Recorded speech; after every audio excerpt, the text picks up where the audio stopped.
രുടെ സംഘടനകളുടെ നേതാക്കന്മാരോട് അവരുടെ ആശങ്കകൾ പങ്കുവെക്കുക എന്ന ഉദ്ദേശത്തോടു കൂടിയാണ് ഈ ഒരു സെമിനാർ ഈ ഒരു വെബിനാർ ഇവിടെ സംഘടിപ്പിച്ചിട്ടുള്ളത്. ഇത് പ്രധാനമായിട്ടും കഴിഞ്ഞ ദിവസങ്ങളിൽ കണ്ടിട്ടുള്ള കഴിഞ്ഞ കാലങ്ങളിലായിട്ട് പണ്ട് കാലത്ത് നമുക്ക് യോഗ്യതാ പരീക്ഷ അത്രത്തോളം ഒരു ടഫായ ഒരു പരീക്ഷ ആയിരുന്നില്ല എന്ന് നമുക്ക് എല്ലാവർക്കും അറിയാം. പക്ഷെ നേരെ മറിച്ച് ഇപ്പോഴത്തെ സാഹചര്യത്തിൽ നമ്മുടെ സഹകരണ എക്സാമിനേഷൻ ബോർഡിന്റെ ഒരു ആറ്റിറ്റ്യൂഡിന്റെ പ്രശ്നമാണോ എന്ന് നമുക്ക് ചിലപ്പോൾ ഒരുപക്ഷെ നമുക്ക് സംശയിക്കേണ്ടിയിരിക്കുന്നു. കഴിഞ്ഞ അസിസ്റ്റന്റ് സെക്രട്ടറി പരീക്ഷയിൽ 56% ആളുകൾ, അതായത് ഏകദേശം എഴുതിയ പകുതി ആളുകളും പരാജയപ്പെട്ടു എന്നുള്ള ഒരു കാര്യമാണ് നമ്മൾ ആദ്യം മനസ്സിലാക്കേണ്ടത്. എഴുതിയ പകുതി ആളുകൾ പരാജയപ്പെട്ടു എന്ന് പറഞ്ഞാൽ പകുതി ആളുകളും വളരെ കാലമായിട്ട് സീനിയർ പോസ്റ്റിൽ വർക്ക് ചെയ്തിരുന്ന ആളുകൾ, അവർക്ക് യോഗ്യത ഒരു അസിസ്റ്റന്റ് സെക്രട്ടറി ആയി കഴിഞ്ഞാലും അവര് നാളെ സെക്രട്ടറി ആയി കൊള്ളണമെന്നില്ല. കാരണം അവിടെ നമുക്ക് 1:1 ഉണ്ട്, 1:2 ഉണ്ട്, ഇങ്ങനത്തെ പ്രശ്നങ്ങളൊക്കെ വേറെയുണ്ട്. അപ്പൊ അയാളുടെ ആഗ്രഹമാണ് അസിസ്റ്റന്റ് സെക്രട്ടറി ആവാനുള്ളത്. എന്നിട്ട് പോലും ആ ഒരു യോഗ്യത പരീക്ഷയിൽ 56% ഉണ്ടെങ്കിലും നമുക്കൊരു ഏവറേജ് ഒരു 50% ആളുകൾ പരാജയപ്പെട്ടു എന്ന് പറയാം. അപ്പൊ നമ്മുടെ സഹകരണ മേഖലയിലുള്ള ഉന്നമനം ആഗ്രഹിച്ചുകൊണ്ട്, സഹകരണ മേഖലയെ ഇഷ്ടപ്പെട്ടുകൊണ്ട് ഇതിനു വേണ്ടി വർക്ക് ചെയ്യുന്ന ഒരുപാട് ആളുകളാണ് അവിടെ പുറത്തായത്. അത് കഴിഞ്ഞ ദിവസങ്ങൾ ഏറ്റവും ലാസ്റ്റ് നടന്ന പരീക്ഷ, നമ്മുടെ സൺഡേ നടന്ന പരീക്ഷ എന്നൊക്കെ പറയുന്നത് നമ്മൾ പറയുന്ന സിലബസ് വേറെ, വന്ന ചോദ്യങ്ങൾ വേറെ. അപ്പം ഇവിടെ വരുന്നത് വളരെ ഒരു ക്വാളിഫയിങ് എക്സാമിന് വരുന്ന ചോദ്യങ്ങളെ അല്ല വന്നത്, അവിടെ വരുന്ന ഒരു കോമ്പറ്റീറ്റീവ് എക്സാമിന് വരുന്ന ചോദ്യങ്ങളാണ്. അപ്പൊ അവിടെ പ്രശ്നം എന്താ വെച്ചാൽ ഒരുപാട് ജീവനക്കാര്, ഒരു അസിസ്റ്റന്റ് സെക്രട്ടറി ആവാൻ ആഗ്രഹിക്കുന്ന ഒരുപാട് ജീവനക്കാരുണ്ട്, അവര് പിന്തള്ളപ്പെടുകയും പകരം കഴിവുള്ള ആളുകൾ ഇല്ല എന്നുള്ള ഒരു മിഥ്യാധാരണ സൃഷ്ടിക്കുകയും പകരം പുറമേ നിന്നുള്ള ആളുകൾ വരികയും ചെയ്യുന്ന ഒരു സാഹചര്യം. നമ്മൾ സഹകരണ സംഘത്തിന് വേണ്ടി പ്രവർത്തിക്കുന്നു, ഒരുപാട് കഷ്ടപ്പെടുന്നു. അവിടെ ഒരു യോഗ്യതാ ടെസ്റ്റ് ഉണ്ട്. യോഗ്യതാ ടെസ്റ്റുകൾ തീർച്ചയായിട്ടും ഒരു സംഘത്തിന്റെ ഭാവി കൊണ്ടു നടക്കാൻ പറ്റുന്ന ഒരാളാണോ അയാൾ എന്നാണ് അതിനെക്കുറിച്ച് മനസ്സിലാക്കേണ്ട ഒരു പ്രധാനമായിട്ടുള്ള ചോദ്യം. അയാൾക്ക് അതിനുള്ള യോഗ്യത, അയാൾക്ക് എഡ്യൂക്കേഷൻ ക്വാളിഫിക്കേഷൻ എല്ലാം ഉള്ളത് കൊണ്ടാണല്ലോ അയാൾ ആ പോസ്റ്റിലെത്തി. എന്നിട്ട് പിന്നെ അയാളെ സംബന്ധിച്ചിടത്തോളം അയാൾക്ക് വേണ്ടത് ഈ സഹകരണവുമായി ബന്ധപ്പെട്ട അല്ലെങ്കിൽ സ്ഥാപനം കൊണ്ട് നടക്കാൻ പറ്റുന്ന ഒരാളാണോ എന്നുള്ളത് ആണ് ഒരു എക്സാമിനേഷൻ ബോർഡ് അളക്കേണ്ടത് എന്നാണ് എൻ്റെ ഒരു വ്യക്തിപരമായ അഭിപ്രായം. അവിടെ പകരം അയാൾക്ക് അറിവുണ്ടോന്നും അയാൾക്ക് ജനറൽ നോളേജ് ഉണ്ടോന്നും അയാൾക്ക് സയൻസ് ഉണ്ടോ എന്നൊക്കെ നോക്കുന്ന രീതിയിലുള്ള ചോദ്യങ്ങൾ വരുന്നത് നമ്മളെ വളരെയധികം ബുദ്ധിമുട്ടിക്കുന്നു. നമ്മളെ സഹകരണ മേഖലയിലെ ജീവനക്കാരെ ബുദ്ധിമുട്ടിക്കുന്ന ഒരു സാഹചര്യമാണ് ഉള്ളത്. അപ്പൊ ഈ ഒരു ആശങ്ക കഴിഞ്ഞ ദിവസങ്ങളിലായിട്ട് ഒരുപാട്, ഇപ്പൊ പരീക്ഷ കഴിഞ്ഞു വന്നിട്ട് ഒരുപാട് ആളുകൾ നമ്മളോട് പങ്കുവെച്ചു. അതിൽ ഏറ്റവും പ്രധാനപ്പെട്ട ഒരു കാര്യം എന്താ വെച്ചാൽ നമ്മുടെ സബ് സ്റ്റാഫിന്റെ പരീക്ഷ വന്നു. സബ് സ്റ്റാഫിന്റെ പരീക്ഷ കഴിഞ്ഞു, അരമണിക്കൂർ പിന്നിട്ടപ്പോൾ ഏജൻസികൾ അതിന്റെ ആൻസർ കീ പബ്ലിഷ് ചെയ്തു. കാരണം അതിന് ചോദ്യപേപ്പർ വളരെ സിമ്പിളാണ്, ആർക്കും മാനേജ് ചെയ്യാൻ വേണ്ടി പറ്റും. അതുകൊണ്ട് തന്നെ അവർ അരമണിക്കൂർ കൊണ്ട് പബ്ലിഷ് ചെയ്തു. ഇത് ഇന്നിപ്പോ ബുധനാഴ്ചയായി, ഇതുവരെയും അസിസ്റ്റന്റ് സെക്രട്ടറിയുടെ ആൻസർ കീ പലർക്കും സാധിച്ചിട്ടില്ല. പല കോമ്പറ്റീറ്റീവ് എക്സാം നടത്തുന്ന ഏജൻസികൾക്കും അതിന്റെ ആൻസർ കീ പബ്ലിഷ് ചെയ്യാൻ പറ്റിയില്ല എന്ന് പറയുന്നത് പോലും എന്താ വെച്ചാല് അത്രമാത്രം ടഫായിരുന്നു, അല്ലെങ്കിൽ അത്രമാത്രം കൺഫ്യൂസിങ് ആയ ക്വസ്റ്റ്യൻസ് ആണ്. അപ്പൊ അവിടെയാണ് നമ്മുടെ ഒരു ആശങ്കകളുണ്ട്. അപ്പൊ അത് ഒട്ടേറെ ആളുകൾ ഇതിനെക്കുറിച്ച് നമ്മുടെ ആശങ്കകൾ ഉള്ള കാര്യം നമ്മളോട് പ്രത്യേകിച്ചും പറഞ്ഞിട്ടുണ്ട്. അപ്പൊ നമ്മള് ഈ സഹകരണ വീക്ഷണം ഒരു കൂട്ടായ്മയാണ്. എല്ലാ ആളുകളും റെസ്പെക്റ്റീവ് ഓഫ് പൊളിറ്റിക്സ്, എല്ലാ കാര്യങ്ങളും നമ്മൾ സഹകരണ മേഖലയുടെ ഒരു അഭിവൃദ്ധിക്ക് വേണ്ടിയിട്ടാണ് നമ്മൾ പ്രവർത്തിക്കുന്നത്. അപ്പോൾ ഒരു കൂട്ടായ ചർച്ച, എല്ലാ സംഘടനകളെയും നമ്മൾ ഒരു പ്ലാറ്റ്ഫോമിൽ കൊണ്ടുവന്നിട്ട് ഒരു കൂട്ടായ ചർച്ച നടത്തുകയും അതിന്റെ ആകത്തുകയായ സംഭവങ്ങൾ നിങ്ങൾക്ക് മനസ്സിലാവുകയും തുടർ നടപടികൾ നേതാക്കന്മാരെ ഏൽപ്പിക്കുകയും അതാത് സംഘടനകൾ അത് ഏറ്റെടുക്കുകയും വേണം. കാരണം സംഘടനകളുടെ ഒരു പ്രഷർ ഇല്ലാതെ ഇനി നമുക്കുള്ള സഹകരണ മേഖലയിൽ മുന്നോട്ട് പോകില്ല. അതുകൊണ്ട് ഇന്നത്തെ ദിവസം ഇവിടെ വന്ന എല്ലാ നേതാക്കന്മാരും അതിന് ഉതകുന്ന ആളുകളാണ്. അവർക്ക് അതിനുള്ള സമ്മർദ്ദം ചെലുത്താൻ വേണ്ടി പറ്റും. ഇനി സഹകരണ മേഖലയിൽ പ്രവർത്തിക്കുന്ന ആളുകൾക്ക് ഇനി വരുന്ന എക്സാമിനേഷനുകളിലും എങ്കിലും അതിനുള്ളൊരു യോഗ്യത ലഭിക്കുന്ന രീതിയിലേക്ക് ഒരു പ്രഷർ ഉണ്ടാക്കാൻ നമുക്ക് സാധിക്കണം. അതുപോലെ തന്നെ ഇപ്പൊ ഉണ്ടാക്കിയ ക്വസ്റ്റ്യൻസിൽ ഇപ്പൊ നിലവിലുള്ള കട്ട് ഓഫ് മാർക്ക് കുറയ്ക്കാനുള്ള നടപടികൾ എക്സാമിനേഷൻ ബോർഡ് എടുക്കേണ്ടതുണ്ട്. അപ്പൊ ഇത്തരം കാര്യങ്ങളിലൊക്കെ ഒരു സമ്മർദ്ദ ശക്തിയായിട്ട് നമ്മുടെ സംഘടനകൾ മാറണമെന്നാണ് നമ്മൾ ആഗ്രഹിക്കുന്നത്. അതുകൊണ്ടാണ് ഇങ്ങനെ ഒരു പ്ലാറ്റ്ഫോം ഇതിനു വേണ്ടി നമ്മൾ ഉണ്ടാക്കിയെടുത്തിട്ടുള്ളത്. ഏതായാലും ഇന്നത്തെ ചർച്ചയിൽ നമുക്ക് വേണ്ടി പങ്കെടുക്കുന്നത് നമ്മുടെ എംപ്ലോയീസ് യൂണിയന്റെ സംസ്ഥാന സെക്രട്ടറി ആയ ശ്രീ NK രാമചന്ദ്രൻ സാറാണ്. സാറ് നമ്മുടെ എല്ലാ പരിപാടിയിലും വളരെ സജീവമായി പങ്കെടുക്കുന്ന ഒരാൾ കൂടിയാണ്. വളരെ പ്രൊയാക്റ്റീവ് ആയിട്ട് എല്ലാ കാര്യങ്ങളും കാണുന്ന ഒരു വ്യക്തി കൂടിയാണ്. അപ്പൊ അദ്ദേഹത്തിന് ഞാൻ പരിചയപ്പെടുത്തേണ്ട ആവശ്യമില്ല. അദ്ദേഹത്തിന് ഹൃദയം നിറഞ്ഞ സ്വാഗതം. അതുപോലെ തന്നെ KCF-ന്റെ സംസ്ഥാന പ്രസിഡന്റ് ശ്രീ ബിനു കാവുങ്കലാണ് KCF-നെ പ്രതിനിധീകരിച്ചുകൊണ്ട് പങ്കെടുക്കുന്നത്. അദ്ദേഹത്തിനും ഈ യോഗത്തിലേക്ക് ഹാർദമായ സ്വാഗതം ചെയ്യുന്നു. അതുപോലെ തന്നെ AITC-യുടെ സംസ്ഥാന general secretary Shri KV Pramod സാറാണ്. സാറിനെ ഈ യോഗത്തിലേക്ക് ഹാർദമായ സ്വാഗതം ചെയ്യുന്നു. അതുപോലെ തന്നെ INDC കേരള കോപ്പറേറ്റീവ് എംപ്ലോയീസ് കോൺഗ്രസിന്റെ ശ്രീ അമ്പക്കാട്ട് സുരേഷ് അവർകളാണ്. അദ്ദേഹത്തിനെയും ഈ യോഗത്തിലേക്ക് ഹാർദമായി സ്വാഗതം ചെയ്യുന്നു. കൂടാതെ അർബൻ ബാങ്ക് എംപ്ലോയീസ് ഓർഗനൈസേഷന്റെ ശ്രീ റഷീദ് വല്ലാഞ്ചേരിയും കൂടി നമ്മുടെ കൂടെ ഇന്ന് ചേർന്നിട്ടുണ്ട്. കാരണം അർബൻ ബാങ്കിലെ ജീവനക്കാരെയും ഒക്കെ പ്രതികൂലമായി ബാധിക്കുന്ന രീതിയിലുള്ള ഒരു സമീപനമാണ് എക്സാമിനേഷൻ ബോർഡിന്റെ ഭാഗത്തു നിന്നുണ്ടായത്. അദ്ദേഹം അവരെ പ്രതിനിധീകരിച്ചുകൊണ്ട് പങ്കെടുക്കുന്നുണ്ട്. അപ്പൊ മാത്രമല്ല, ഏകദേശം 100-ലധികം പാർട്ടിസിപ്പൻസ് ഇന്നത്തെ യോഗത്തിൽ പങ്കെടുക്കുന്നുണ്ട്. അപ്പൊ അവരുടെ ആശങ്കകളാണ് പ്രധാനമായിട്ടും സംഘടനാ നേതാക്കളോട് നമുക്ക് പറയാനുള്ളത്. അപ്പൊ ആ ആശങ്കകൾ നിങ്ങൾ നോട്ട് ചെയ്യണം. ചിലപ്പോൾ ഒരാൾ പറഞ്ഞത് വീണ്ടും വീണ്ടും റിപ്പീറ്റ് ചെയ്യാതെ ശ്രമിക്കുക. ആ ഓരോ കാര്യങ്ങളെ കുറിച്ച് മനസ്സിലാക്കുക. അത് എഴുതി വെക്കാനുള്ള സൗകര്യങ്ങൾ ഉണ്ടാക്കണം. ഒന്ന് നമ്മൾ കോർഡിനേറ്റ് ചെയ്തിട്ട് നമുക്ക് ചെയ്യാൻ റെക്കോർഡഡ് വീഡിയോസ് നമ്മൾ നേതാക്കന്മാർക്ക് വീണ്ടും അയച്ചു തരാവുന്നതാണ്. ഏതായാലും വൺസ് അഗെയിൻ ഈ യോഗത്തിലേക്ക് പങ്കെടുത്ത എല്ലാവർക്കും, അതുപോലെ തന്നെ ഒരുപാട് ജീവനക്കാർ ഇന്ന് ഈ യോഗത്തിൽ അറ്റൻഡ് ചെയ്യുന്നുണ്ട്. ഏകദേശം 120-ലധികം ആളുകളായി. 120-ലധികം ആളുകൾക്കും ഈ യോഗത്തിലേക്ക് സ്വാഗതം ഞാൻ പറയുകയാണ്. മോഡറേറ്ററായിട്ട് നമ്മുടെ അഡ്മിൻ ശ്രീ അരുൺ ശിവാനന്ദനാണ് ഉള്ളത്.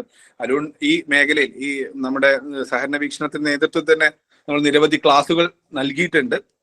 അതൊക്കെ മികച്ച രീതിയിൽ അദ്ദേഹം കോർഡിനേറ്റ് ചെയ്തിട്ടുണ്ട്. അതുകൊണ്ട് അദ്ദേഹത്തിനെ കുറിച്ച് കൂടുതൽ ആധികാരികമായിട്ട് ഇതിനെ കുറിച്ച് പറയാൻ സാധിക്കും എന്നുള്ളതുകൊണ്ട് മോഡറേറ്ററെ ഈ യോഗത്തിലേക്ക് സ്വാഗതം ചെയ്തുകൊണ്ട് ഞാൻ നിർത്തുന്നു. നന്ദി, നമസ്കാരം. Thank you Shri sir. നമുക്ക് വളരെ സന്തോഷമുണ്ട്. സഹകരണ വീക്ഷണത്തിന്റെ നേതൃത്വത്തിൽ നടത്തുന്ന 38ാമത് ഒരു പ്രോഗ്രാം ആണ്. അഥവാ ആ പ്രോഗ്രാം നമ്മൾ പക്ഷേ മറ്റു പരിപാടികളിൽ നിന്ന് നല്ല നമ്മൾ സഹകരണ വീക്ഷണം ഏറ്റെടുത്ത് കഴിഞ്ഞ ഒരു വർഷത്തിനകത്ത്, അതായത് ഈ 26-ാം തീയതി ആവുമ്പോൾ ഒരു വർഷം പൂർത്തിയാകുകയാണ് നമ്മുടെ ഈ കൂട്ടായ്മ രൂപീകരിച്ചിട്ട്. അതിൽ തീർത്തും വ്യത്യസ്തമായതും എന്നാൽ സഹകരണ മേഖലയുമായി അല്ലെങ്കിൽ ഈ മേഖലയിൽ പണിയെടുക്കുന്ന ജീവനക്കാരുമായി ഏറ്റവും വൈകാരികമായ ഉണ്ടാകുന്ന ഒരു വിഷയമാണ് നമ്മൾ ഇന്ന് ഏറ്റെടുത്ത് ചെയ്യേണ്ടി വന്നിട്ടുള്ളത്. അതിന്റെ സാഹചര്യം എന്താണെന്ന് എല്ലാവർക്കും അറിയാവുന്ന കാര്യമാണ്. കഴിഞ്ഞ ഞായറാഴ്ച നടന്ന CSEB നടത്തിയ സഹകരണ മേഖലയിലെ ജീവനക്കാർക്ക് വേണ്ടി 2 എക്സാമുകൾ നടത്തി. ഒന്ന് സബ് സ്റ്റാഫ് ജീവനക്കാർക്ക്, അതായത് 31/12/2024 ചട്ട ഭേദഗതിയുടെ അടിസ്ഥാനത്തിലാണ് സബ് സ്റ്റാഫ് ജീവനക്കാർക്ക് കൂടി ഈ ക്വാളിഫൈ എക്സാം ബാധകമായത്. അതിനെ തുടർന്ന് ഇറങ്ങിയ സിലബസ്, പക്ഷെ നമ്മൾ ആ സിലബസിന്റെ ഒരു ബുദ്ധിമുട്ട് അല്ലെങ്കിൽ സിലബസിനകത്തുണ്ടായിരുന്ന ഒരു പ്രശ്നം നമ്മൾ മനസ്സിലാക്കാൻ അന്നേരം നമുക്ക് സംഘടനകൾ ഉൾപ്പെടെയുള്ളവർ ചില സംഘടനകളൊക്കെ ആക്ഷേപങ്ങൾ ഇത് പറഞ്ഞിരുന്നെങ്കിൽ പോലും പൂർണ്ണമായിട്ടും ഇത് മനസ്സിലാക്കാൻ കഴിഞ്ഞില്ല. പക്ഷെ കഴിഞ്ഞ ദിവസം നമ്മൾ എക്സാം കഴിഞ്ഞപ്പോൾ നമ്മളൊരു കാര്യം മനസ്സിലായ ഒരു കാര്യം എന്ന് പറയുന്നത്, ഇതൊരു കോമ്പറ്റേറ്റീവ് മത്സരം അല്ല എന്ന് പലരും മറന്നു പോയിക്കൊണ്ട് ഇതൊരു ക്വാളിഫൈ എക്സാം ആണെന്ന കാര്യം നമ്മുടെ എക്സാം ബോർഡ് പോലും മറന്നുപോയി. അപ്പം ഇന്ന് ഈ തവണ സഹകരണ വീക്ഷണം ഒരു കൂട്ടായ്മ ഇത് നടത്താൻ പ്രധാന കാരണമെന്ന് പറയുന്നത് തന്നെ, കഴിഞ്ഞ തവണ ഒരു എക്സാം നടന്നപ്പോൾ നമുക്ക് സ്ട്രീം 1 ലെവലിലെ പാക്സ് ഉൾപ്പെടെയുള്ള അർബൻ ബാങ്ക് ഉൾപ്പെടെയുള്ളവർക്ക് ഈ ക്വാളിഫൈ എക്സാമിൽ പറയുന്നത് സ്ട്രീം 1 ലെവലിലെ ക്വസ്റ്റ്യൻ, അതായത് JDC HDC ഒക്കെ വരുന്ന ലെവലിലുള്ള ക്വസ്റ്റ്യൻ ആണ് നമ്മളോട് പ്രിപ്പയർ ചെയ്യാൻ പറയുന്നത്, പഠിക്കാൻ പറയുന്നത്. പക്ഷെ കഴിഞ്ഞ തവണ ഒരു 30% ക്വസ്റ്റ്യൻ സ്ട്രീം 2 ലെവൽ ക്വസ്റ്റ്യനിൽ നിന്ന് കയറി വന്ന അഗ്രികൾച്ചർ, റൂറൽ ഡെവലപ്മെന്റ് ബാങ്കുകൾ ഉൾപ്പെടെയുള്ള CSEB നടത്തുന്ന ക്വാളിഫൈ എക്സാമിന് നടത്തുന്ന ക്വസ്റ്റ്യനിൽ നിന്ന് കയറി വന്നു. അപ്പൊ തന്നെ ഇതിനകത്ത് ആശങ്കകൾ സംഘടനാ നേതൃത്വങ്ങൾ പറയുകയും ഒക്കെ ചെയ്തു. പക്ഷെ റിസൾട്ട് വന്നപ്പോൾ ഈ പറഞ്ഞ 54% വിജയിച്ചു. നമുക്കറിയാം ഇതിനകത്തൊരു വിജയ ശതമാനം ഉയരുന്നത് സ്വാഭാവികമാണ്. നമുക്ക് എന്ന് പറഞ്ഞാൽ നെഗറ്റീവ് മാർക്കില്ല, അപ്പം സ്വാഭാവികമായിട്ടും വിജയ ശതമാനം ഉയരും. പക്ഷെ അത് ഏകദേശം ഒരു 100 മാർക്കിൽ 30 മാർക്ക് 35 മാർക്ക് വരുന്ന ആളിന് ഈ ബാക്കി വരുന്ന 30% അറിയാമെങ്കിൽ ബാക്കി വരുന്ന ഈ 70% വരുന്ന ക്വസ്റ്റ്യൻ ആൻസറിൽ ചെയ്യുമ്പോൾ അവർക്ക് സ്വാഭാവികമായിട്ട് അല്ലെങ്കിൽ 70 ക്വസ്റ്റ്യൻ ചെയ്യുമ്പോൾ സ്വാഭാവികമായിട്ടും 10-15 ക്വസ്റ്റ്യൻ ആൻസർ കൂടി പ്ലസ് ആയിട്ട് വരും. അതാണ് ഇതിനകത്ത് വരുന്ന കാര്യം. അല്ലാതെ നമുക്ക് വരുന്ന ഒരു വിഷയം എന്ന് പറയുന്നത് നമ്മൾ പഠിച്ചു പോകും. എന്തിനാണ് നമ്മൾ എന്താണ് പഠിക്കേണ്ടത്? സഹകരണവുമായി ബന്ധം എല്ലാ മേഖലയിലുള്ള ക്വാളിഫൈയിങ് എക്സാമുകളും ആ മേഖലയുമായി ബന്ധപ്പെട്ട് നിൽക്കുന്ന അടുത്ത സ്റ്റേജിലേക്ക് അവൻ പോയാൽ അവന് ആ സ്ഥാപനത്തിന് എത്രമാത്രം ഗുണകരമായി അവന്റെ കഴിവുകളെ വിനിയോഗിക്കാം, അല്ലെങ്കിൽ അവൻ എന്തെല്ലാം കാര്യങ്ങൾ അറിഞ്ഞിരിക്കണം എന്നുള്ളതാണ്. പക്ഷെ ഇവിടെ സംഭവിച്ചെന്ന് പറയുന്നത് ഈ ഇംഗ്ലീഷ് GK മാത്സ് നമ്മൾ അത് ഒഴിച്ചു മാറ്റിയാൽ അവിടെ സിലബസ് വളരെ കൃത്യമായിരുന്നു. പക്ഷെ ഈ ഇംഗ്ലീഷ് GK മാത്സ് സ്വാഭാവികമായിട്ടും വേണോ എന്ന് ചോദിച്ചാൽ നമ്മുടെ ഒരു കോമ്പറ്റീവ് എക്സാമിന് ആണെങ്കിൽ ഓക്കെ, അത് പഠിക്കണം. ഇതിപ്പോ സംഘ ജീവനക്കാർ സമയം കഴിഞ്ഞതിന് ശേഷം വന്ന് അല്ലെ 7-7:30 മോർണിംഗ് ആൻഡ് ഈവനിങ് ബ്രാഞ്ചിൽ ഉൾപ്പെടെ ജോലി ചെയ്തതിന് ശേഷം വന്ന് അവർക്ക് കിട്ടുന്ന സമയം ബുക്കുകളും അല്ലെങ്കിൽ പല ഈ പറഞ്ഞ കോച്ചിങ് നടത്തുന്ന സ്ഥാപനങ്ങളിൽ ഈ പറഞ്ഞ 7:30 തൊട്ടും അല്ലെങ്കിൽ 7 തൊട്ട് 10 വരെ ഒക്കെ ഇരുന്നും അതിനുശേഷം ആഹാരം എന്തെങ്കിലും കഴിച്ചതിന് ശേഷം വീണ്ടും 10 മണിക്ക് ശേഷം വർക്കൗട്ട് ചെയ്ത് ആണ് പലരും എക്സാം അറ്റൻഡ് ചെയ്തിട്ടുള്ളത്. പക്ഷെ അവരുടെ മുന്നിലേക്കാണ് ഈ വലിയൊരു ചോദ്യചിഹ്നം വന്നത്. ഇപ്പം എക്സാം പല സഹകരണ വീക്ഷണവും കണ്ടക്ട് ചെയ്തിട്ടുണ്ട്. ഏകദേശം സബ് സ്റ്റാഫ് ആൻസർ കീ വന്നപ്പോൾ തന്നെ ഏകദേശം എഴുതിയ ആളുകളിൽ അതായത് 300ഓളം ആളുകൾ സഹകരണ വീക്ഷണത്തിന്റെ സഹായത്തോടു കൂടി അതിനകത്ത് 99 എബോ വിജയം ഉണ്ടായിട്ടുണ്ട്. അത് നമ്മൾ പറഞ്ഞു കൊടുത്ത അല്ലെങ്കിൽ അവർ സഹകരണ വീക്ഷണ അക്കാദമി പറഞ്ഞു കൊടുത്തത് ആ മേഖലയുമായി ബന്ധപ്പെട്ട ചോദ്യങ്ങളായിരുന്നു. പക്ഷെ അസിസ്റ്റന്റ് സെക്രട്ടറിയിലേക്ക് വരുമ്പോഴും ആ മേഖലയുമായി ബന്ധപ്പെട്ട ചോദ്യങ്ങൾ പാടെ അവഗണിച്ചുകൊണ്ട് മാനേജ്മെന്റും കമ്പ്യൂട്ടറും, അതും ഈ സ്ട്രീം 1 ലെവലിലെ പുസ്തകം നമ്മൾ ഒരു പുസ്തകം പഠിക്കാൻ പറഞ്ഞാൽ അല്ലെങ്കിൽ ഒരു സിലബസ് പഠിക്കാൻ പറഞ്ഞതിന് ശേഷം ആ സിലബസുമായിട്ട് കുലബന്ധമില്ലാത്ത ചോദ്യങ്ങൾ ചോദിച്ചു. പക്ഷെ വിജയ ശതമാനം എല്ലായിടവും ഉയരും, അത് അല്ലെങ്കിൽ 50% വിജയം ഉണ്ടാകും. അത് ഈ പറഞ്ഞ പ്രധാന ഘടകം എന്ന് പറയാൻ നെഗറ്റീവ് മാർക്ക് ഇല്ലാത്തതുകൊണ്ട് സംഭവിക്കുന്ന ഒരു സാങ്കേതികത കാര്യമാണ്. പക്ഷെ പരാജയപ്പെടുന്ന ആളുകൾ മാനസികമായി തകർന്നു പോകുന്ന ഒരു സാഹചര്യം നമ്മൾ കാണുന്നു. ഇത് വേറൊന്നും കൊണ്ടല്ല, കഴിഞ്ഞ തവണ 30% വന്നപ്പോൾ തന്നെ ഡെസ്പായ ആളുകൾ ഇത്തവണ അത് കവർ ചെയ്യാം എന്ന് പറഞ്ഞ് എഴുതി വന്നപ്പോൾ അവര് പഠിച്ചത് ചോദ്യങ്ങളൊന്നുമല്ല എക്സാമിന് ചോദിക്കുന്നത്. അത് 1000-10,000 ക്വസ്റ്റ്യൻ വർക്കൗട്ട് ചെയ്തുകൊണ്ട് പോകുന്ന ആളുകൾക്ക് മുന്നിലേക്ക് പുതിയൊരു സിലബസ് എടുത്തിടുകയാണ്. അത് സ്വാഭാവികമായിട്ടും ഒരു തെറ്റായിട്ടുള്ളൊരു കീഴ്വഴക്കമാണ്. നമ്മുടെ ഒരു ആമുഖമായി ഞാൻ പറഞ്ഞു എന്നുള്ളത് മാത്രമേ ഉള്ളൂ. നമ്മുടെ സംഘടനാ നേതാക്കന്മാരോട് നമ്മുടെ ഈ എക്സാം എഴുതിയ ആളുകൾ അവരുടെ അനുഭവങ്ങൾ വിവരിക്കുന്നതിന് വേണ്ടിയാണ് കൂടിയാണ് നമ്മൾ ഇങ്ങനെ ഈ ഒരു പ്രോഗ്രാം കണ്ടക്ട് ചെയ്തിരിക്കുന്നത്. നമുക്കറിയാം നമ്മുടെ എല്ലാ പ്രധാനപ്പെട്ട സംഘടനയുടെയും നേതാക്കന്മാർ ഇവിടെ എത്തിച്ചേർന്നിട്ടുണ്ട്. അപ്പം നമുക്ക് ആദ്യം തന്നെ ഈ ഒരു വിഷയത്തിൽ സംസാരിക്കുന്നതിന് വേണ്ടി നമ്മുടെ പ്രിയപ്പെട്ട രാവേന്ദ്ര സാറിനെ വിളിക്കാം. ആദ്യം നമ്മുടെ പ്രധാനപ്പെട്ട സംഘടനാ നേതാക്കന്മാർക്ക് നമ്മളോട് പറയാനുള്ള കാര്യം കേട്ടതിന് ശേഷം നമുക്ക് നിങ്ങൾക്ക് ഈ എക്സാം എഴുതിയ ആളുകൾക്കും അല്ലെങ്കിൽ ഭാവിയിൽ എക്സാം എഴുതാൻ പോകുന്ന ആളുകൾക്കും കൂടി കാര്യങ്ങൾ പറയാനുള്ള ഒരു അവസരം ഉണ്ടായിരിക്കും. അപ്പോൾ നമ്മുടെ എംപ്ലോയീസ് യൂണിയന്റെ പ്രിയപ്പെട്ട ജനറൽ സെക്രട്ടറി സഹകരണ വീക്ഷണത്തിന്റെ എല്ലാ പ്രവർത്തനങ്ങൾക്കും ആദ്യം തന്നെ അദ്ദേഹം ഒന്നാമത്തെ പ്രോഗ്രാമിൽ തൊട്ട് പറഞ്ഞ പോലെ ചർച്ച നടക്കട്ടെ എന്ന് ആ ഒരൊറ്റ വാക്കിൽ ആണ് ഈ സഹകരണ വീക്ഷണത്തിന്റെ പല പരിപാടികളും ആ ചർച്ച നടക്കട്ടെ എന്ന ആ വാക്കിൽ പിടിച്ചുകൊണ്ട് തന്നെയാണ് സഹകരണ വീക്ഷണം ഇന്നും ഈ പ്രോഗ്രാമുകൾ സംഘടിപ്പിക്കുന്നത്. അപ്പം നമ്മുടെ പ്രിയപ്പെട്ട രാമേന്ദ്ര സാർ അദ്ദേഹം തിരക്കിലാണെന്ന് എന്നോട് അറിയിച്ചിരുന്നു. ഒരു പ്രോഗ്രാമിൽ പങ്കെടുക്കാൻ വേണ്ടി നിന്നാണ്, അതുപോലും ക്യാൻസൽ ചെയ്തിട്ടാണ് എന്നാണ് എനിക്ക് തോന്നുന്നത് അദ്ദേഹം ഈ പ്രോഗ്രാമിൽ പങ്കെടുക്കുന്നത്. അദ്ദേഹത്തെ ഹാർദവപൂർവ്വം സ്വാഗതം ചെയ്യുന്നു.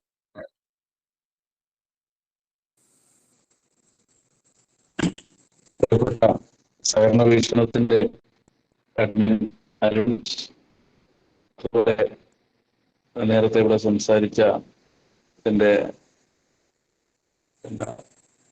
ചാനലിലെ സുഹൃത്ത്, അതുപോലെ വിവിധ സംഘടനകളുടെ നേതാക്കന്മാർ,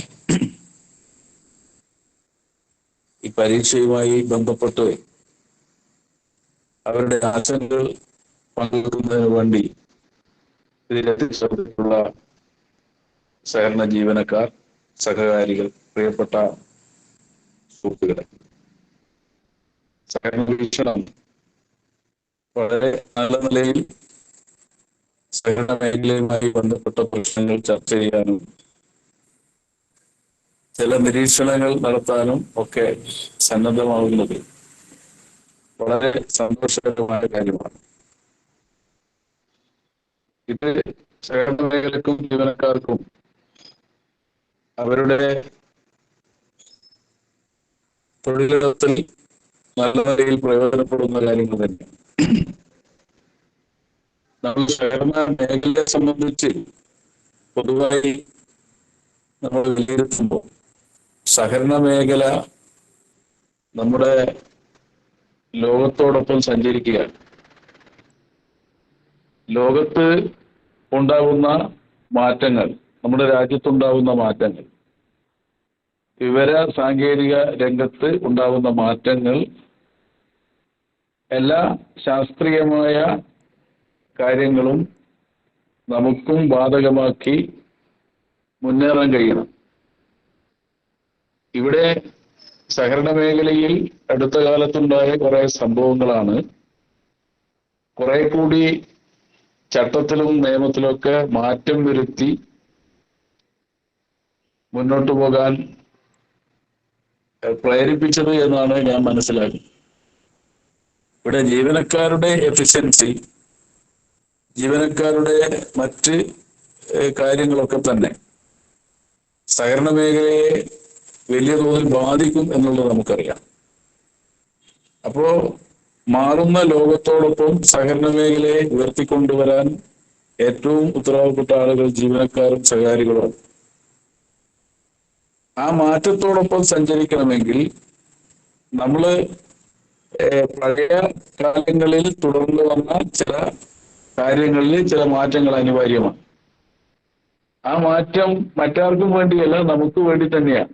ജീവനക്കാർക്കും സഹകരണ പ്രസ്ഥാനത്തിനും സഹകരണ സ്ഥാപനങ്ങൾക്കും വേണ്ടി തന്നെയാണ്. ആ നിലയിൽ നമുക്ക് ഈ മാറ്റങ്ങളെ കാണാൻ കഴിയണം എന്നുള്ളതാണ്. ഒന്ന്, സഹകരണ മേഖല മറ്റ് മേഖലയേക്കാൾ വലിയ തോതിൽ അതിൻ്റെ സമ്പത്ത് കൈകാര്യം ചെയ്യുന്ന ഒരു മേഖലയാണ്. ജനങ്ങളുടെ പണമാണ് നമ്മൾ കൈകാര്യം ചെയ്യുന്നത്. ആധുനികമായ എല്ലാ സൗകര്യങ്ങളും ഇതിലൂടെ നമുക്ക് ഇതിന്റെ ഇടപാടുകാർക്ക് നൽകാൻ കഴിയണം. നല്ല വിശ്വാസ്യതയോടുകൂടി പോകാൻ കഴിയണം. ഇപ്പൊ ജീവനക്കാരുടെ എഫിഷ്യൻസി, ഇപ്പോ നമ്മളൊരു മത്സരാധിഷ്ഠിത കമ്പോളത്തിലാണ് സഹകരണ മേഖലയുള്ളത്. മത്സരിച്ച് ജയിക്കാൻ പറ്റുന്നവർ ജയിക്കട്ടെ എന്നുള്ള കാഴ്ചപ്പാടാണ് ഇപ്പം കേന്ദ്ര ഗവൺമെന്റ് അടക്കം ഉയർത്തിക്കൊണ്ടുവരുന്നത്. ആ മത്സരത്തിൽ നമ്മൾ പുറകോട്ടായി കഴിഞ്ഞാൽ നമുക്ക് നിലനിൽക്കാൻ കഴിയില്ല. അപ്പൊ ജീവനക്കാരുടെ എഫിഷ്യൻസി, അതുപോലെ എഡ്യൂക്കേഷണൽ ക്വാളിഫിക്കേഷൻ, നമ്മുടെ ഈ എല്ലാ കാര്യങ്ങളിലും നമുക്ക് മറ്റ് ഇതര സാമ്പത്തിക സ്ഥാപനങ്ങളോട് മത്സരിച്ച് തന്നെ നിൽക്കാൻ കഴിയണം. അപ്പൊ വളരെ പ്രൊഫഷണലായി നമുക്ക് ഈ മേഖലയെ കൈകാര്യം ചെയ്യണമെങ്കിൽ ഈ ഒരു ബോധ്യം നമുക്ക് ജീവനക്കാരുടെ സംഘടന എന്നുള്ള നിലക്ക് നമ്മൾ ഇതിലേക്ക് അത്തരം കാര്യങ്ങൾ നമ്മൾ പരിഗണിച്ചു പോകുന്നില്ല എങ്കിൽ നമുക്ക് ഈ ലോകത്ത് ഉണ്ടാവുന്ന മാറ്റത്തോടൊപ്പം സഞ്ചരിക്കാൻ കഴിയില്ല. അപ്പോൾ ജീവനക്കാർക്ക് ഏതെങ്കിലും ഒരു യോഗ്യതാ പരീക്ഷ വെക്കുന്നത്, അല്ലെങ്കിൽ ഏതെങ്കിലും തരത്തിലുള്ള അത്തരം പ്രൊഫഷണലൈസ് ചെയ്യാൻ, അല്ലെങ്കിൽ കുറെ കൂടി നല്ല കാര്യങ്ങൾ കാര്യമാണ് നമ്മൾ ധരിക്കേണ്ടതില്ല. ഞാനിപ്പോ ഇന്നലെ കഴിഞ്ഞ ദിവസം നടന്ന സബ് സ്റ്റാഫ് പരീക്ഷയുമായി ബന്ധപ്പെട്ട് ചില പരീക്ഷ എഴുതിയ ആളുകളോട് ഞാൻ സംസാരിച്ചു. അവർ പറഞ്ഞത് ആ സിലബസിൽ കേന്ദ്രീകരിച്ച് നമ്മൾ ഒരു തയ്യാറെടുപ്പ് നടത്തി കഴിഞ്ഞാൽ പ്രയാസമില്ലാതെ നമുക്ക് ഈ യോഗ്യതാ പരീക്ഷ പാസ്സാവാൻ കഴിയും എന്നുള്ള നിലയിൽ പറഞ്ഞ ആളുകൾ. അതേസമയം വളരെ എന്താ പറയാ, ഒരു കൺഫ്യൂസിംഗ് ആയിട്ടുള്ള ക്വസ്റ്റ്യൻ ആണ് എന്ന് പറഞ്ഞാൽ, അപ്പൊ ഇത് നമുക്ക് ഒരു നല്ല പഠനം ആവശ്യമാണ്. കാരണം ഈ പൊതുവായി ഈ യോഗ്യതാ പരീക്ഷ ആവശ്യമുണ്ടോ എന്നുള്ള കാര്യം നമ്മൾ വേറെ ചർച്ച ചെയ്യേണ്ട വിഷയമാണ്. പക്ഷേ ഈ ജീവനക്കാരനെ വളരെ പ്രൊഫഷണൽ, കുറെ കൂടി ഈ ഒരു സ്ഥാപനത്തിന്റെ പുരോഗതിക്ക് വേണ്ടി അവരുടെ കോൺട്രിബ്യൂഷൻ ഉണ്ടാവണമെങ്കിൽ നമ്മൾ പുതിയ കാലത്തിനൊത്ത് നമ്മളും വളരാൻ ശ്രമിക്കേണ്ടതാണ്. ആ നിലയിലാണ് കോപ്പറേറ്റീവ് എംപ്ലോയീസ് യൂണിയൻ ഈ കാര്യങ്ങളെയൊക്കെ കാണുന്നത്.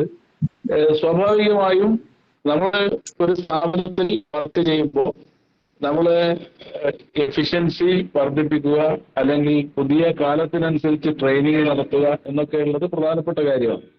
ഈ യോഗ്യതാ പരീക്ഷ അല്ല ഇതിന്റെ യഥാർത്ഥത്തിലുള്ള ഒരു മറുമരുന്ന് എന്നാണ് എനിക്ക് തോന്നുന്നത്. കാരണം ട്രെയിനിങ് ആണ് ഏറ്റവും കൂടുതൽ ജീവനക്കാർക്ക് നല്ല നിലയിൽ ട്രെയിനിങ് ക്ലാസ്സുകൾ സംഘടിപ്പിച്ച് പ്രൊഫഷണലൈസ് ചെയ്ത് പോവുക എന്നുള്ളതാണ് ഏറ്റവും പ്രധാനമായിട്ടുള്ളത്.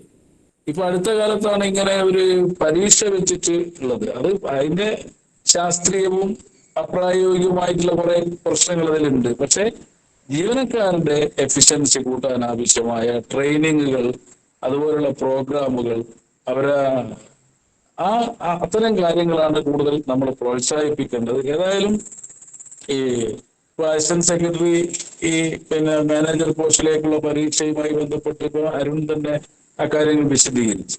അപ്പൊ അതിലൊക്കെ ചില അപാകതകൾ ഉണ്ട് എന്നുള്ള നിലയ്ക്ക് നമ്മൾ പരീക്ഷാ ബോർഡ് ആയി ഒക്കെ സംസാരിച്ചിട്ടുണ്ട്.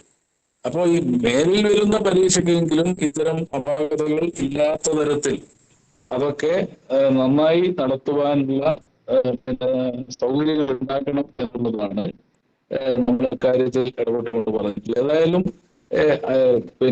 നമ്മൾ ജീവനക്കാരെ സംബന്ധിച്ചിടത്തോളം, ഉദ്യോഗാർത്ഥികളെ സംബന്ധിച്ചിടത്തോളം കുറച്ച് ബുദ്ധിമുട്ടുകൾ ഇപ്പം എല്ലാ രംഗത്തും ഇതുപോലെ ഇപ്പം ഒരു അധ്യാപകനെ TTC കഴിഞ്ഞാൽ പോലെ ടെറ്റ് പാസ്സാകണം. അതുപോലെ ഉള്ള ചില കാര്യങ്ങൾ അത് നമ്മുടെ ഗുണനിലവാരം, നമ്മുടെ എഫിഷ്യൻസി വർദ്ധിപ്പിക്കുന്നതിന് വേണ്ടിയിട്ടുള്ള പ്രവർത്തനത്തിന്റെ ഭാഗമാണ് എന്ന് നാം തിരിച്ചറിയണം. നമ്മുടെ അനന്തമായ സാധ്യതയുള്ള മേഖലയാണ്. പഴയ കാലത്തുള്ള പോലെ SLCയും JDC ഉള്ള ആളുകളൊന്നല്ല നമ്മുടെ മേഖലയുള്ളത്. നല്ല എഡ്യൂക്കേറ്റഡ് ആയിട്ടുള്ള, ക്വാളിഫൈഡ് ആയിട്ടുള്ള, നല്ല എഫിഷ്യൻസി ഉള്ള ആളുകൾ നമുക്ക് മേഖലയിൽ ഉണ്ടാവണം. അങ്ങനെ ഉണ്ടാവണമെങ്കിൽ കുറച്ച് ട്രെയിനിങ്ങുകളും ഇതുപോലുള്ള കാര്യങ്ങളൊക്കെ വേണ്ടിവരും എന്നുള്ള നിലയിൽ നമുക്ക് പോസിറ്റീവായി ഇത്തരം കാര്യങ്ങളെ അവസരമാക്കി എടുത്തുകൊണ്ട് നമുക്ക് നമ്മുടെ എഫിഷ്യൻസി, ജീവനക്കാരുടെ എഫിഷ്യൻസി വർദ്ധിപ്പിക്കാൻ കഴിയണം. മറ്റൊന്ന്, ഇതിന്റെ പ്രായോഗികമായ തടസ്സങ്ങൾ, നിങ്ങൾ ഷെയർ ചെയ്യുന്ന തടസ്സങ്ങൾ നമുക്ക് ഗവൺമെന്റിന്റെ ശ്രദ്ധയിൽ, പരീക്ഷാ ബോർഡിന്റെ ശ്രദ്ധയിൽ കൊണ്ടുവരാൻ കഴിയും. അത്തരം കാര്യങ്ങളിലും നമ്മളിപ്പോ എല്ലാവർക്കും ഒരുപോലെ ഈ ടെസ്റ്റ് ഒന്നും പാസ്സാവാൻ കഴിയില്ല എന്നുള്ളതൊരു വസ്തുതയാണ്. അത്തരം കാര്യങ്ങളിൽ നമ്മള് വളരെ ഫലപ്രദമായി എല്ലാ യൂണിയനുകളും കൂടിച്ചേർന്നുകൊണ്ട് ഒരു പ്ലാറ്റ്ഫോമിൽ നിന്നുകൊണ്ട് നമുക്ക് ആ നിലയിൽ ഇടപെടാനുള്ള ഒരു കോർഡിനേഷൻ തന്നെ ഉണ്ടാക്കി. ഈ പൊതുവായി ഈ സഹകരണ മേഖലയെ സംബന്ധിച്ച് രാഷ്ട്രീയത്തിന് അതീതമായ ഒരു സംവിധാനം തന്നെയാണ്. അക്കാര്യത്തിലൊന്നും തർക്കമില്ല. നമ്മളെ ഇടപാടുകാർ എന്ന് പറയുന്നത് എല്ലാ വിഭാഗത്തിലും വരുന്ന ആളുകളാണ്. നമ്മൾ കൊടുക്കുന്ന സേവനങ്ങൾ, സർവീസുകൾ എല്ലാ വിഭാഗം ആളുകളും അത് പ്രയോജനപ്പെടുത്തുന്നുണ്ട്. അപ്പൊ സഹകരണ മേഖലയെ പൊതുവായി നമുക്ക് കക്ഷി രാഷ്ട്രീയത്തിൽ നിന്ന് അതീതമായിട്ട് തന്നെ നമുക്ക് സമീപിക്കാൻ കഴിയണം. എല്ലാ യൂണിയന്റെയും ഒരു പൊതു പ്ലാറ്റ്ഫോം എന്നുള്ള നിലക്ക് ബന്ധപ്പെട്ടുകൊണ്ട് നമുക്ക് ഇത്തരം കാര്യങ്ങളിൽ ഇടപെടാനുള്ള അവസരം ഉണ്ടാക്കിയെടുക്കുന്നതിന് പ്രോപ്പർട്ടി എംപ്ലോയീസ് യൂണിയൻ മുൻകൈ എടുക്കും എന്ന് പറയുകയാണ്. ഞാൻ യോഗത്തിന്റെ ഇടപെടലിൽ നിന്ന് ഇങ്ങോട്ട് മാറിയതാണ്. കാരണം സഹകരണവീക്ഷണം നടത്തുന്ന ഈ പരിപാടിയോട് എനിക്ക് പ്രത്യേകമായിട്ടുള്ള ഒരു താല്പര്യവും കൂടി വെച്ചുകൊണ്ടാണ് അങ്ങനെ ഇടപെടുന്നത്. ഈ ഒരു യോഗത്തിൽ നിന്ന് പുറത്തിറങ്ങിയാണ് ഞാനിപ്പോ ഇതിൽ കയറിയിട്ടുള്ളത്. ഏതായാലും നിങ്ങളുടെ ചർച്ച കൂടി കേട്ടുകൊണ്ട് നിൽക്കാൻ പറ്റും എന്ന് പ്രതീക്ഷിക്കുകയാണ്. ഇത്രയും കാര്യങ്ങളാണ് ഞാൻ ആമുഖമായിട്ട് പറയുന്നത്. Thank you sir, thank U. നമുക്ക് വളരെ പ്രധാനപ്പെട്ട ഒരു പിന്തുണ തന്നെയാണ് ഈ മേഖലയുമായി ബന്ധപ്പെട്ട്. നമ്മൾ ഒരിക്കലും ഈ ഒരു കൂട്ടായ്മ ഒരിക്കലും ക്വാളിഫയിങ് എക്സാമിന് എതിരായി ഒരു ഇതല്ല പറഞ്ഞത്. നമ്മൾ സഹകരണവുമായി ബന്ധപ്പെട്ട കാര്യങ്ങൾ പഠിക്കുകയും ചോദിക്കുകയും ചെയ്യും. പഠിക്കണം, നമ്മൾ അപ്ഡേഷൻ ആകണം. ആ കാര്യത്തിൽ യാതൊരു ഒട്ടുമില്ല. അങ്ങനെ അപ്ഡേഷനായി വരുന്ന എക്സാം ഹാളിൽ ചെന്നിരിക്കുന്ന ആളിന്റെ മുന്നിലേക്ക് ഇതുമായി അനവധി ചോദ്യങ്ങൾ കയറി വരുമ്പോൾ ഉണ്ടാകുന്ന ഒരു ആശങ്ക, ആ എക്സാം എഴുതുന്ന ആളെ സംബന്ധിച്ച് അയാൾ മാനസികമായി ആകെ തകരുന്ന ഒരു സാഹചര്യം നമ്മൾ കണ്ടതുകൊണ്ട് കൂടിയാണ് നമ്മുടെ സംഘടനാ നേതാക്കന്മാരുടെ ശ്രദ്ധയിൽ ഇത് പെടുത്തിയിട്ടുള്ളത്. പ്രിയപ്പെട്ട സംഘടനാ നേതാക്കന്മാരോട് അടുത്ത നമ്മുടെ പ്രിയപ്പെട്ട എംപ്ലോയീസ് ഫ്രണ്ടിന്റെ സംസ്ഥാന പ്രസിഡന്റ് ശ്രീ ബിനു കാവുങ്കൽ സാർ ഉണ്ട്. സാർ ഒരു 10 മിനിറ്റ് വരുന്ന സമയത്ത് സംസാരിച്ച് പറയാനുള്ള പ്രധാന കാര്യങ്ങളൊന്ന് സൂചിപ്പിച്ച് നമുക്ക് സെഷൻ അടുത്ത റൗണ്ടിലേക്ക് കൂടെ കടക്കേണ്ടതുണ്ട്. അപ്പം എല്ലാവരുടെയും ഒരു സഹകരണം ആ കാര്യത്തിൽ ഉണ്ടാകണം. സ്വാഗതം സാർ.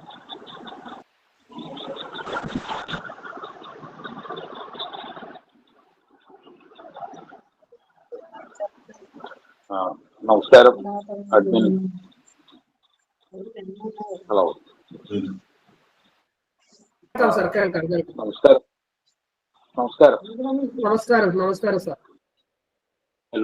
എല്ലാവർക്കും നേതാക്കന്മാർക്ക് എല്ലാവർക്കും പ്രത്യേകിച്ച് അഡ്മിൻ പാനലിനും എല്ലാവർക്കും നമസ്കാരം.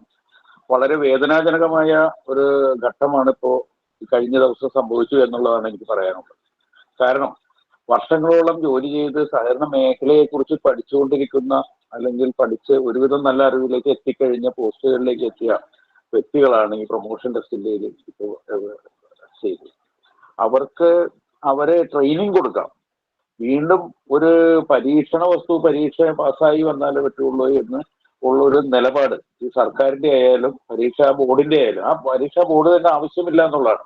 ഒരു ട്രെയിനിങ് സംവിധാനമാണ്, നേരത്തെ രാമേന്ദ്രൻ പറഞ്ഞ പോലെ തന്നെ ഒരു ട്രെയിനിങ് സംവിധാനം മാത്രം മതി. ഈ പരീക്ഷാ ബോർഡ് ആർക്ക് വേണ്ടി ഉണ്ടാക്കി എന്ന് ചോദിച്ചു കഴിഞ്ഞാൽ സർക്കാരിന് താല്പര്യക്കാർക്ക് വേണ്ടി അല്ലെങ്കിൽ സർക്കാരിൽ ഫണ്ടുണ്ടാക്കാൻ ഉള്ള ഒരു താല്പര്യത്തിലാണ് ഉണ്ടാക്കിയിരിക്കുന്നത്. അല്ലെങ്കിൽ ഇത്തരം മോശമായ നിലപാടുകളിലേക്ക് ഒരു പരീക്ഷ നടത്തിപ്പിൽ ഉണ്ടാകുന്ന തെറ്റായ നടപടികളിലേക്ക് സിലബസ് ഒന്ന് പറയുന്നു, മറ്റൊന്നിലേക്ക് പോകുന്നു. ഞാൻ ചോദിക്കട്ടെ, സഹകരണ മേഖലയെ കുറിച്ചാണ് അവരുടെ ക്വാളിറ്റി പരിശോധിക്കുന്നതെങ്കിൽ മറ്റു കാര്യങ്ങൾ അന്വേഷിക്കേണ്ടത് ശരിയാവും എന്ന് എനിക്ക് തോന്നുന്നില്ല.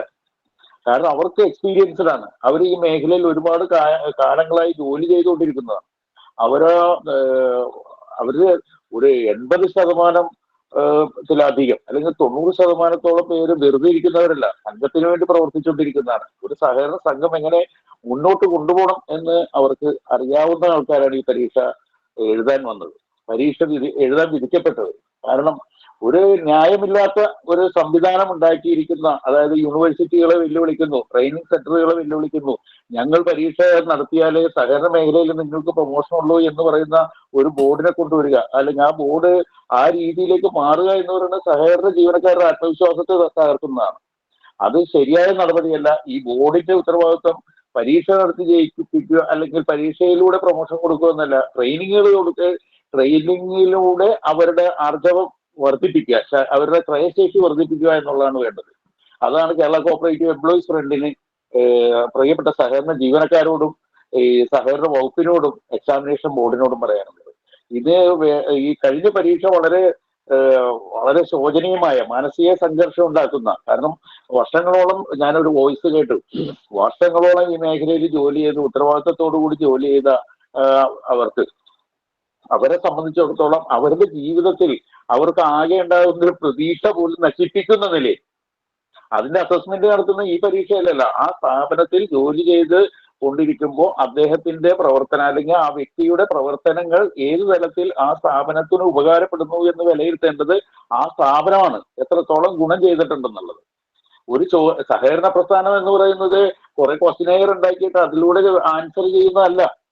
സമൂഹത്തിലെ സഹകരണ ഓരോ ഗ്രാമാന്തരങ്ങളിലും അല്ലെങ്കിൽ സ്വന്തം നാടുകളിലും അതായത് പ്രവർത്തന മേഖലയിൽ എത്രത്തോളം മികവോടുകൂടി ആ സ്ഥാപനത്തെ മുന്നോട്ട് കൊണ്ടുപോകാൻ ആ ജീവനക്കാരന് കഴിയും എന്നാണ് അസസ് ചെയ്യേണ്ടത്. അതിലൂടെ പ്രൊമോഷൻ കൊടുക്കുക എന്നുള്ളതാണ് നല്ല നടപടി. ഇതാർക്കും ഇപ്പൊ ഓൾ ഇന്ത്യ ബേസിലുള്ള JDC പാസ്സായ സഹകരണ സംഘങ്ങളിൽ ജോലി ചെയ്യാനായിട്ട് JDC മതി. പക്ഷെ ഇവിടുത്തെ എക്സാമിനേഷൻ ബോർഡ് പറയുന്നത് നിയമവ്യവസ്ഥിതി ഉണ്ടാക്കി വെച്ചിരിക്കുന്ന ചട്ടത്തിലൂടെ സർക്കാർ ഈ ചട്ടം ഭേദഗതി ചെയ്ത് ഉണ്ടാക്കിയിരിക്കുന്നത് ഇവിടെ വേറൊരു എക്സാമിനേഷൻ ബോർഡിന്റെ പരീക്ഷ കൂടി പാസ്സാകണം എന്ന് പറയുന്ന ആ നിലപാടിനോട് കേരള കോഓപ്പറേറ്റീവ് എംപ്ലോയീസ് ഫ്രണ്ടിനെ ശക്തമായ പ്രതിഷേധമുണ്ട്. സഹകരണ മേഖല വളർച്ചയുടെ ഘട്ടത്തിലേക്കാണ്. ആ വളർച്ച ഇപ്പോൾ ആ വളർച്ചയ്ക്ക് അല്പം ദോഷമായ ഒരു സാഹചര്യം ഉണ്ടായിട്ടുണ്ട്. ആ സാഹചര്യത്തിൽ നമ്മൾ ഈ പരീക്ഷകൾ നടത്തിയല്ല, ജീവനക്കാരുടെ മനസ്സിൽ ആർജവം ഉണ്ടാക്കി അവരുടെ പ്രവർത്തന ക്രയശേഷി വർദ്ധിപ്പിച്ച് ഈ സ്ഥാപനത്തിന്റെ സഹകരണ പ്രസ്ഥാനത്തെ വളർത്തിയെടുക്കുക എന്നുള്ളതാണ് ഇന്ന് കേരളത്തിന് ആവശ്യം. അതാണ് എനിക്ക് പറയാനുള്ളത്. ഇപ്പോൾ ഇതിന് ചെയ്യാവുന്ന ഒരു കാര്യം, ഇവർക്ക് പറ്റിയ പിഴവിനെ തിരുത്തിക്കൊണ്ട് തന്നെ ഒന്നുകിൽ ആ പരീക്ഷയുടെ ആ മാർഗനിർദ്ദേശങ്ങളിൽ ഉണ്ടായ തെറ്റ് തിരുത്തി അവർക്ക് ന്യായമായ മാർക്കുകൾ കൊടുക്കും. അതായത് അനാവശ്യമായി ചോദിച്ച ചോദ്യങ്ങൾക്കെല്ലാം തന്നെ മാറ്റി വെച്ചിട്ട് നമ്മൾ ഇതിനോട് ബന്ധപ്പെട്ടിട്ടുള്ള കാര്യങ്ങൾക്ക് മാത്രം അതിനെ വിലക്കെടുത്ത് അതനുസരിച്ച് മാർക്ക് നൽകി ഈ ഉദ്യോഗാർത്ഥികളെ അല്ലെങ്കിൽ ഈ പ്രൊമോഷൻ ആഗ്രഹിക്കുന്ന അതിനുവേണ്ടി ശ്രമിച്ച ഈ ജീവനക്കാർക്ക് വേണ്ട സൗകര്യങ്ങൾ പരീക്ഷ ബോർഡ് ഉണ്ടാക്കണം എന്നുള്ളതാണ് എനിക്ക് പറയാനുള്ളത്. ഞങ്ങൾ ബഹുമാനപ്പെട്ട സഹകരണ വകുപ്പ് മന്ത്രിയോട് അടുത്ത ദിവസം ആവശ്യപ്പെടുന്നുണ്ട്. നിവേദന പ്രകാരം ആവശ്യം പിന്നെ നേരിട്ടും പറയാനാണ് ആഗ്രഹിച്ചിരിക്കുന്നത്. എന്തായാലും അത് നാളെ തന്നെ മിക്കവാറും ഞങ്ങൾ അത് ചെയ്യും. എന്തായാലും ഈ ചെയ്തത് വളരെ മോശമായ, വർഷങ്ങളോളം ജോലി ചെയ്തിട്ട് അവർക്ക് യാതൊരുവിധ പരിഗണനയും കൊടുക്കാതെ ഒരു എക്സാമിനേഷൻ ബോർഡ് തോന്നുന്ന സിലബസ് ഉണ്ടാക്കി തോന്നുന്ന രീതിയിൽ കൊണ്ടുപോകുക എന്ന് പറയുന്നത് നല്ലൊരു പ്രവണതയല്ല. ഇത് സഹകരണ പ്രസ്ഥാനത്തെ വളർത്താനല്ല, സഹകരണ പ്രസ്ഥാനത്തെ തകർക്കാനേ കഴിയൂ എന്നുള്ളതാണ്. ഈ ഉദ്യോഗാർത്ഥികളുടെ ശേഷി, ക്രയശേഷി ആയാലും മറ്റു മാർഗങ്ങളായാലും എന്ത് ഉണ്ടാക്കുന്നുണ്ടെങ്കിലും ആ ക്രയശേഷി വർദ്ധിപ്പിക്കുന്നത് പരീക്ഷ നേരത്തെ അരുൺ ഒരു കാര്യം പറഞ്ഞു. രാവിലെ മുതൽ വൈകുന്നേരം വരെ ജോലി ചെയ്ത് വീട്ടിൽ വന്ന് മറ്റു കാര്യങ്ങൾ ചെയ്ത് മുന്നോട്ട് പോയി കഴിഞ്ഞ് രാത്രിയാകുമ്പോൾ ഇരുന്ന് പഠിച്ച് വെളുപ്പിനെ എഴുന്നേറ്റ് കുടുംബകാര്യങ്ങളും ചെയ്ത് പിറ്റേന്ന് വീണ്ടും ജോലിക്ക് പോകുമ്പോൾ അവരിൽ ഉണ്ടാകുന്ന ഈ മാനസിക സംഘർഷവും അവരിൽ ഉണ്ടാകുന്ന മറ്റു വിഷയങ്ങളും നിങ്ങൾ ചിന്തിക്കണം. 10, 20, 25 വർഷം പരീക്ഷ ജോലി ചെയ്ത് പ്രൊമോട്ട് ചെയ്ത് സ്ഥാപനത്തിന് വേണ്ടി സ്ഥാപനത്തിന്റെ വളർച്ചയ്ക്ക് വേണ്ടി പ്രവർത്തിച്ചതാണ് ഈ വ്യക്തികൾ. ആ വ്യക്തികൾക്ക് അനുകൂലമല്ലാതെ ആ വ്യക്തികളുടെ പ്രവർത്തനത്തെ വിലയിരുത്തേണ്ട ഒരു എക്സാമിനേഷൻ ബോർഡ് അല്ലാന്നേ. അത് വിലയിരുത്തേണ്ടത് അതായത് സ്ഥാപനത്തിലെ മാനേജ്മെന്റും സമൂഹമാണ്. നിങ്ങൾ അതാണ് ഈ ചിന്തിക്കേണ്ടത്. ഈ ജീവനക്കാരെ പീഡിപ്പിക്കുന്ന ഈ നിലപാട് ഉടനടി നിർത്തണമെന്നാണ് എനിക്ക് പറയാനുള്ളത്. മറ്റു കാര്യങ്ങൾ ഈ ജീവനക്കാർക്ക് വേണ്ടി ചെയ്യേണ്ട കാര്യങ്ങൾ ഞങ്ങൾ ആലോചിച്ചിട്ടുണ്ട്.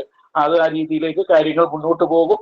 പിന്നീട് ഇതിനുള്ള ഫലമുണ്ടാകും എന്ന് മാത്രം പറഞ്ഞുകൊണ്ട് എല്ലാ സഹകരണ ജീവനക്കാർക്കും ആത്മവിശ്വാസം ഉണ്ടാകട്ടെ. ഈ കാര്യങ്ങളെല്ലാം നന്നായിട്ട് മുന്നോട്ട് പോകാൻ കഴിയും എന്നുള്ള ഉറച്ച വിശ്വാസത്തോടു കൂടി നിങ്ങൾ മുന്നേറണം എന്ന് മാത്രം പറഞ്ഞുകൊണ്ട് സഹകരണ വീക്ഷണത്തിനും ഇതിൽ പങ്കെടുത്ത എല്ലാവരോടും നന്ദി പറഞ്ഞുകൊണ്ട് ഞാൻ നിർത്തുന്നു.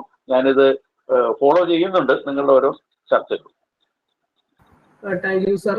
വളരെ സന്തോഷമുണ്ട്. എല്ലാവരെയും നമ്മുടെ പ്രധാനപ്പെട്ട എല്ലാ സംഘടനയുടെ നേതാക്കന്മാരെയും ഒരു പ്ലാറ്റ്ഫോമിൽ കൊണ്ടുവന്ന് ഈ മേഖലയിൽ പണിയെടുക്കുന്ന ആളുകൾക്ക് എടുത്ത് അവർക്ക് പറയാനുള്ള കാര്യങ്ങൾ കേൾക്കാൻ ഒരു അവസരം സൃഷ്ടിച്ചതിന് നിങ്ങൾ പങ്കെടുത്ത എല്ലാവർക്കും ഒരു നന്ദി പറയുകയാണ്. അടുത്തതായി നമ്മുടെ പ്രിയപ്പെട്ട നമ്മുടെ AITUസിന്റെ സംസ്ഥാന സെക്രട്ടറിയും ഈ യോഗത്തിൽ പങ്കെടുക്കുന്നുണ്ട്. ഇവിടെ KV പ്രമോദ് സാറാണ്. KCEC AITUസിയുടെ പ്രമോദ് സാറാണ്. KV പ്രമോദ് സാറിനെയും ഹാർദവപൂർവ്വം ഈ മീറ്റിംഗിലേക്ക് സ്വാഗതം ചെയ്തുകൊള്ളുന്നു. പ്രിയപ്പെട്ട അരുൺ,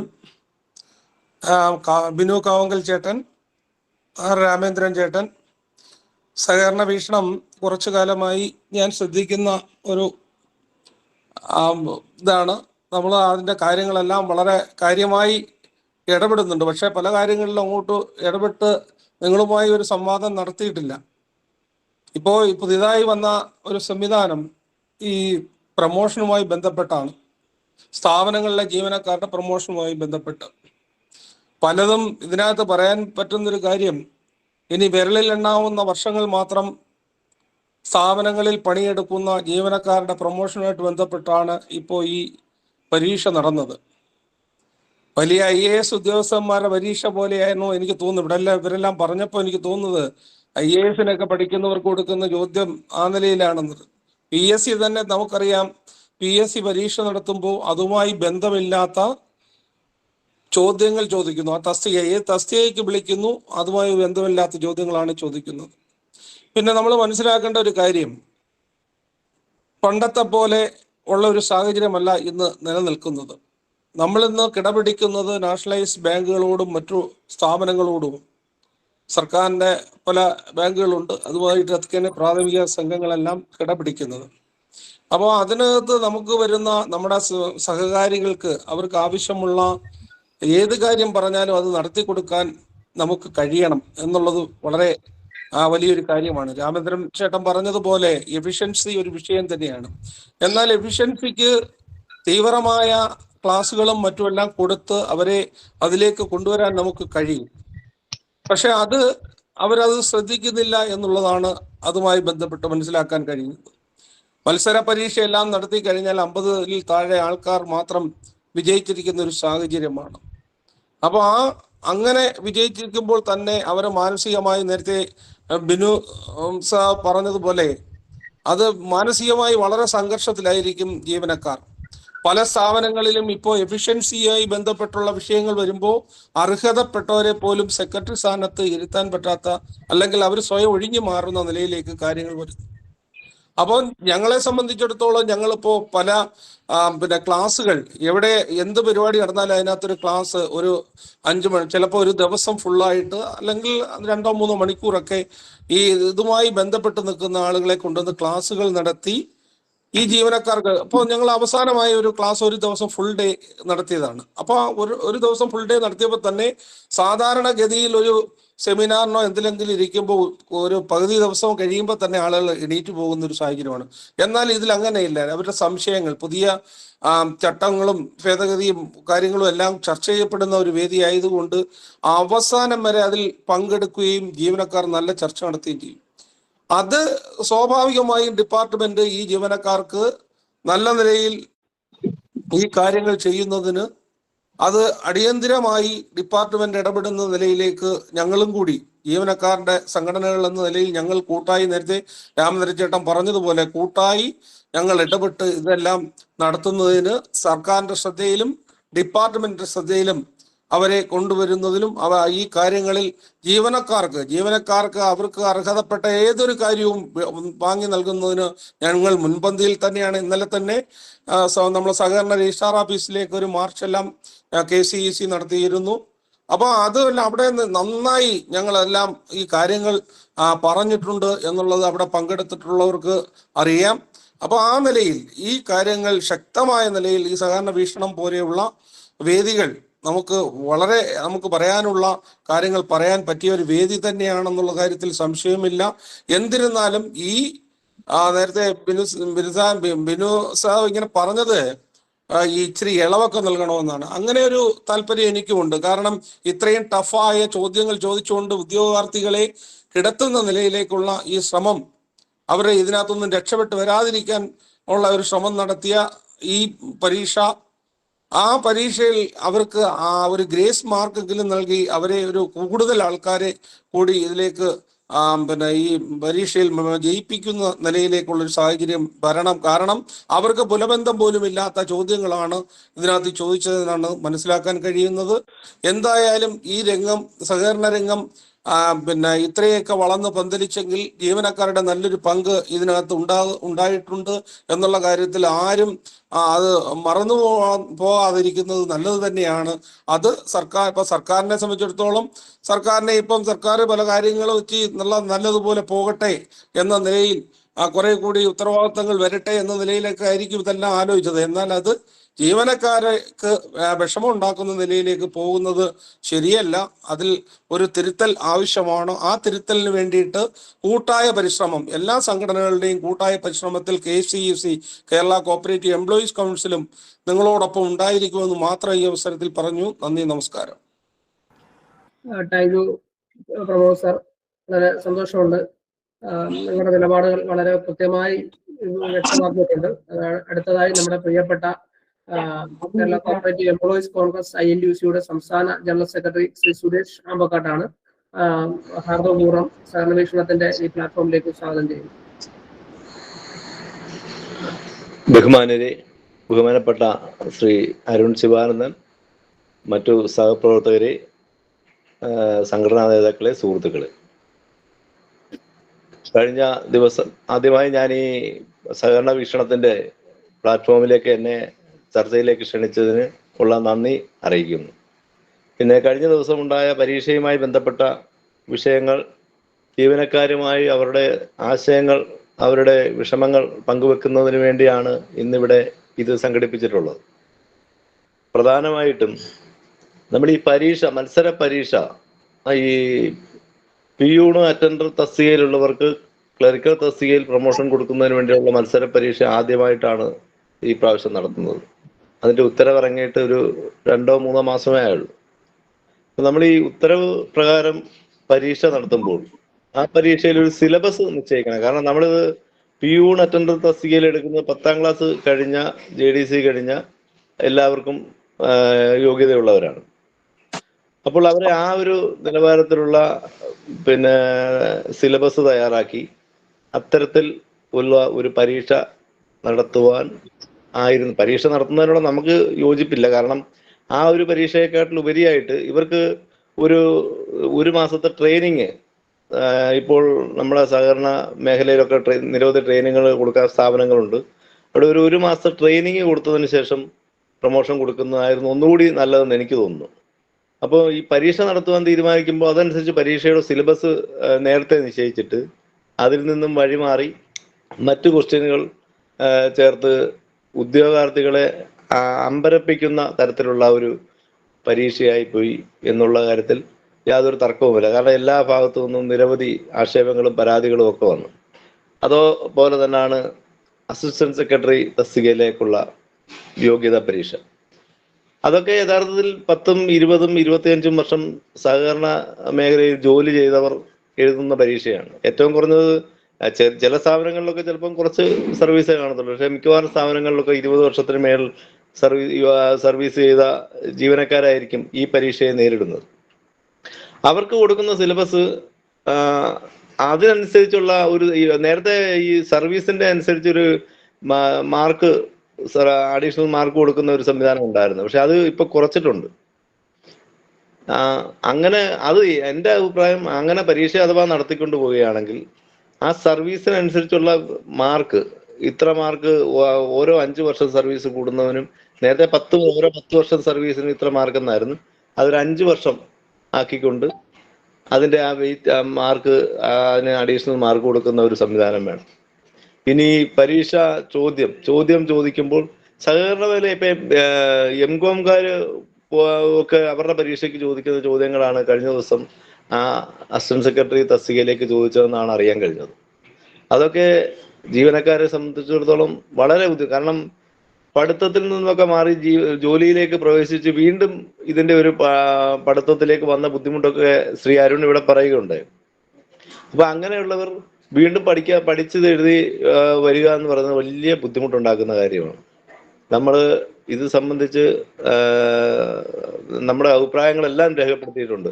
അതിലുപരിയായിട്ട് ഇപ്പൊ ഇതിലെങ്ങും വരാത്തൊരു വിഷയം, ഇപ്പൊ അസിസ്റ്റന്റ് സെക്രട്ടറി തസ്തികയിൽ തന്നെ വലിയ സംഘങ്ങൾ ഇപ്പം സംവരണം അനുസരിച്ച് ഇനിയും നിയമിക്കാനൊക്കെ ഉള്ളൂ. ഇപ്പൊ പ്രൊമോഷൻ കൊടുക്കാത്ത അവസ്ഥ വരുന്നുണ്ട്.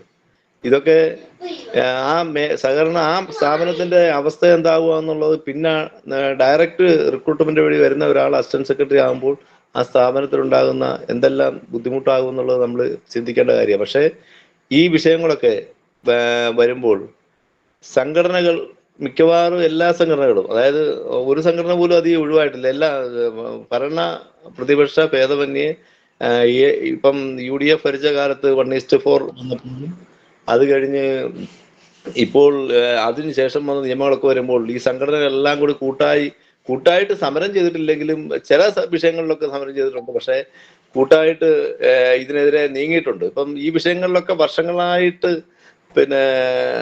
ഇതിനെതിരെ സമരം നടന്നുകൊണ്ടിരിക്കുകയാണ്. എനിക്ക് 1:4 നിയമം വന്നപ്പോൾ അന്ന് UDF ഭരണകാലത്ത് ഞാൻ എംപ്ലോയീസ് യൂണിയന്റെ സംസ്ഥാന തലത്തിലുള്ള ആളായിരുന്നു, നേതാവായിരുന്നു. അന്ന് റിലേ സത്യാഗ്രഹം, അതിന്റെ 14 ദിവസം സെക്രട്ടേറിയറ്റിന് മുമ്പിൽ റിലേ സത്യാഗ്രഹം നടത്തി.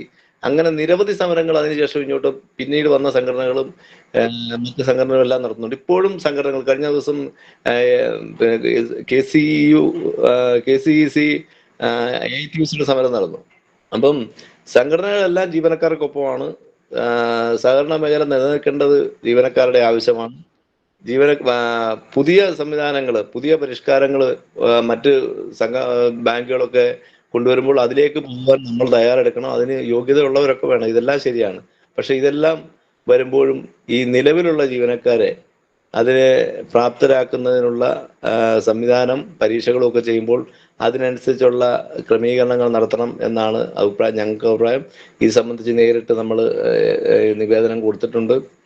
ഇനിയും ഇത് സംബന്ധിച്ച് നമ്മുടെ സമരങ്ങളിലൊക്കെ ഈ ആവശ്യങ്ങൾ കൂടി ഉന്നയിച്ച് മുന്നോട്ട് പോകും എന്ന് മാത്രം പറഞ്ഞുകൊണ്ട് നിങ്ങൾക്ക് എല്ലാവിധ അഭിവാദ്യങ്ങളും അർപ്പിച്ചുകൊണ്ട് ഞാൻ നിർത്തുന്നു. വളരെ കൃത്യമായി ഈ വിഷയത്തിലുള്ള നടത്തിയ ഇടപെടലുകളും കാര്യങ്ങളും ആദ്യം തന്നെ സഹകരണ വീക്ഷണത്തിന്റെ പ്ലാറ്റ്ഫോമിൽ ഒരു ഇത് വന്നപ്പോൾ തന്നെ നിവേദനം നൽകി അതിനകത്തൊരു നിലപാട് സ്വീകരിച്ചു. വളരെ സന്തോഷത്തോടു കൂടി സ്വാഗതം ചെയ്തു നിലപാടുകളെ. അടുത്തതായി നമ്മുടെ പ്രിയപ്പെട്ട അർബൻ ബാങ്ക് സംഘങ്ങളുടെ മൊത്തത്തിലുള്ള ഒരു പ്രതിനിധിയായി പങ്കെടുക്കുന്നത് റഷീദ് സാറാണ്. അർബൻ ബാങ്ക് സംഘടനയുടെ അർബൻ ബാങ്ക് എംപ്ലോയീസ് ഓർഗനൈസേഷന്റെ UBEOയുടെ സംസ്ഥാന ജനറൽ സെക്രട്ടറി റഷീദ് വല്ലച്ചിറയെ ഹാർദപൂർവ്വം സ്വാഗതം ചെയ്യുന്നു. നിലപാട് വ്യക്തമാണ്. പ്രിയപ്പെട്ട സഹകാരികളെ, ഇവിടെ എല്ലാ നേതാക്കന്മാർക്കും ആദ്യമായി ഞാൻ അഭിവാദ്യങ്ങൾ അർപ്പിക്കുകയാണ്. അതോടൊപ്പം തന്നെ സഹകരണ വീക്ഷണം എന്ന ഈ പ്ലാറ്റ്ഫോമിലേക്ക്, ഈ ഒരു സഹകാരികളുടെ കൂട്ടായ്മയിലേക്ക്, ഈ പരിപാടിയിലേക്ക് എന്നെ ക്ഷണിച്ചതിൽ ആദ്യമായി ഇതിൻ്റെ സംഘാടകർക്ക് ഞാൻ നന്ദി അറിയിക്കുന്നു. സഹകരണ മേഖലയെ സംബന്ധിച്ചിടത്തോളം വലിയ ഒരു കൂട്ടായ്മയാണ്. ജീവനക്കാരുടെയും സംഘടനാ നേതാക്കന്മാരുടെയും ഭാഗത്തുള്ള ആളുകളെ ഒന്നിച്ചിരുത്താനും അതിലൊരു ചർച്ച ചെയ്യാനും ഈ സഹകരണ വീക്ഷണം എന്ന് പറയുന്ന ഈ പ്ലാറ്റ്ഫോം വലിയ രീതിയിൽ ഒരു ഗുണം ചെയ്യുമെന്ന് കൂടി ഞാൻ ഇതിന്റെ സംഘാടകരെ ഓർമ്മിപ്പിക്കുന്നു. ഈ എക്സാമുമായി ബന്ധപ്പെട്ട് UBEOയുടെ പ്രതിനിധി എന്നുള്ള രീതിയിൽ പറയാനുള്ളത്, ഇവിടെ എനിക്ക് മുന്നേ സംസാരിച്ച എല്ലാ നേതാക്കന്മാരും സംഘടനാ നേതാക്കന്മാരും വളരെ വിശദമായിട്ട് ഈ കാര്യങ്ങൾ ചർച്ച ചെയ്തിട്ടുണ്ട്. പക്ഷേ എന്നെ സംബന്ധിച്ചിടത്തോളം ഈ വിഷയത്തിൽ പറയാൻ, ഇത് സഹകരണ മേഖലയിലെ ജീവനക്കാരെ പ്രയാസപ്പെടുത്തുന്ന അല്ലെങ്കിൽ ഒരിക്കലും അനുവദിക്കപ്പെടാൻ പാടില്ലാത്ത രീതിയിലാണ് ഈ എക്സാം എക്സാമിനേഷൻ ബോർഡും രജിസ്ട്രാർ അടക്കമുള്ള ഗവൺമെന്റ് അടക്കമുള്ള അവരുടെ തീരുമാനം എന്നുള്ളത് ഞാൻ ആദ്യമായി സൂചിപ്പിക്കുകയാണ്. എന്തെന്ന് വെച്ചാൽ, നമ്മളിവിടെ ഇതിനു മുന്നേ സംസാരിച്ചവൾ സൂചിപ്പിച്ചു, പ്രധാനപ്പെട്ട ഒരു കാര്യം എന്ന് വെച്ചാൽ, നമ്മൾ 10, 15, 20 വർഷം കഴിഞ്ഞ് ജീവനക്കാരാണ് പല ആളുകളും ഇന്ന് ഈ എക്സാമിനെ നേരിടുന്നത്. ഈ എക്സാമിന് ഇവിടെ ഇതിന്റെ കോർഡിനേറ്റ് ചെയ്യുന്ന അരുൺ സാർ ഇത് നേരത്തെ സൂചിപ്പിച്ചു, എങ്കിലും ഞാൻ ഒന്നുകൂടി സൂചിപ്പിക്കുകയാണ്. കാരണം ഈ യൂണിയന്റെ പ്രതിനിധി എന്നുള്ള രീതിയിൽ ഞാൻ അർബൻ ബാങ്കിനെ പ്രതിനിധീകരിക്കുമ്പോൾ, ഈ അർബൻ ബാങ്കിൽ ഞാൻ വർക്ക് ചെയ്യുന്ന ബാങ്കിൽ 140ഓളം ജീവനക്കാരുണ്ട്. ഈ 140ഓളം ജീവനക്കാരിൽ ഏകദേശം 15-16 ആളുകൾ കഴിഞ്ഞ ഈ ദിവസം ഈ എക്സാം എഴുതി. അവർ വന്ന് പറഞ്ഞത്, പ്രൊഫഷണൽ മേഖലയിലുള്ള ഒരു എക്സാമിന് സഹകരണ മേഖലയിലെ 10, 15, 20 വർഷം ജോലി ചെയ്യുന്ന ജീവനക്കാർക്ക് വർഷങ്ങളായി എക്സാമിനുമായി ഒരു ബന്ധമില്ലാത്ത സാഹചര്യങ്ങളിലാണ് ഇത്തരം ഒരു എക്സാമിനെ നേരിടാൻ അവരുടെ പ്രയാസം എന്നുള്ളത് നമ്മൾ സഹകാരികളും സഹകരണ മേഖലയിലുള്ള ആളുകളും മനസ്സിലാക്കണം. ഒന്ന്. രണ്ടാമത്തെ കാര്യം, ഇവിടെ നേരത്തെ സൂചിപ്പിച്ചതുപോലെ പ്രായം ചെന്ന ആളുകൾ, കാരണം റിട്ടയർഡ് ചെയ്യുന്ന സാഹചര്യങ്ങളിൽ പോലും ഈ എക്സാമിന് മറികടക്കേണ്ട രീതിയിലേക്ക് പോകുന്ന പല ആളുകൾ, പിന്നെ സ്ത്രീകൾ, പ്രത്യേകിച്ച് സ്ത്രീകളെ കാര്യങ്ങൾ. ഞാൻ വർക്ക് ചെയ്യുന്ന എൻ്റെ ബാങ്കിലുള്ള ഒരു സഹോദരിക്ക് ഒരു അനുഭവം എന്ന് വെച്ചാൽ, കല്യാണം കഴിഞ്ഞുള്ള ഒരു പ്രയാസമുള്ള സമയത്ത്, അതുപോലെ ബാങ്കിൽ വലിയ രീതിയിലുള്ള NPA ടാർഗറ്റ് എന്നുള്ള സമയത്ത്, അതുപോലെ തന്നെ സോഫ്റ്റ്വെയറുമായി ബന്ധപ്പെട്ട പല പ്രശ്നങ്ങൾ, NPA പ്രശ്നങ്ങൾ, ഇത്തരം സാഹചര്യങ്ങളിൽ ഓരോ ബാങ്കുകളിലും ഓരോ രീതികളായിരിക്കും. പക്ഷെ ഇത്തരം സാഹചര്യങ്ങളിലുള്ള ജീവനക്കാര് അവരുടെ ആ ഒരു പ്രയാസവും പ്രശ്നങ്ങളും കഴിഞ്ഞിട്ടും 6 മണിയും 7 മണിക്കും വലിയ ദൂരത്ത് നിന്ന് വീട്ടിലെത്തി എക്സാമിനെ നേരിടാൻ വേണ്ടി പഠിച്ച് അവർ ചെന്നെത്തുമ്പോൾ വേണ്ട രീതിയിൽ ഒരു സഹകരണ മേഖലയുള്ള എക്സാം അല്ലാത്ത രീതിയിലാണ് നമ്മളെല്ലാവരും കേട്ടിട്ടുള്ളത്. അതോടൊപ്പം തന്നെ നമുക്കറിയാം, JDC എന്ന് പറയുന്ന എക്സാം കഴിഞ്ഞ് ക്വാളിഫൈഡ് ആയ ആളുകളാണ് ഇന്ന് നമ്മുടെ പല ബാങ്കുകളും ജീവനക്കാരായിട്ടുള്ളത്. അവരെ ഈ മേഖലയിലേക്ക് കൊണ്ടുവന്ന് അവർ എക്സാം എഴുതി അവർ ജോലി ചെയ്യുന്ന ഒരു സാഹചര്യത്തിൽ വീണ്ടും ഒരു എക്സാമിനെ നേരിടുക എന്ന് പറഞ്ഞിട്ട് സഹകരണ മേഖലയിൽ ജീവനക്കാരെ വെല്ലുവിളിക്കുന്നത് തുല്യമാണ്. ഞാൻ മനസ്സിലാക്കുന്നത്, സർക്കാർ ഏത് രീതിയിലാണ്, അല്ലെങ്കിൽ എക്സാമിനേഷൻ ബോർഡ് എന്താണ് ഈ ജീവനക്കാരെ കൊണ്ട് മനസ്സിലാക്കുന്നത് നമുക്ക് മനസ്സിലാക്കാൻ സാധിക്കുന്നില്ല. നമുക്കറിയാം, ഇതിനു മുമ്പേ ഈ എക്സാമുമായി ബന്ധപ്പെട്ട് ഇങ്ങനെ ഒരു ഓർഡർ വരികയും ആ ഓർഡറിനെതിരെ യൂണിയൻ എന്നുള്ള രീതിയിൽ മന്ത്രിയെ നേരിൽ പോയി കാണുകയും മന്ത്രിക്ക് കത്തയച്ചതിന് ശേഷം സഹകരണ മേഖലയിൽ ജീവനക്കാരെ പല പ്രയാസങ്ങൾ അനുഭവത്തിൽ മന്ത്രിയെ ധരിപ്പിക്കുന്നതിന് വേണ്ടി, നമുക്കറിയാം സഹകരണ മേഖലയിൽ ജീവനക്കാരെ DA ശമ്പള പരിഷ്കരണം മറ്റുള്ള കാര്യങ്ങളിലൊക്കെ പ്രയാസം അനുഭവിക്കുന്നുണ്ട് ജീവനക്കാർ. ആ വിഷയവുമായി ബന്ധപ്പെട്ട് മന്ത്രിയെ നേരിട്ട് കാണുകയും രജിസ്ട്രാറെ കാണുകയും ഇതൊക്കെ കാണുന്ന സമയത്ത് ഈ എക്സാമുമായി ബന്ധപ്പെട്ട കാര്യങ്ങൾ ഞങ്ങൾ മന്ത്രിയുടെ ശ്രദ്ധയിൽപ്പെടുത്തിയിട്ടുണ്ട്. അപ്പോൾ അതിനെക്കുറിച്ച് പഠനം നടത്തേണ്ടതുണ്ടെന്ന് പറഞ്ഞത്. ഇവിടെ എനിക്ക് മുന്നേ സൂചിപ്പിച്ച പല ആളുകളും പറഞ്ഞത്, സഹകരണ മേഖലയിലെ വലിയൊരു മാറ്റത്തിന്റെ അനിവാര്യമാണ് ഇതുപോലുള്ള എക്സാമുകൾ എന്നുള്ള. അത് എനിക്ക് പറയാനുള്ളത്, ആ മാറ്റത്തിന്റെ എക്സാം എന്ന് നമ്മൾ ഉദ്ദേശിക്കുകയാണെങ്കിൽ, നേരത്തെ ഇവിടെ എനിക്ക് മുന്നേ സൂചിപ്പിച്ച ആളുകൾ ഇതിന് ട്രെയിനിങ്ങിനെ കുറിച്ച് പറഞ്ഞു. വളരെ കാരണം നമ്മൾ തുടർച്ചയായിട്ട് വർഷങ്ങളായി ജോലി ചെയ്യുമ്പോൾ ആ ചെയ്യുന്നതിന്ന് പിന്നെ മേഖലയ്ക്ക് നമുക്കൊരു ട്രെയിനിങ് അനിവാര്യമാണ്. അതൊരു സത്യമാണ്. പക്ഷേ എക്സാമിനേഷൻ ബോർഡോ അല്ലെങ്കിൽ പിന്നെ ഗവൺമെന്റോ അല്ലെങ്കിൽ സഹകരണ മേഖലയിലുള്ള ഡിപ്പാർട്ട്മെന്റോ ഇതുപോലുള്ള ഈ എക്സാമിന് പകരം അത് തീർച്ചയായിട്ടും ഒരു ട്രെയിനിങ് ആക്കി മാറ്റേണ്ടതുണ്ട്. ഇല്ലെങ്കിൽ നമുക്ക് ഈ മേഖലയിലുള്ള ആളുകൾ വലിയ രീതിയിൽ പ്രയാസപ്പെടും. അതോടൊപ്പം തന്നെ നമുക്ക് പിന്നെ ഈ പറഞ്ഞ മത്സര പരീക്ഷ ഇത് വലിയ രീതിയിലുള്ള ജീവനക്കാരുടെ പ്രയാസം ഉണ്ടാക്കിയിട്ടുണ്ട്. ഞാൻ നേരത്തെ സൂചിപ്പിച്ചതുപോലെ ഗർഭിണികളായ സ്ത്രീകൾ, ഇപ്പൊ ഞാൻ വർക്ക് ചെയ്യുന്ന സ്ഥാപനം ഗർഭിണികളായ സ്ത്രീകൾ, അവർക്ക് ഈ എക്സാമിനെ നേരിടാൻ വലിയ രീതിയിലുള്ള ഭയപ്പാട് വന്നിട്ടുണ്ട്. പിന്നെ ഭയപ്പാടുമായി ബന്ധപ്പെട്ട് അവർക്ക് ഒരുപാട് പ്രയാസങ്ങൾ നേരിട്ടിട്ടുണ്ട്. കാരണം അവനവന്റെ ജീവിതത്തിൽ ഏറ്റവും പ്രധാനപ്പെട്ട ഒരുപാട് ആഗ്രഹിച്ചിരുന്ന ഒരു ജോലി അവർക്ക് കിട്ടി. അതിന്റെ ക്വാളിഫൈഡ് ആയിട്ടാണ് അവർ ആ ജോലി കയറിയിട്ടുള്ളത്. വീണ്ടും ഇതുപോലൊരു എക്സാം വരികയാണെങ്കിൽ അല്ലെങ്കിൽ ഇത്തരം കാര്യങ്ങൾ നമ്മൾ തിരുത്തേണ്ടതുണ്ട് എന്നുള്ളതാണ്. പിന്നെ പ്രാദേശിക തലങ്ങളിൽ നിന്നാണ് നമ്മുടെ സഹകരണ മേഖലകൾക്ക് വരുന്നത്. അത്തരം മേഖലയിലുള്ള ജീവനക്കാരെ അല്ലെങ്കിൽ പിന്നെ ഇതുപോലുള്ള ഒരു ട്രെയിനിങ്ങിനപ്പുറം ഒരു എക്സാമിലേക്ക് പോവുകയാണെങ്കിൽ അത് വലിയ രീതിയിലുള്ള പ്രയാസം ഈ സഹകരണ മേഖലയിൽ ഉണ്ടാകും, ജീവനക്കാരിൽ ഉണ്ടാകും. അതുകൊണ്ട് എനിക്ക് പറയാനുള്ളത്, ഈ കൂട്ടായ്മയുടെ ഭാഗമായി ഇത്തരം പ്രയാസങ്ങൾ മറികടക്കാൻ നമ്മൾ സഹകരണ ജീവനക്കാർ, സഹകാരികൾ ഒന്നിച്ചു നിന്ന് ഇതിനെ ഏതെല്ലാം രീതിയിൽ നമ്മൾ പിന്നെ ഗവൺമെന്റിലേക്ക്, പരീക്ഷാ ബോർഡിലേക്ക്, രജിസ്ട്രാറിലേക്ക് എത്തിക്കേണ്ടതുണ്ട്. ആ രീതിയിലുള്ള പ്രവർത്തനമായി യൂണിയൻ ഇതിനു മുമ്പേ പ്രവർത്തനം തുടങ്ങിയിട്ടുണ്ട്. ഇനിയും ഇവിടുന്ന് നമുക്ക് ഇതുമായി കോർഡിനേഷൻ ചെയ്ത ഈ കോർഡിനേഷൻ കമ്മിറ്റി അല്ലെങ്കിൽ ഈ പിന്നെ എല്ലാ സഹകരണ മേഖലയുള്ള നേതാക്കന്മാരെ ഒന്നിച്ചിരുന്ന് കൂടി ആലോചിച്ചിട്ട് ഇതിന് ബാക്കിയുള്ള കാര്യം എങ്ങനെ മുന്നോട്ട് പോകണം എന്നുള്ളത് ഈ സഹകരണ വീക്ഷണം ഈ ഗ്രൂപ്പുമായി ബന്ധപ്പെട്ടതിന്റെ ആളുകൾ ആലോചിക്കണം. അതിന് എല്ലാ പിന്തുണയും സഹകരണം ഉണ്ടാവുന്നതോടൊപ്പം തന്നെ നമുക്ക് വേണ്ട നിയമങ്ങൾ, അതായത് ജീവനക്കാർക്ക് നിലനിർത്താൻ വേണ്ട നിയമങ്ങൾ നമ്മൾ തന്നെ ഈ ഗവൺമെന്റിനെ ബോധ്യപ്പെടുത്തുകയും അല്ലെങ്കിൽ നമുക്കിതിൽ അനിവാര്യമായിട്ടത് എന്താണ് എന്നുള്ളത് നമ്മൾ പിന്നെ ഉൾക്കൊള്ളണം. അത് നമ്മളെ ഉത്തരവാദിത്തപ്പെട്ട ആളുകളെ നമ്മൾ കൊണ്ടുവരേണ്ടതാണ്. ഒരു കാര്യം പാടെ സൂചിപ്പിക്കുകയാണ്, പിന്നെ നമ്മൾ ഈ ക്വാളിഫിക്കേഷൻ നേരത്തെ സൂചിപ്പിച്ചതുപോലെ ഈ ട്രെയിനിങ് മേഖലയിലേക്ക് കടന്നു വരുമ്പോൾ ഇപ്പൊ ഈ നടന്ന എക്സാം വളരെ പ്രയാസപ്പെട്ടു 50% ആളുകൾ പോലും വിജയിക്കാൻ സാധിക്കില്ല. എനിക്ക് ഈ വിഷയത്തിൽ പറയാനുള്ളത്, ഞാൻ മന്ത്രിക്ക് ഇതിന്റെ പേരിൽ കത്തയച്ചിട്ടുണ്ട്. ആ കത്തിൽ ഞാൻ സൂചിപ്പിച്ചിട്ടുള്ളത്, ഇപ്പം നടന്ന എക്സാം എത്രയും പെട്ടെന്ന് ആ എക്സാമിന്റെ തീരുമാനം എന്ന് പറഞ്ഞത് അതൊരു പരീക്ഷാ ട്രെയിനിങ് ആക്കി മാറ്റിക്കൊണ്ട് അതില് വേർതിരിവില്ലാതെ മാർക്കടിസ്ഥാനത്തിലല്ലാതെ അതൊരു ട്രെയിനിങ് മേഖലയാക്കിക്കൊണ്ട് അല്ലെങ്കിൽ അതൊരു ട്രെയിനിങ് ആക്കിക്കൊണ്ട് ഇതിൽ പങ്കെടുത്ത ആളുകളെ നമ്മൾ ഇതിലേക്ക് വിജയിപ്പിക്കണം എന്നുള്ളതാണ് ഒരു കാര്യം എനിക്ക് പറയാനുള്ളത്. രണ്ടാമത്തെ കാര്യം, അതോടൊപ്പം തന്നെ ഇനിയിപ്പോ ഈ എക്സാം കഴിഞ്ഞു വന്നാൽ നമ്മൾ സഹകരണ ജീവനക്കാർ ശ്രദ്ധിക്കേണ്ട, ഈ എക്സാം നമ്മൾ വിജയിച്ചു വന്നു കഴിഞ്ഞാൽ നമുക്ക് ഏത് അടിസ്ഥാനത്തിലാണ് നമുക്ക് പ്രൊമോഷൻ ലഭിക്കുക? നമ്മൾ ഏത് അടിസ്ഥാനത്തിൽ പ്രൊമോഷൻ നൽകുക? 4:1 ഇവിടെ സൂചിപ്പിച്ചു. 4:1 നിലനിൽക്കുന്ന സമയത്ത് ഒരു സാധാരണ സഹകരണ ബാങ്കിൽ ചിലപ്പോൾ 5 or 6 ആളുകളായിരിക്കും പിന്നെ നമുക്ക് ഈ ഒരു ബാങ്കിൽ ജീവനക്കാരായി ഉണ്ടാകുക. അപ്പോൾ അങ്ങനെയുള്ള ഒരു സാഹചര്യത്തിൽ 4 ആളുകൾ ഉണ്ടാകുന്ന ഒരു സാഹചര്യത്തിൽ നമ്മൾ 4:1 എന്ന് പറയുമ്പോൾ ഈ എക്സാമും കഴിഞ്ഞ് നമ്മൾ വർഷങ്ങളോളം കാത്തിരുന്ന് ഈ 4:1 കടന്നു വരുമ്പോൾ എന്നാണ് ഇയാൾക്ക് ഇതുപോലുള്ള ഒരു പ്രൊമോഷന് അവസരം ലഭിക്കുക? അപ്പൊ അത്തരം കാര്യങ്ങൾ പിന്നെ ഇത് പരിശോധന നടത്തണം എന്നുള്ളതും, ആ പരിശോധനയുടെ ഒപ്പം പിന്നെ യൂണിയൻ എന്നുള്ള രീതിയിൽ, അർബൻ ബാങ്ക് ജീവനക്കാരെ പ്രതിനിധി എന്നുള്ള രീതിയിൽ, സഹകരണ മേഖലയിൽ ജീവനക്കാർക്ക് വേണ്ടി മുന്നിട്ടിറങ്ങുന്ന ഒരാൾ എന്നുള്ള രീതിയിൽ എല്ലാ പിന്തുണകളും ഇതിന്റെ ഒപ്പം ഉണ്ട് എന്നതോടൊപ്പം തന്നെ ഏത് സമയത്തും ഇതുമായി ബന്ധപ്പെട്ട ചർച്ചകൾക്കും കോർഡിനേഷനുമായി ബന്ധപ്പെട്ട കാര്യങ്ങൾക്ക് വിളിച്ചാൽ ഈ സഹകരണ ജീവനക്കാരുടെ കൂടെ ഉണ്ടാകുമെന്ന് മാത്രം പറഞ്ഞുകൊണ്ട് ഈ നല്ല ഒരു പിന്നെ സംവരണമാണ് ഈ സഹകരണ മേഖലയിലെ സഹകരണ വീക്ഷണം എന്ന് പറയുന്ന അവരെ ഞാൻ ഒരിക്കൽ കൂടി ഈ വിഷയത്തിൽ അഭിനന്ദിക്കുകയാണ്. നല്ല ചർച്ചകൾ നടക്കട്ടെ. ചർച്ചകൾക്ക് അവസാനം നമുക്ക് ഇതുമായി മുന്നോട്ട് പോകാം. എല്ലാ പിന്തുണകളും അഭിവാദ്യങ്ങളും അർപ്പിക്കുന്നു.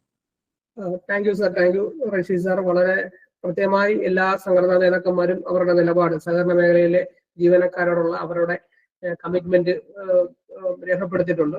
ഞാനിപ്പം നമ്മുടെ ഇതിൽ പങ്കെടുക്കുന്ന ആളുകൾക്ക് സംസാരിക്കാനുള്ള അവസരമാണ് അടുത്ത സെഷനിൽ. അതിന് തൊട്ട് മുമ്പായിട്ട് പ്രിയപ്പെട്ട സംഘടനാ നേതാക്കന്മാരെ വേണ്ടി നമ്മൾ പലരും ഈ എക്സാം ക്വസ്റ്റ്യൻ പേപ്പർ കണ്ടു കാണത്തില്ല. അപ്പം ഞാൻ അതിന്റെ ക്വസ്റ്റ്യൻ പേപ്പർ ഒന്ന് PDF ആക്കിയിട്ടുണ്ടെന്ന് ഷെയർ ചെയ്യുകയാണ്. എന്ന് പറഞ്ഞാൽ ഈ അസിസ്റ്റന്റ് സെക്രട്ടറിയുടെ ആണ്. മറ്റേ നമുക്ക് സബ് സ്റ്റാഫിന്റെ വിഷയത്തിൽ ചോദ്യവുമായി ബന്ധപ്പെട്ട് നമുക്ക് ആക്ഷേപങ്ങളില്ല. ഏതാ ഞാൻ ക്വസ്റ്റ്യൻ പേപ്പർ കണ്ടിട്ടുള്ള ഒരാളെന്ന നിലയിൽ. പക്ഷെ ഇംഗ്ലീഷ് GK മാത്സ് ഒരു ക്വാളിഫയിങ് എക്സാമിന് വെച്ചതിലുള്ള ഒരു പ്രതിഷേധം മാത്രമാണ്. സഹകരണ മേഖലയിൽ പണിയെടുക്കുന്ന ഒരു ജീവനക്കാരെന്ന നിലയിൽ എനിക്കും നമ്മുടെ സഹകരണ വീക്ഷണ കൂട്ടായ്മയിലെ അംഗങ്ങൾക്കും ഉള്ളത് എന്നുകൂടി സംഘടനാ നേതാക്കന്മാരുടെ ശ്രദ്ധയിൽപ്പെടുത്തുന്നു. പക്ഷെ അസിസ്റ്റന്റ് സെക്രട്ടറി ക്വാളിഫയിങ് എക്സാമിൽ ചെയ്തിരിക്കുന്ന ആദ്യത്തെ ഒരു 25 ക്വസ്റ്റ്യൻ വളരെ മനോഹരമായി നമുക്കൊരു സഹകരണവുമായി ബന്ധപ്പെട്ട കാണാൻ പറ്റുമല്ലോ. കാര്യങ്ങളും ഒക്കെ കടം വാങ്ങുന്നതും ഒക്കെ ചോദിച്ച് ഇങ്ങനെ കൊണ്ടുവന്ന് വലിയ കുഴപ്പമില്ല.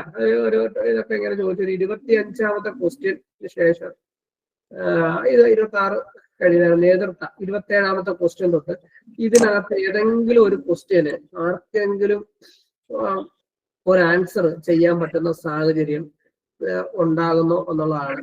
പോട്ടെ, അത് പോട്ടെ, ആൻസർ ചെയ്യുക എന്നുള്ളത് പിന്നെ പോട്ടെ. സഹകരണവുമായി ബന്ധപ്പെട്ട ഏതെങ്കിലും ഒരു ക്വസ്റ്റ്യൻ, ഒരു സഹകരണ ഇത് മാത്രമാണ് ഇങ്ങനെ ഒരു ക്വസ്റ്റ്യൻ 33. പിന്നെ CMR റേഷ്യോ, സ്വകാര്യ നഷ്ടങ്ങൾ തുടങ്ങി, സ്വിഫ്റ്റ് തുടങ്ങി, ജോയിന്റ് അക്കൗണ്ട് ഒക്കെ അത് അങ്ങനെ തുടങ്ങി ഇടയ്ക്ക് ഒരു 10 ക്വസ്റ്റ്യനകത്ത് ഒരു ക്വസ്റ്റ്യനൊക്കെ മാത്രമാണ് സഹകരണവുമായി ബന്ധപ്പെട്ട ക്വസ്റ്റ്യൻസ് ഒക്കെ കയറി ഇറങ്ങിയൊക്കെ വരുന്നത്. ലേഖോഷ പ്രമാണത്തിന്റെ പ്രതിപാദിക്കുന്നത് അങ്ങനെ ഇപ്പൊ ആ ഒരു വളരെ തുച്ഛമായ ക്വസ്റ്റ്യനുകളും തുടർന്ന് ഇന്നത്തെ ഒരു ലെവലിലേക്ക് വരുമ്പോൾ ഒരു പിന്നെ വരുന്നത് കമ്പ്യൂട്ടറുമായി ബന്ധപ്പെട്ടതാണ്. കമ്പ്യൂട്ടർ അത് ഈ പറഞ്ഞ സ്ട്രീം 1 ലെവലിലുള്ള ക്വസ്റ്റ്യനുകളെ അല്ലായിരുന്നു കമ്പ്യൂട്ടറിനും ചോദിച്ചിട്ടുള്ളത്. അതുപോലെ തന്നെ സഹകരണ ലോയും ഓപ്പറേഷനും തുടങ്ങിയ വിഷയങ്ങൾ ഇതിലെ ഏത് ഭാഗത്താണ് എന്നുള്ളത് പോലും ഷീറ്റും ഒക്കെ പോലും കാണത്തില്ല. 2-3 ക്വസ്റ്റ്യനാണ് ലോയുമായി ബന്ധപ്പെട്ട്, 3-4 ക്വസ്റ്റ്യനാണ് ആകെപ്പാട് ചോദിച്ചിട്ടുള്ളത്. കാര്യമൊക്കെ രസം എന്ന് പറയുന്നത് നമ്മുടെ ഒരേ ക്വസ്റ്റ്യന്റെ ഈ ക്വസ്റ്റ്യൻ 81ാമത്തെ ക്വസ്റ്റ്യൻ നമ്മൾ അതിന്റെ ആൻസർ ചെയ്യാൻ എത്ര നേരം ആ ക്വസ്റ്റ്യൻ നമ്മൾ വായിക്കണം. ഒന്നാമത്തെ ഭാഗത്തുനിന്ന് വായിക്കും, ലാസ്റ്റ് ഭാഗത്തേക്ക് വരുമ്പോൾ ഈ ക്വസ്റ്റ്യനുമായി ബന്ധപ്പെട്ട കാര്യങ്ങൾ നമ്മൾ തന്നെ വിട്ടുപോകും. തുടർന്ന് മിക്ക ക്വസ്റ്റ്യനുകളും അവസാനം വരുമ്പോഴേക്കും ഈ ഒരു 3, 4, 5, 6 വരി വരെ പോകുന്ന ക്വസ്റ്റ്യനാണ്. ഇത് ഒരു ക്വസ്റ്റ്യനുകളാണ്. ഒരു കോമ്പറ്റീറ്റീവ് എക്സാം ആണ്, ഏത് എക്സാം ആണെങ്കിൽ പോലും ഒരു ആൻസറിലേക്ക് വരാൻ വേണ്ടി അല്ലെങ്കിൽ ക്വസ്റ്റ്യൻ പൂർത്തിയാകാൻ എടുക്കുന്ന ഒരു സമയം നിസ്സാര സമയമല്ല. ഈ പറഞ്ഞ സമയം കൊണ്ട് ആ ക്വസ്റ്റ്യൻ വായിച്ചു തീരില്ല. 1 മിനിറ്റിന് താഴെയാണ് നമുക്ക് ഒരു ക്വസ്റ്റ്യൻ ആൻസർ ചെയ്യാൻ വേണ്ടി വേണ്ട. ഇതാണ് നമ്മുടെ കുടുംബത്തിൽ ആർക്കാണ് നമ്മുടെ പൊതുയോഗത്തിൽ ലൈബിലിറ്റി വായിക്കുമ്പോൾ എന്നുള്ളത് ആണ് ഉദ്ദേശിച്ചിട്ടുള്ളത്. പക്ഷെ എഴുതി പിടിപ്പിച്ചേക്കുന്നതാണ് ഒരു സഹകരണ വാർഷിക പൊതുവെ പരിഗണിക്കേണ്ട ഒരു കാര്യപരിപാടി മുൻ സാമ്പത്തിക വർഷം സംഘത്തിലെ കമ്മിറ്റി അംഗങ്ങളുടെയും ജീവനക്കാരുടെ അവിടെ കുടുംബത്തിലെയും സംഘങ്ങളുടെയും ബാധ്യതകൾ. ഈ ക്വസ്റ്റ്യൻ ഒരു 4 തവണ വായിച്ചാൽ പോലും അതിനകത്ത് ആൻസർ എന്താണെന്ന് മനസ്സിലാകാത്ത വിധത്തിലുള്ള ക്വസ്റ്റ്യൻ. അതുപോലെ തന്നെ 95 അപ്പം ഞാനത് ജസ്റ്റ് ഒന്ന് കാണിച്ചു എന്നുള്ളത് മാത്രമല്ല, ഇത് IMBP അധികരിച്ച് വായ്പ നൽകിയാൽ ഒരാൾക്ക് നൽകാവുന്ന പരമാവധി ശിക്ഷ എന്നുള്ളതാണ് ചോദിച്ചിട്ടുള്ളത്. പക്ഷെ ക്വസ്റ്റ്യൻ വായിക്കണമെങ്കിൽ 6 വരിയാണ് ക്വസ്റ്റ്യൻ. ഒരു സംഘം രജിസ്ട്രാർ നിശ്ചയിച്ചിട്ടുള്ളതും സംഘത്തിന്റെ നിയമാവലിയിൽ വ്യവസ്ഥ ചെയ്തിട്ടുള്ളതുമായ വ്യക്തിഗത പരമാവധി കടമെടുക്കൽ അധികാര പരിധിയിൽ യാതൊരു തുകയും വായ്പയോ അഡ്വാൻസോ അനുവദിക്കാൻ പാടില്ലാത്തതാകുന്നു. പ്രസ്തുത വ്യവസ്ഥ ഏതൊരു ലംഘനത്തിനും ബന്ധപ്പെട്ട സംഘത്തിന്റെ ചീഫ് എക്സിക്യൂട്ടീവ് കമ്മിറ്റിയും ഡാഷ് തുക, അതായത് ഈ അവസാന ഭാഗം വായിച്ചു വരുമ്പോൾ ഇത്രയും ഭാഗം വായിച്ചവന് ആ ഒരു 10 തവണ ഓഫ് മൈൻഡിൽ പോകുന്ന സാഹചര്യം. ഞാൻ പറഞ്ഞ 10,000 രൂപ ആണ്. അല്ലെങ്കിൽ സംഘത്തിന് IMBP അധികരിച്ച് വായ്പ നൽകിയാൽ എത്ര രൂപ കൊടുക്കണമെന്നുള്ളൊരു ചോദ്യമാണ്. അത്രയേ ഉള്ളൂ സാധനം. രജിസ്ട്രാർ തൊട്ട് ഇങ്ങേയറ്റം പ്യൂണ് വരെ അതിനകത്ത് ഉണ്ട് എന്നുള്ളതാണ്. ഞാനത് ഇതാണ് നമ്മുടെ ഈ എക്സാമിനകത്ത് ഇത് ഓരോ സാധനം അത് തന്നെയാണ്. ആ ഒരു നിലവാരം ഇപ്പം നമ്മൾ പറയുന്നത് ക്വാളിഫൈ എക്സാം അല്ല, ഒരു കോമ്പറ്റേറ്റീവ് എക്സാം അല്ല, ക്വാളിഫൈ എക്സാമിൽ വന്ന ചോദ്യങ്ങൾ നമ്മുടെ സംഘടനാ നേതാക്കന്മാരുടെ ശ്രദ്ധയിൽ ഒന്ന് പെടുത്തിയെന്നുള്ളത് മാത്രമേ ഉള്ളൂ. ഇനി ഇതായിരുന്നു നമുക്ക്, അതായത് സഹകരണവുമായി ബന്ധപ്പെട്ട ചോദ്യങ്ങൾ ഈ സ്ക്രോൾ ചെയ്തതിനകത്ത് എത്ര ചോദ്യം ഉണ്ടായിരുന്നു എന്നുള്ളത് നമ്മുടെ നേതാക്കന്മാർക്ക് ഉള്ളത് മനസ്സിലായി കാണുമല്ലോ. അപ്പൊ ഇതായിരുന്നു എക്സാമിന്റെ ഒരു അവസ്ഥ. അപ്പം നമ്മുടെ എക്സാം എഴുതിയ ആളുകൾക്ക് ഇനി നിങ്ങൾക്ക് പറയാനുള്ള അവസരമാണ്, നമ്മുടെ പ്രിയപ്പെട്ട നേതാക്കന്മാരുടെ ശ്രദ്ധയിൽ പെടുത്താവുന്ന അവസരമാണ്. അത് നിങ്ങൾക്ക് ചെയ്തു തുടങ്ങാം. ഓരോരുത്തരായിട്ട് സംസാരിച്ചു തുടങ്ങണേ. സാറേ, ഹലോ. പറഞ്ഞോ. സാർ, ഞാൻ എന്റെ നേതാവ്, എന്റെ യൂണിയന്റെ നേതാവ് റഷീദ് വല്ലാഞ്ചിറ സംസാരിച്ചു. അതിന്റെ അടിസ്ഥാനത്തിലാണ് ഞാൻ മഞ്ചേരി അർബൻ ബാങ്കിലാണ് വർക്ക് ചെയ്യുന്നത്. എക്സാം കഴിഞ്ഞ് വലിയ പ്രതീക്ഷ ഉണ്ടായിരുന്നു. പക്ഷെ അതിന്റെ കീ വന്നപ്പോ അരുൺ സാറ് പറഞ്ഞതുപോലെ നമ്മുടെ ഓരോ ക്വസ്റ്റ്യനും വീട്ടിൽ വന്ന് ഇപ്പൊ രാവിലെ നോക്കുമ്പോൾ ഓരോ ക്വസ്റ്റ്യനും വായിക്കുമ്പോഴാണ് അതിന്റെ ഉത്തരം നമുക്ക് വളരെ പെട്ടെന്ന് തന്നെ എഴുതിയെടുക്കാവുന്നതാണ്. പക്ഷെ ക്വസ്റ്റ്യൻ വായിച്ചെടുത്തിട്ട് അതിന് ആൻസർ ചെയ്യാനുള്ള സമയം നമുക്ക് കിട്ടിയില്ല. അതാണ് അതിന്റെ വലിയ വിഷയം. അതായത് ക്വസ്റ്റ്യന് ഈ ആൻസറുകളൊക്കെ വളരെ ഈസിയാണ്. പക്ഷെ ക്വസ്റ്റ്യൻ ഓരോന്നും 2 or 3 പ്രാവശ്യം മലയാളം ഇംഗ്ലീഷും മാറി മാറി വായിച്ചാല് മാത്രമേ അതിന്റെ ആൻസർ കിട്ടുള്ളൂ. അത് വളരെ പ്രശ്നം തന്നെയാണ് ഈ വർഷം എക്സാം നടത്തിയതിൽ. രണ്ടാമത് പറയാനുള്ളത് എന്താ വെച്ചാല്, നമ്മുടെ സഹകരണ മേഖലയിൽ ഉള്ള ഇപ്പൊ നിലവിലുള്ള ICM ആയിക്കോട്ടെ, അതുപോലെയുള്ള ട്രെയിനിങ് സെന്ററുകളുടെ കീഴിൽ വളരെ കാര്യക്ഷമമായിട്ടുള്ള ട്രെയിനിങ് കൊടുത്തിട്ട് അങ്ങനെ അതുവഴി എത്രയോ നമ്മുടെ ക്ലാസ് അതല്ലെങ്കിൽ ട്രെയിനിങ് കഴിഞ്ഞവർക്കൊക്കെ പ്രൊമോഷൻ കൊടുക്കണം എന്നുള്ള തലത്തിലേക്ക് ഒരു ചർച്ച യൂണിയൻ നേതാക്കന്മാർ ഇടപെട്ടിട്ട് ചെയ്യണം. ഈ യോഗ്യതാ പരീക്ഷയൊക്കെ അവസാനിപ്പിച്ചിട്ട് അതുപോലുള്ള അല്ലെങ്കിൽ 5 വർഷത്തിലോ അല്ലെങ്കിൽ 4 വർഷമോ കൂടുമ്പോഴോ ഒരു ട്രെയിനിങ് കൊടുത്തിട്ട് അവർക്ക് ക്വാളിഫിക്കേഷൻ കൊടുക്കുക, അല്ലെങ്കിൽ അവരെ യോഗ്യത ഉള്ള ആളുകളാക്കി മാറ്റുക എന്നുള്ളൊരു നിർദ്ദേശം ആണ് ഞാൻ വെക്കുന്നത്. ഇത്രയേ ഉള്ളൂ.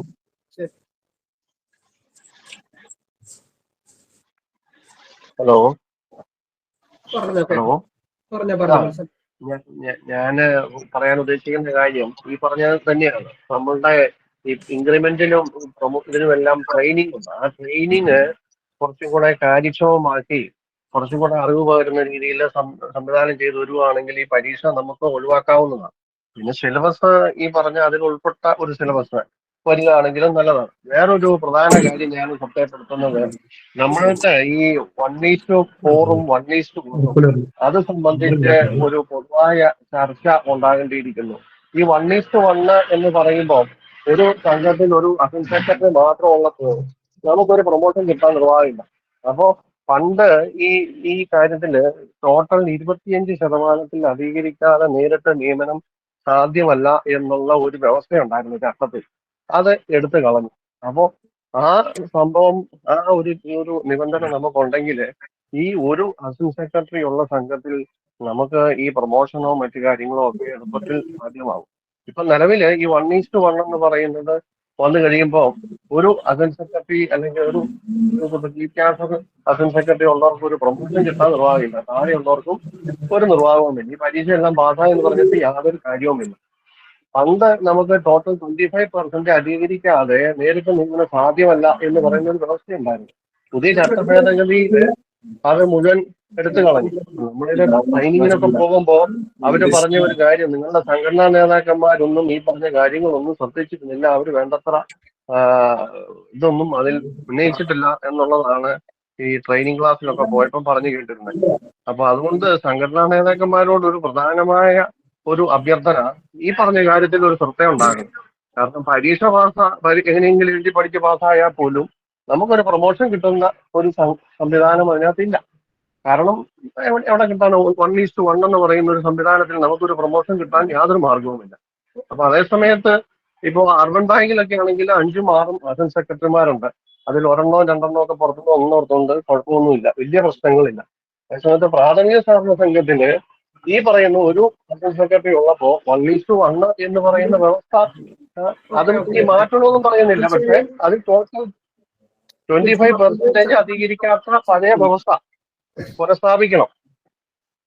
ഓക്കെ. നമസ്കാരം. നമുക്ക് എക്സാമുമായി ബന്ധപ്പെട്ട് നമുക്കുണ്ടായിട്ടുള്ള ബുദ്ധിമുട്ടുകൾ, മാനസികമായിട്ടുണ്ടായിട്ടുള്ളതും ഒക്കെയായിട്ടുള്ള ബുദ്ധിമുട്ടുകൾ, ആ എക്സാമിനെ കുറിച്ച് കൂടുതൽ കോൺസെൻട്രേറ്റ് ചെയ്യുക. അതുപോലെ തന്നെ 1:4 അസിസ്റ്റന്റ് സെക്രട്ടറിക്ക് 1:1 ഒക്കെ 1:1 ഒക്കെ ഉള്ളതെല്ലാം സ്വാഭാവികമായിട്ടും നമ്മുടെ സംഘടനാ നേതാക്കന്മാരുടെ എല്ലാം ശ്രദ്ധയിലുള്ളതും അവർ നിരന്തരം ഇതിനുവേണ്ടി പ്രഷർ ചെലുത്തുന്നതായിരുന്നു. ബേസിക്കലി സഹകരണ മേഖലയിൽ ഇപ്പൊ നേരിടുന്ന ഒരു വലിയൊരു വിഷയം അത് തന്നെയാണ്. ഈ പറഞ്ഞ ക്വാളിഫയിങ് എക്സാം എഴുതി ജയിച്ചു വന്ന അതായത് PU അറ്റൻഡർ അല്ല ക്ലർക്ക് പോസ്റ്റിലേക്ക് ഡയറക്റ്റ് എക്സാം ബോർഡിൽ നിന്ന് നിയമനം നേടി വരുന്ന പിള്ളേർ പോലും അസിസ്റ്റന്റ് സെക്രട്ടറി പോസ്റ്റിലേക്ക് വരികയാണെങ്കിൽ അവരുടെ പ്രൊമോഷൻ സാധ്യതകൾ അവിടെ തടയപ്പെടുന്നു എന്നുള്ളത് ഏറ്റവും വലിയൊരു വിരോധാഭാസമാണ്. അതൊക്കെ നമ്മുടെ സംഘടനാ നേതാക്കന്മാരുടെ ശ്രദ്ധയിലുള്ള കാര്യമാണ്.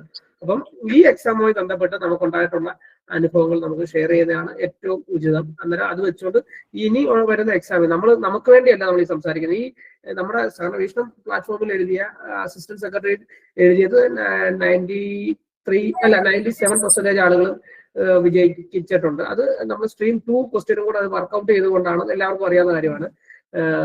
അതുപോലെ തന്നെ സബ് സ്റ്റാഫിന്റെ ആണെങ്കിൽ 99+ എബോവ് നമുക്ക് വിജയിച്ചിട്ടുണ്ട്. അത് ഈ സഹകരണ വീക്ഷണം അത് ഒരു സഹകരണ മേഖലയുടെ കമ്മിറ്റ്മെന്റിന്റെ ഭാഗമായിട്ട് ചെയ്തതിന്റെ ഭാഗം കൊണ്ട് മാത്രമാണ് ആ ഒരു ലെവലിലേക്ക് കയറി വന്നെന്നുള്ളത് മറ്റു കാര്യം. പക്ഷെ നമുക്ക് ഈ എക്സാമിൽ ഉണ്ടായ നാളെ ഇനി ഈ എക്സാം എഴുതുന്ന ആളുകൾക്ക് അങ്ങനെ ഒരു ബുദ്ധിമുട്ടുണ്ടായത് അത് നമ്മുടെ നേതാക്കന്മാരുടെ ശ്രദ്ധയിൽപ്പെടുത്തണം. അതാണ് നമ്മൾ ഈ ഒരു പ്രോഗ്രാം. അല്ല അരുൺ സാറേ, അതല്ല, ഇത് 1:4. ഇപ്പം ഈ പരീക്ഷ ക്വസ്റ്റ്യൻ നമ്മളറിയില്ല. ഈ പറയുന്ന ഈ സബ് സ്റ്റാഫിന്റെ ആയാലും ഈ സെക്രട്ടറിയുടെ ആയാലും പരീക്ഷ PSCയുടെ ഒരു ക്വസ്റ്റ്യൻ എടുത്ത് നോക്കിക്കഴിഞ്ഞു കഴിഞ്ഞാൽ, അതായത് നമ്മുടെ കേരള ബാങ്കിന്റെ ആയാലും JCയുടെ ആയാലും ഈ പറയുന്ന കേരഫെഡിന്റെ ആയാലും ഏതൊരു ക്വസ്റ്റ്യൻ എടുത്ത് നോക്കിയാലും ഈ പറയുന്ന സബ് സ്റ്റാഫിന്റെ ഈ പറയുന്ന ഇവരുടെയും ക്വസ്റ്റ്യൻ തന്നെയാണ് ചോദിച്ചേക്കുന്നത്. പക്ഷെ അവർക്കൊക്കെ എന്ന് പറയുമ്പോൾ ഈ പറഞ്ഞ 1:4 എന്നുള്ള പറയുന്നുണ്ടല്ലോ, അതൊക്കെ എടുത്ത് കളയാൻ പറയാം. ഈ പറയുന്ന നേതാക്കന്മാരും അവിടെ പറഞ്ഞിട്ടില്ല. പലവട്ടം സമരം ചെയ്യുന്നൊക്കെ പറയുന്നുണ്ടല്ലോ, പറഞ്ഞിട്ട് കാര്യമുണ്ടോ? അല്ല, അത് പറയണോ? കാര്യം വേറൊന്നുമല്ല, ഈ പരീക്ഷ എഴുതി കൊണ്ടുവന്നിട്ട് എന്ത് പ്രയോജനമാണുള്ളത് ഈ 1:4 കിടക്കുന്നിടത്ത്? അല്ലെങ്കിൽ അതെടുത്ത് കളയാൻ പറ. ഈ പറയുന്ന യൂണിയൻകാരെന്തോ അത് പറയാത്തത്? പ്രശ്നം എടുത്തത് പറയണം. അല്ല, എനിക്കറിയാം റൈറ്റ് ചന്ദ്രൻ ഈ ഒരു വിഷയത്തിൽ ഹൈക്കോടതിയിൽ കേസ് ഫയൽ ചെയ്ത് നിൽക്കുന്ന ഒരാളാണ് എന്നുള്ളത് വിവരം കൂടെ എനിക്ക് സംഘടനാ നേതാക്കന്മാരുടെ ശ്രദ്ധയിൽപ്പെടുത്തുന്നു.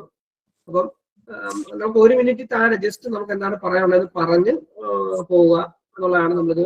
ഓക്കെ, നമസ്കാരം. ഈ സഹകരണ സംഘങ്ങളിലേക്കുള്ള പ്രൊമോഷൻ ടെസ്റ്റുകളും SSLC പരീക്ഷയുടെ ഓൾ പാസ് പോലെ ആക്കി തീർത്താല് ഈ പഠിച്ച് പരീക്ഷ എഴുതി പാസ്സായി വരുന്ന ഉദ്യോഗാർത്ഥികളെ ഈ പിയൂണായി കയറുന്ന യാതൊരു ക്വാളിഫിക്കേഷനും ഇല്ലാതെ നേതാവോ നേതാവിന്റെ കുടുംബത്തിൽപ്പെട്ടവരോ ഇങ്ങനെ ജോലിക്ക് കയറുന്നവർക്ക് മാത്രം പ്രൊമോഷൻ ലഭിക്കുന്ന ഒരു രീതിയിലേക്കാണ് സഹകരണ സംഘങ്ങൾ മാറിക്കൊണ്ടിരിക്കുന്നത്. കഷ്ടപ്പെട്ട് പഠിച്ച് പരീക്ഷ എഴുതി ജോലിയിൽ കയറാൻ പ്രാപ്തരായ ഉദ്യോഗാർത്ഥികൾ നമ്മളെക്കാൾ അധികം പുറത്തു നിൽപ്പുണ്ട്. നമ്മൾ ഈ ജോലിയിലിരിക്കുമ്പോൾ നമ്മുടെ സൗകര്യം മാത്രം നോക്കി നമ്മുടെ പരീക്ഷ എങ്ങനെ പിന്നെ ഈസി ആക്കാം, അല്ലെ പരീക്ഷ ഇല്ലാതാക്കാം. അതല്ല, 40 മാർക്ക് വാങ്ങാൻ നമ്മൾ പ്രാപ്തരാകണമെന്നേ. നമ്മൾ ചെറിയൊരു പോസ്റ്റിലേക്കല്ല പോകുന്നത്. അപ്പൊ ആ പോസ്റ്റിനനുസരിച്ച് നമ്മൾ അതിന് പ്രാപ്തരാകണം. ആയിട്ട് പോയി പരീക്ഷ എഴുതണം, അല്ലെങ്കിൽ കഴിവുള്ളവർ ആയിട്ടെ. അങ്ങനെ ഒരു നിലപാടൂടെ വേണ്ടേ? അങ്ങനെയാണ് എനിക്ക് തോന്നുന്നത്. ഓക്കെ, ആശ പറഞ്ഞ കാര്യം കറക്റ്റ് ആണ്. പക്ഷെ ചേച്ചി പറഞ്ഞ പോലെ പരീക്ഷ എഴുതാൻ ഞങ്ങൾ തയ്യാറാണ്. പക്ഷെ ഈ പറഞ്ഞ പോലെ ഇതിനകത്ത് വരുന്ന ഒരു വിഷയം എന്ന് പറയുന്നത് നമ്മൾ ചൂണ്ടിക്കാണിക്കുന്ന ഒരു വിഷയം എന്ന് പറയുന്നത് നമ്മൾ എല്ലാവരും പഠിച്ച എക്സാം എഴുതിയ ആളുകൾ തന്നെയാണ്. ഈ കഴിഞ്ഞ എക്സാം ഭൂരിപക്ഷം വരും അങ്ങനെയുള്ള ആളുകളായിരിക്കും ഇതിൽ പങ്കെടുക്കുന്നത്. പക്ഷെ എക്സാമിൽ പറഞ്ഞിരിക്കുന്ന സ്ട്രീം 1 അസിസ്റ്റന്റ് സെക്രട്ടറിയുടെ സ്ട്രീം 1 സിലബസ് എന്ന് പറഞ്ഞ സിലബസ് അത് JDC HDCക്ക് തുല്യമായിട്ടുള്ള സിലബസ് ആണ്. പക്ഷെ നമുക്ക് ചോദ്യം വന്നത് ആ മേഖലയിൽ നിന്ന് അല്ല എന്നുള്ളതാണ് ഞാൻ ഈ സ്ക്രോൾ ചെയ്ത് ഇവിടെ കാണിച്ചിട്ടുള്ളത്. ഈ ക്വസ്റ്റ്യൻ എക്സാം എഴുതിയ ആളെന്ന നിലയിൽ സ്വാഭാവികമായിട്ട് ഒരു ശരാശരി ഒരു 30 മാർക്ക് സ്കോർ ചെയ്യാൻ പറ്റുന്ന ഒരാളിന് ബാക്കി 70 എണ്ണം കറക്കി കുത്തിയാൽ ബാക്കി മാർക്ക് കിട്ടും. അങ്ങനെ ജയിച്ചുകൊണ്ട് എന്ത് പ്രയോജനമാണുള്ളത്? അല്ലെങ്കിൽ ഈ പറഞ്ഞ കറക്കി കുത്തി ജയിച്ചുകൊണ്ട് എന്ത് പ്രയോജനം? നമ്മൾ ഈ മേഖലയിൽ പെട്ട അറിവ് നേടിയിട്ടുണ്ടോ എന്നല്ലേ നമ്മൾ വിലയിരുത്തേണ്ടത്. അയാൾ ചിലപ്പോൾ 70 80 സ്കോർ ചെയ്യും. അത് ഈ മേഖലയിൽ കുറിച്ചുള്ള കാര്യങ്ങൾ പഠിച്ചിട്ടാണ്. പക്ഷെ ഇതിന് വെളിയിൽ നിന്നുള്ള കുറെ ചോദ്യങ്ങൾ കൊണ്ടുവന്ന് ഈ ഒരു എക്സാമിന് പ്രദർശനമാക്കുന്നതിനെതിരായിട്ടുള്ള ഒരു കാര്യമാണ് നമ്മൾ ഇവിടെ ചർച്ച ചെയ്യുന്നത്.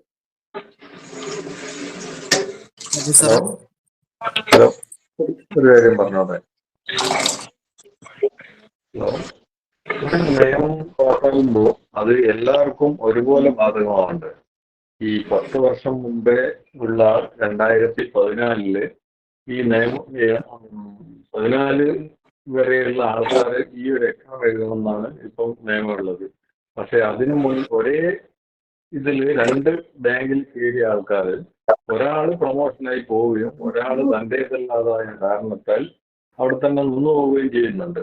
അപ്പോ ഈ ഒരേ സമയത്ത് കയറിയ രണ്ടാൾക്ക് രണ്ട് നിയമമല്ലേ ബാധകമാവുന്നത്. അങ്ങനെ അല്ലെങ്കിൽ ഈ 2014 മുതലുള്ള എല്ലാവരും ഈ ഒരു എക്സാം എഴുതി പാസ്സാവണ്ടേ?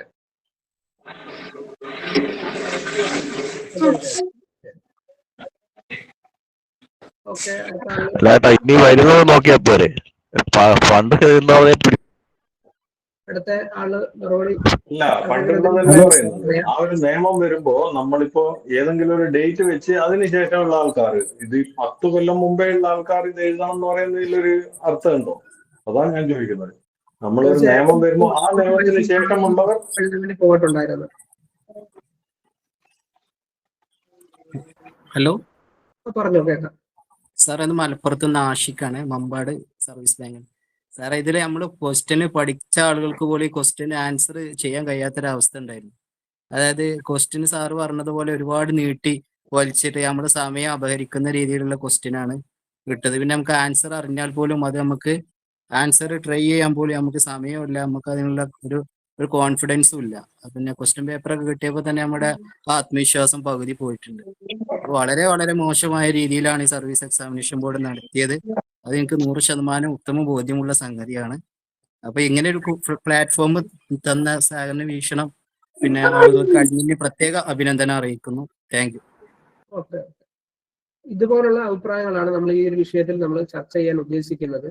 അതുപോലുള്ള കാര്യങ്ങൾ ഷെയർ ചെയ്യുന്നതായിരിക്കും കുറച്ചുകൂടെ നമ്മുടെ സംഘടനാ നേതാക്കന്മാർക്ക് ഇതിനെക്കുറിച്ച് കാര്യം ചെയ്തു. ഹലോ, പറഞ്ഞോ, കേൾക്കാം. ഒരു പരീക്ഷ എഴുതിയ ഒരാളാണ് ഞാനും. ശരിക്കും പറഞ്ഞാൽ നമ്മൾ പൂർണ്ണ മേഖല ബന്ധപ്പെട്ടുകൊണ്ട് നമ്മൾ മാസക്കാലം പഠിച്ച് അങ്ങനെ പരീക്ഷ തയ്യാറായത്. പക്ഷേ ചോദ്യങ്ങൾ വന്നു. 100 ചോദ്യത്തിൽ ഒരു 10 എണ്ണം മാത്രമാണ് ഇത് അസാധാരണമായി ബന്ധപ്പെട്ടുകൊണ്ടുള്ള ചോദ്യം ഉണ്ടായത്. നമ്മൾ അതിനൊക്കെ ഏകദേശം ആൻസർ എഴുതിയിട്ടുണ്ട്. ആ ആൻസർ തന്നെ നമുക്ക് വളരെ ഏതാണ് ആൻസർ അറിയുന്ന ആൻസർ പോലും തിരഞ്ഞെടുക്കാൻ പറ്റാത്ത സാഹചര്യം ഉണ്ടായിരുന്നു ആ സമയത്ത് പരീക്ഷ ഹാളിൽ. അപ്പൊ അങ്ങനെ വലിയൊരു മാനസിക പ്രശ്നം ശരിക്കും ഉണ്ടായിട്ടുണ്ട്. മാത്രമല്ല, നമ്മൾ ഒരു വർഷം ലീവാക്കി JDC പഠിച്ച് കഴിഞ്ഞ് ഒരു 11-12 വർഷക്കാലം ഞാൻ പ്യൂണായിട്ട് വർക്ക് ചെയ്യും. ഞാൻ ഒരുപാട് ആൾക്കാർ അങ്ങനെ ഉണ്ടാവും. 52 വയസ്സിൽ വരുന്നുണ്ട്, പിന്നെ 11 വർഷമായി പ്യൂണായി ജോലി ചെയ്യുന്ന നമ്മളുണ്ട്. അപ്പൊ അങ്ങനെ ഈ 1:4 കടമ്പ മറികടക്കാൻ കഴിയാതെ അടുത്ത മാസമൊക്കെ ആ കടമ്പ മറികടക്കാൻ സാധിക്കും എന്നൊരു ആത്മവിശ്വാസത്തിലാണ് ഇത്രയും വർഷം കാത്തു നിന്നത്. അപ്പൊ അങ്ങനെയാണ് ഈ എഡിറ്റ് പോലെ ഈ പരീക്ഷ വന്നത്. ഈ പരീക്ഷ വെച്ചതിനെ കുറിച്ചോ അല്ലെ പിന്നെ ഇതിന് നടപടി സംബന്ധിച്ചും ഒന്നുമല്ല നമുക്ക് ആക്ഷേപം. പക്ഷെ നമ്മൾ ഒരുപാട് പേര് ഈ പരീക്ഷയിൽ ഒരുപക്ഷെ തോക്കാൻ വേണ്ടി പോകും. എന്ന് പറഞ്ഞാൽ ഇങ്ങനെ ഒരു 100 ചോദ്യത്തിൽ നമുക്ക് ഒരുപാട് ഉത്തരം പിന്നെ സംശയകരമായിട്ടുള്ളതും നമുക്കറിയാത്തതുമായ നമ്മൾ കേൾക്കാത്തതുമായ ഒരുപാട് ചോദ്യങ്ങൾ വന്നിട്ടുണ്ട്. അപ്പൊ അതിന്റെ ഭാഗമായി വലിയൊരു മാനസിക പ്രയാസം അല്ലെങ്കിൽ പിന്നെ ഒരുപക്ഷെ പിന്നെ പരാജയപ്പെട്ടാലുണ്ടാകുന്ന വലിയ മറ്റു വിഷമങ്ങൾ ഒക്കെ ഉണ്ടാവാൻ സാധ്യതയുണ്ട്. അപ്പൊ അതുകൊണ്ട് ഒരുപാട് വിദ്യാർത്ഥികൾ അല്ലെങ്കിൽ 52 വയസ്സായ ആളുകൾ ഒരു പ്രൊമോഷൻ കിട്ടാൻ വേണ്ടി നാളെ കാത്തു നിൽക്കുമ്പോൾ ഇടുത്തിപുഴ വന്നപ്പോൾ ഈ പരീക്ഷ ശരിക്കും പ്രയാസകരമാണ്. അപ്പൊ അതുകൊണ്ട് പിന്നെ എന്തെങ്കിലും ഒരു ഇളവ് നൽകിക്കൊണ്ടുള്ള ഒരു ആദ്യ പരീക്ഷയാണ്. മറ്റു നമുക്കൊരു മുൻപരിചയവുമില്ല ഈ പരീക്ഷയെ സംബന്ധിച്ച്. JDC പാസ്സായി എന്ന് പറഞ്ഞ കാര്യം, നമുക്ക് ഇങ്ങനത്തെ ഒരു പരീക്ഷ ആദ്യമായിട്ടാണ്. അപ്പൊ അതുകൊണ്ട് നമ്മുടെ സഹകരണ മേഖല എന്ന് പറഞ്ഞാൽ വെറും ക്വാളിഫൈഡ് മാത്രമല്ല, നമ്മുടെ നാട്ടിലെ ബന്ധങ്ങൾ ഇപ്പോൾ ഒരുപാട് ഓവർഡി ഉള്ള ഒരു മേഖല ഭാഗമാണ്. അപ്പൊ അതെല്ലാം കലക്ട് ചെയ്യാനും അല്ലെങ്കിൽ നാട്ടുകാരെ പരിചയത്തിന്റെ ഭാഗമായി, ബന്ധത്തിന്റെ ഭാഗമായി, പാവപ്പെട്ട ആളുകളുടെ സഹകരണത്തിന്റെ ഭാഗമായി അവിടെയെല്ലാം വീടുകൾ കയറി അങ്ങനെയുള്ള വലിയൊരു ശൃംഖല പ്രവർത്തനം ഈ സഹകരണ മേഖലയെ ബന്ധപ്പെട്ടുണ്ട്. അപ്പൊ അതിന്റെ ഭാഗമായിട്ടുണ്ടാകുന്ന പിന്നെ നമ്മൾ നടത്തുന്ന ഒരുപാട് പ്രവർത്തനമുണ്ട്. ആ പ്രവർത്തനത്തെല്ലാം മാനിക്കാതെയുള്ള ഒരു പിന്നെ രീതിയിലേക്ക്, ഒരു നീതിയില്ലാത്ത ഒരു പ്രവർത്തനത്തിലേക്ക് ഈ മേഖല മാറും.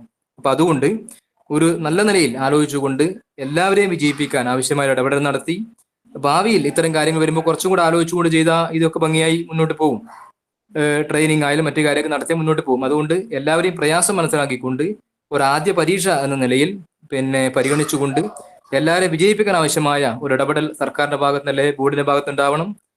നല്ല നിലയിൽ ആലോചിച്ചുകൊണ്ട് കൈകാര്യം ചെയ്യുന്ന സർക്കാരാണ്. അതിനെക്കുറിച്ച് നമുക്കൊരു അഭിപ്രായ വ്യത്യാസവും. നേതാക്കന്മാരല്ല ജീവനക്കാർക്ക് അനുകൂലമായി സംസാരിച്ചു കഴിഞ്ഞു. അപ്പൊ അതുകൊണ്ട് ഒരു നല്ല നിലയിൽ നമുക്കൊരു പിന്നെ ആത്മവിശ്വാസമുള്ള ഒരു തീരുമാനം ഉണ്ടാകും എന്നാണ് പ്രതീക്ഷിക്കുന്നത്. ഇത്രയേ പറയാനുള്ളൂ. Okay, thank you. ഹലോ, പറഞ്ഞോ. നിങ്ങളൊന്ന് ആലോചിച്ച് നോക്കിക്കേ, ഇങ്ങനത്തെ ഒരു എക്സാം അധ്യാപക സംഘടനകൾക്കോ മറ്റു ഡോക്ടേഴ്സ് സംഘടനകൾക്കോ മറ്റു വന്നാൽ എല്ലാവരും കൂടി ഒന്നായി ആ ഇറക്കിയ ഇതുവരെ കത്തിച്ച് പ്രതിഷേധിച്ച് എന്തെല്ലാം ചെയ്യും. നമ്മൾ ഒരുമിച്ച് എല്ലാ പാർട്ടിക്കാരും ഒരുമിച്ച് ഇതിനൊക്കെ എതിർക്കേണ്ടതല്ലേ? അങ്ങനെയല്ലേ ചെയ്യേണ്ടത്? ഒരു സംഭവം വന്നാൽ നേരെ നമ്മൾ അനുസരിക്കാനുള്ളത് മാത്രമാണോ? മാത്രമല്ല ഈ എക്സാമിൽ നിങ്ങളൊന്ന് ആലോചിച്ച് നോക്കിയേ, 1700 സംതിങ് രൂപക്ക് അടച്ചിട്ട് അതിൽ നിന്നും ഒരു ഗൈഡ് പോലും തരുന്നില്ല. ഒരു ഗൈഡ് വെച്ചിട്ട് 500 ചോദ്യം 1000 ചോദ്യം ഉണ്ടായിക്കോട്ടെ, ഒരു ഗൈഡ് പോലും ഇവർ തരുന്നില്ല. അവർ തരാതെ അവർക്ക് ഇഷ്ടമുള്ള ക്വസ്റ്റ്യൻ ഇട്ടിട്ട് ആണ് തരുന്നത്. അതുകൊണ്ട് ഒരു ഗൈഡ് തന്നാൽ എന്താ? ഇപ്പൊ യൂണിവേഴ്സിറ്റി, ഇഗ്നോ യൂണിവേഴ്സിറ്റിയും എല്ലാ യൂണിവേഴ്സിറ്റിയും ഒരു ഇത്ര ഇപ്പോ കാലിക്കറ്റ് യൂണിവേഴ്സിറ്റി വരെ ഞാൻ ബികോം ചെയ്ത ഒരു ഗൈഡ് തരും. ആ ഗൈഡ് എന്നുള്ള സംഭവം നമ്മൾ പഠിച്ചാൽ മതി. അത് എത്ര ക്വസ്റ്റ്യൻ അത്ര ഇതുണ്ടെങ്കിലും അതിനോട് ചുറ്റുപെട്ട ഉള്ളതാണ് വരിക. ഇത് PSC, പക്കാ PSC എവിടെ നിന്നൊക്കെ വരുന്ന അത് എടുത്ത് നമുക്കിട്ട് താങ്ങാണ്. ഇതൊരു ഫണ്ട് ഉണ്ടാക്കാൻ മാത്രമായിട്ട് പരീക്ഷ ബോർഡ് ഉണ്ടാക്കുകയാണെന്ന് എന്റെ അഭിപ്രായം. കാരണം ഒരു സെന്ററിൽ ഇപ്പൊ ഒരു 200 ആൾ എഴുതിയാൽ എത്ര ഫണ്ടായി? 4 ലക്ഷം രൂപകളായി. ആകെ 25,000 രൂപ ഇവർക്ക് ചെലവുണ്ടാവുള്ളൂ. എക്സാം പേപ്പറും മറ്റുമായി ഫണ്ട് കളക്ഷൻ ആണ് ഇതിന്റെ മെയിൻ. എനിക്കത് ഉദ്ദേശിക്കുന്നുള്ളൂ. പാവപ്പെട്ട വയസ്സായ ആളുകൾ എത്രയോ വന്നിട്ട് അവരെ കല്യാണം, അവരെ പേരമക്കളുടെ കല്യാണം എല്ലാം ഒഴിവാക്കി വന്നിട്ട് അവിടെ നിന്നിട്ട് കരയുന്നുണ്ട്. എനിക്ക് ഇനി അവസരമുണ്ട്, ഞാൻ ട്രൈ ചെയ്തിട്ടുണ്ട്. എനിക്ക് വേണ്ടി സംസാരിക്കുകയല്ല, നേതാക്കന്മാർ കേൾക്കാൻ വേണ്ടി പറയുകയാണ്. പാവപ്പെട്ട കുറെ ആളുകളുണ്ട്, വയസ്സായ ആളുകൾ. കുറച്ച് ഇതൊന്ന് കിട്ടിയാൽ കുറെ വർഷമായിട്ട് ഈ പ്രൊമോഷൻ ഇല്ലാതൊക്കെ എടുക്കുന്ന കുറെ ആളുകളുണ്ട്. അപ്പൊ ഇത് വെറും പരീക്ഷ ബോർഡ് കളക്ഷൻ, ഫണ്ട് കളക്ഷൻ ആണ് മെയിൻ ആണെന്നാണ് എനിക്ക് തോന്നുന്നത്. ഒരു കളക്ഷൻ സെന്ററിൽ 4 ലക്ഷം 3 ലക്ഷം മുതൽ 4 ലക്ഷം വരെ പൈസ പിരിക്കുമ്പോ 25,000 രൂപ അവർക്ക് ചെലവുള്ളൂ. ബാക്കിയെല്ലാം പൈസ കളക്ഷൻ ആണ് എന്ന് എനിക്ക് പറയാനുള്ളൂ. ഓക്കെ ഓക്കെ, ഇത് ഹലോ. ഒരു സെക്കൻഡ്. സജീവൻ പറഞ്ഞ ഒരു കാര്യത്തെ ഒന്ന് ഒരു കാര്യം കൂടെ പറയാം. നമ്മുടെ സംഘടനാ നേതാക്കന്മാരുടെ ശ്രദ്ധയ്ക്ക് 2646 പേരാണ് സബ് സ്റ്റാഫ് വിഭാഗത്തിൽ എക്സാം എഴുതിയത്. 67 പേര് ആബ്സെന്റ് ആയിരുന്നു. ഓക്കെ, അത് വിടയ്ക്കട്ടെ. അസിസ്റ്റന്റ് സെക്രട്ടറിയിൽ 837 പേരാണ് രജിസ്റ്റർ ചെയ്തിട്ടുണ്ടായിരുന്നത്. ഏകദേശം 3483 പേരാണ് ഈ എക്സാം എഴുതിയിട്ടുള്ളത്. 1770 രൂപയോളമായിരുന്നു ഫീസ്. വെച്ച് നോക്കുമ്പോൾ 61,64,910 രൂപയോളം നമ്മുടെ എക്സാം ബോർഡിലേക്ക് വന്നിട്ടുണ്ട്. ഏകദേശം 5 ലക്ഷം രൂപ താഴെ. ഇദ്ദേഹം പറഞ്ഞ പോലെ ഏകദേശം ഇത്ര ആള് 83 20 ഏകദേശം ഒരു 175 പരീക്ഷാ ഹാളുകളാണ് മൊത്തത്തിൽ വരുന്നത്. ഒരു റൂമിൽ 20 പേര് വെച്ചാണ്. അപ്പൊ 175 ഹാളുകളോളം റൂമുകൾ മാത്രമാണ്. ഏകദേശം ഒരു 5 ലക്ഷം രൂപ താഴെ മാക്സിമം. ഞാൻ പറഞ്ഞ ഈ ഫണ്ട് കളക്ഷൻ പോലെ ആയി മാറരുത് എന്നുള്ളതാണ് പറയാനുള്ളത്. 61 ലക്ഷം രൂപയോളം എക്സാം ബോർഡിന് കിട്ടിയ ഒരു എക്സാം. ഈ ആശങ്ക പറയുന്നതിനകത്ത് നമുക്ക് തെറ്റ് പറയാൻ പറ്റാത്ത ഒരു സാഹചര്യം സംജാതമാകുന്നു എന്നുള്ളത് സത്യസന്ധമായിട്ടുള്ള കാര്യമാണ്. ഹലോ. പറഞ്ഞു. കേരളത്തിലെ മന്ത്രിസഭയുടെ മന്ത്രിമാരെ തിരഞ്ഞെടുക്കുന്നതിന് ഇത്തരത്തിലൊരു ടെസ്റ്റ് നടത്തുന്നത് നല്ലതല്ലേ? കേരളത്തിലെ മന്ത്രിസഭയിലെ മന്ത്രിമാർക്ക്